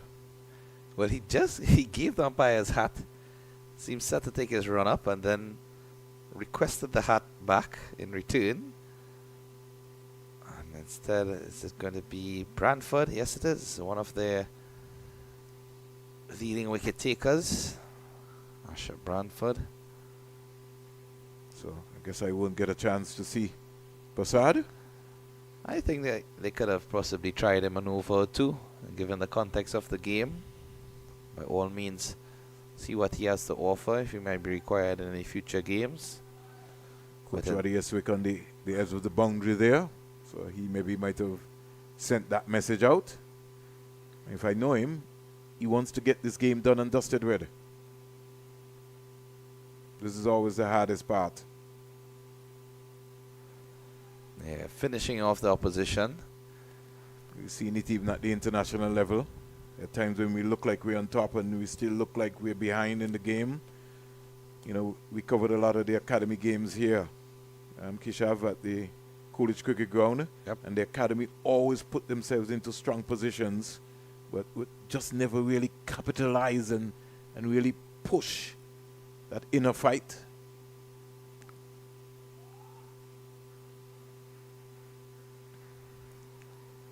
It just makes you wonder which of those aspects need to be improved on to get that killer instinct. It's the mental side. Yep. That hunger. You have to change your mindset. You have to be a winner. And some of those things can be taught. And winning starts from in practice, starts from in training, how you prepare yourself. There's a lot more distractions around now. You know, nutrition is also key too, in terms of, you know, how we go forward, how we approach. And I think it's also down to a matter of education too, because one of the things which I feel also is happening, and that's why I keep talking about having the right backroom staff around to understand and read the playing conditions and to teach the players about the game and, you know, game awareness. I'll give you an example. So I was talking to one of my colleagues from Ghana, who's here covering the games, and he was indicating to me that Ghana have invested now at the under-15 level in seamers to get the pace bowling points. And in my mind I was saying, yes, that sounds good. You know what I mean? But it got to be the overall development of the cricketer. If you're just bringing somebody in just to be able to get extra points so you can win a championship, how is the cricket being developed through the youngsters? And he's bowled him. Finally. Yorker length delivery onto the pads of Giuseppe, and his vigil at the crease has ended some 50 deliveries for his 14. Was putting up a very good fight there and trying to resist the Bajan bowling attack.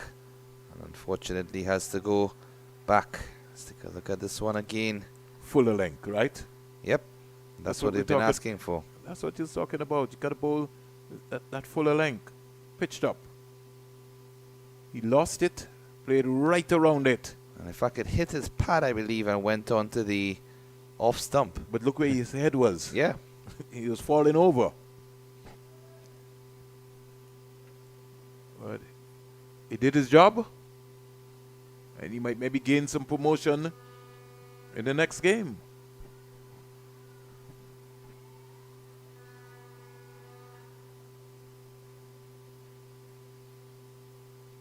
His non-bowling arm not doing anything either, just pushing straight down there. He needs to get that arm up, get that left arm up.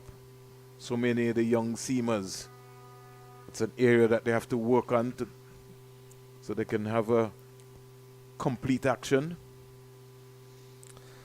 So the last man in, Sanjeev Bechu, moved really well today, the youngster. Nice impressive spell of some right arm wrist spin. There's a job here to do with bat in hand. They need 57, Trinidad and Tobago, the Republic of Trinidad and Tobago. In the air. He survives. And at the end of 33, Trinidad and Tobago are 102 for 9. It's only a matter of time now. Last night, looking at the opening ceremony of the Carifta Games at the Hazel Crawford Stadium, saw this young man playing the steel pan, which is, the official. It brings me to mind to my colleague who I just met a couple of years ago, Devon Stewart, BP Renegades, conducted a workshop here in Antigua and Barbados at one of the top high schools, Princess Margaret Secondary School. Very likable guy, man. When you sat down and had a conversation with him on an interview, sometimes when you look at greatness, man, you just can't believe sometimes, It's right there. Greatness. Devon Stewart. Yeah, music. What a man. Phenomenal. He's come to Antigua a couple of times and really given back. You might not be listening cricket, Devon, but somebody might tell you. Good afternoon to you, my brother. And sometimes if we all work together, Kishav, in the Caribbean, you could just imagine how powerful we would be. It's all about that unity. Just think that everybody's just lined up against each other.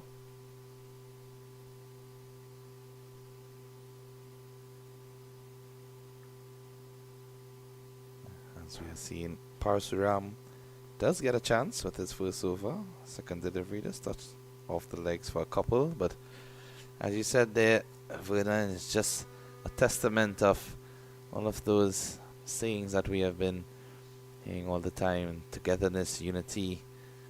Of course, in many of our watchwords, everybody wins. There has to be a system that is put in place, Kishav, for our sporting team and supporters who travel with our teams. You see this Easter period, Kishav, you could just imagine how many sporting organizations and so will be moving to the Caribbean. It can't be a rate, whether it be Caribbean Airlines, Layat, Sunrise, as long as you're traveling for sports, Give them you a get discount. a 15% discount off, or whether more people are going to travel to the Caribbean. Yeah. And we certainly have even none done within the Caribbean, from country to country. And it doesn't even have to be for sports. It could be for culture. The music festivals. You got St. Lucia Festival coming up, the St. Kitts Music Festival coming up.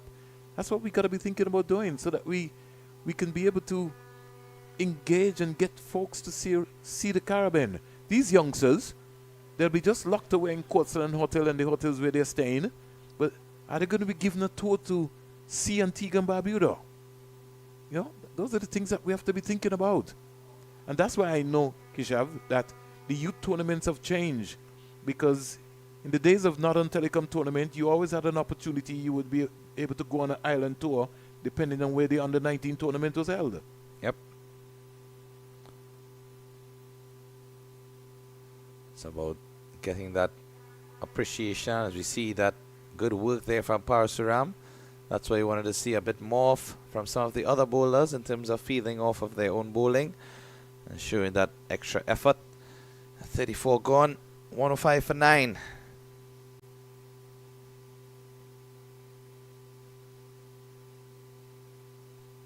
It's going to be a very busy year for cricket in the West Indies. The academy will also be having a run out. I heard you talking about the West Indies and South Africa A series coming here.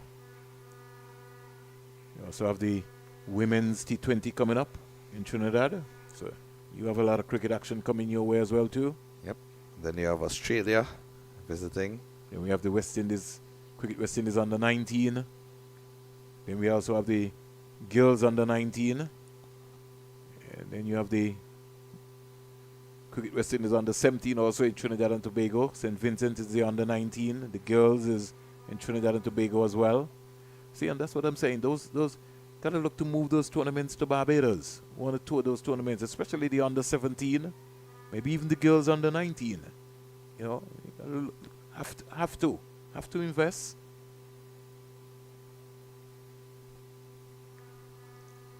I think one of those main factors, as you said, would have been the cost, anticipating that, as well as...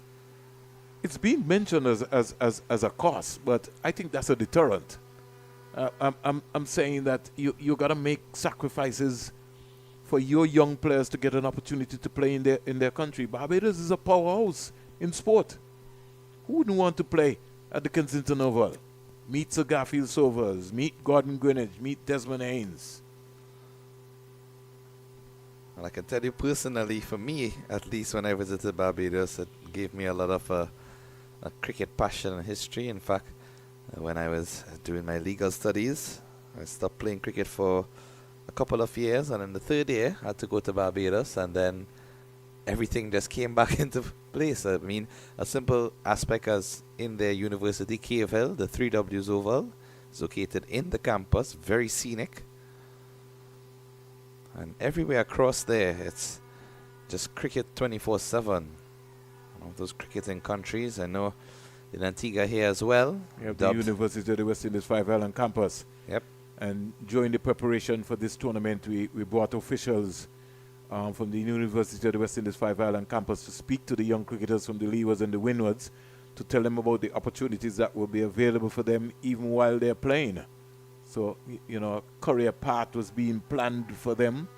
The university now has a sports management program which they're rolling out here in Antigua and Barbuda.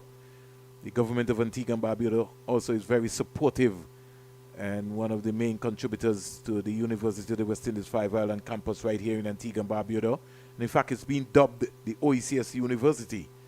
You know, it gives folks from St. Vincent, from Dominica, from St. Lucia, and around the islands a chance to go to the university as well, too. That's an excellent initiative, especially when you can give these youngsters a pathway to merge the sport with the academics, because as we all know, there is life after sport. It doesn't mean that the life has to be outside of the sport, but there's life after sport where when you finish playing competitively, you still have to ensure that you can earn an income and sustain yourself. And so that was one of my main concerns as well too, Keshav, in terms of the franchise system that is set up in the Caribbean. We have the Leeward Islands Hurricane franchise, which is based in Antigua and Barbuda. And I'm saying that we need to be able to find a model at some point in time, yes, to get those boys to learn a skill or to go to a university to do a short course, to do something. Can't be all cricket. We have the West Indies Academy also, just as you rightly said. One injury and you're out. Flicked away nicely here from Lee Chow. And again, excellent work on the boundary. The Barbados team has been so impressive in the outfield in so many aspects. Whether it's the bowlers feeling off of their own bowling, diving left and right. And that fielder there was Zarel Hardin. A natural athlete, they came gliding around there. Look as if he might have injured himself. He's easy on the legs. Could see that. 110 for 9 after 35. But so many of these fielders that we have seen today, Vernon, they are just giving that extra commitment, that 150% that all coaches ask for when you go out there on the field. You give your 100%, and then the extra percentage comes from that desire and that motivation. I'll tell you something a pretty long time ago.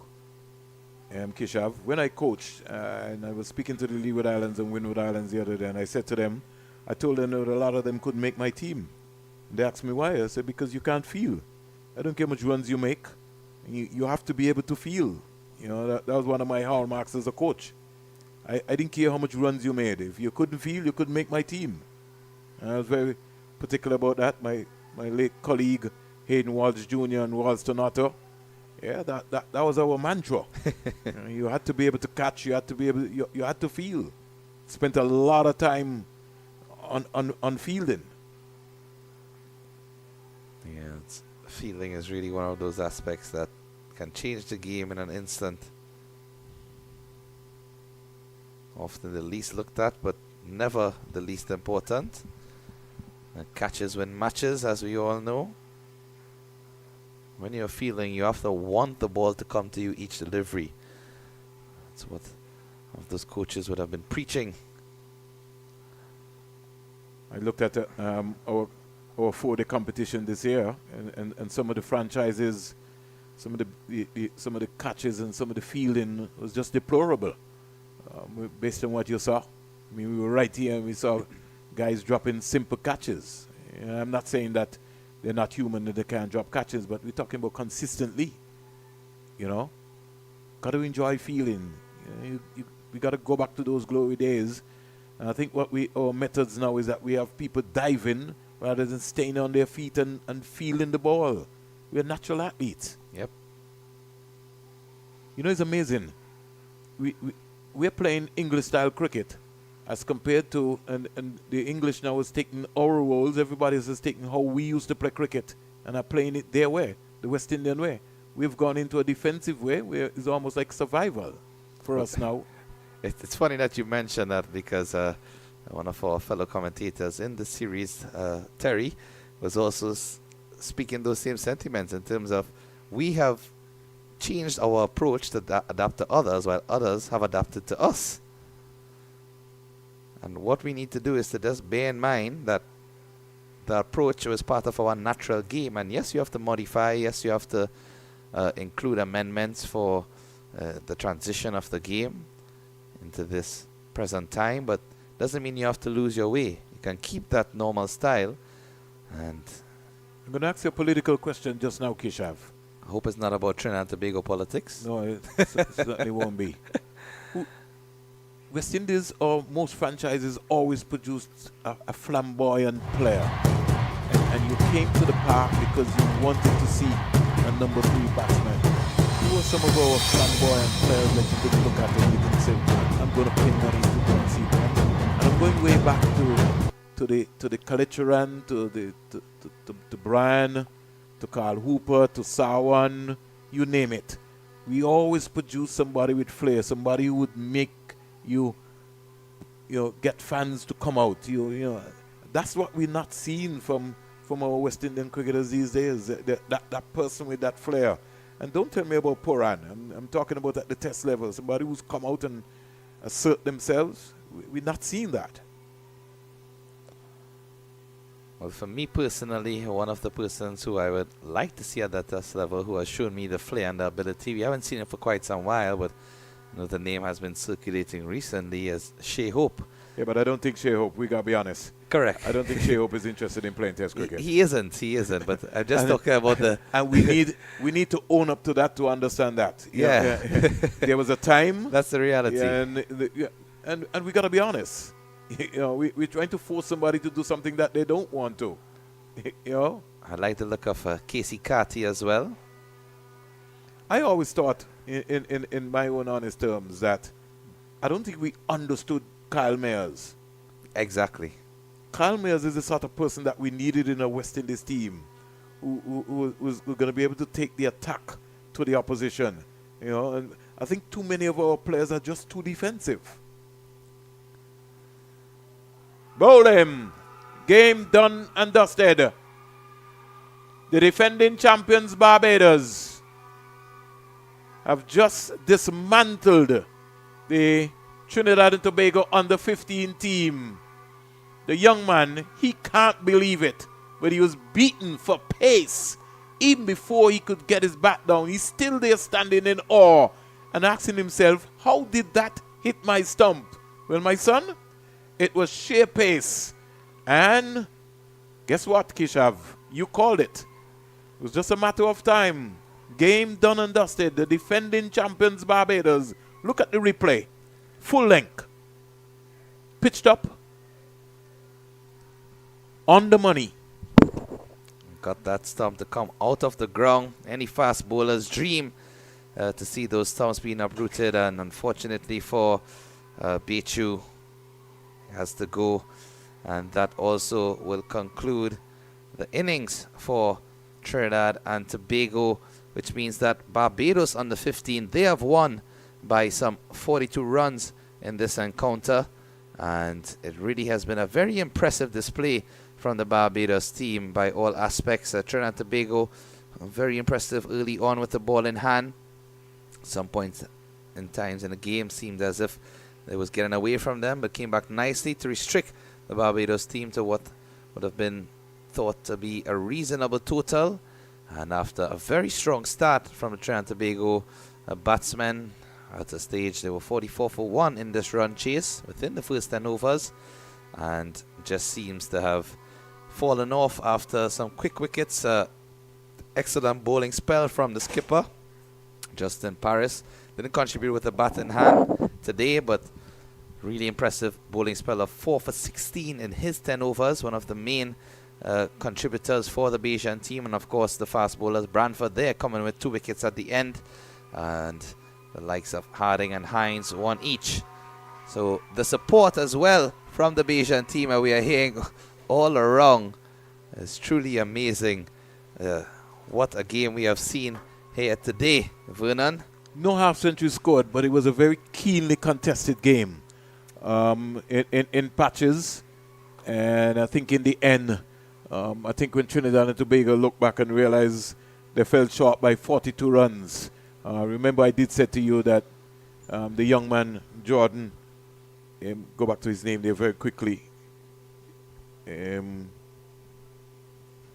But Jordan Julian, for Trinidad and Tobago to get over the line, at least it would have had to come down to the captain Pollard and Julian to have stayed there. I like the look of Jordan Julian.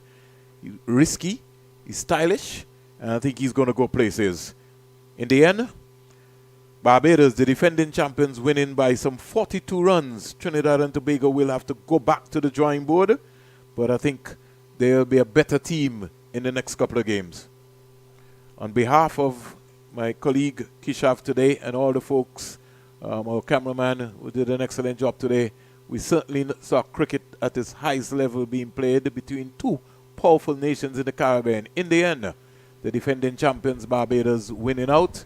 And so the next time that you will hear this voice, or you will hear us, will be on Easter Monday, which is a holiday here in Antigua and Barbuda. We'll be back on 360 to bring the coverage to you.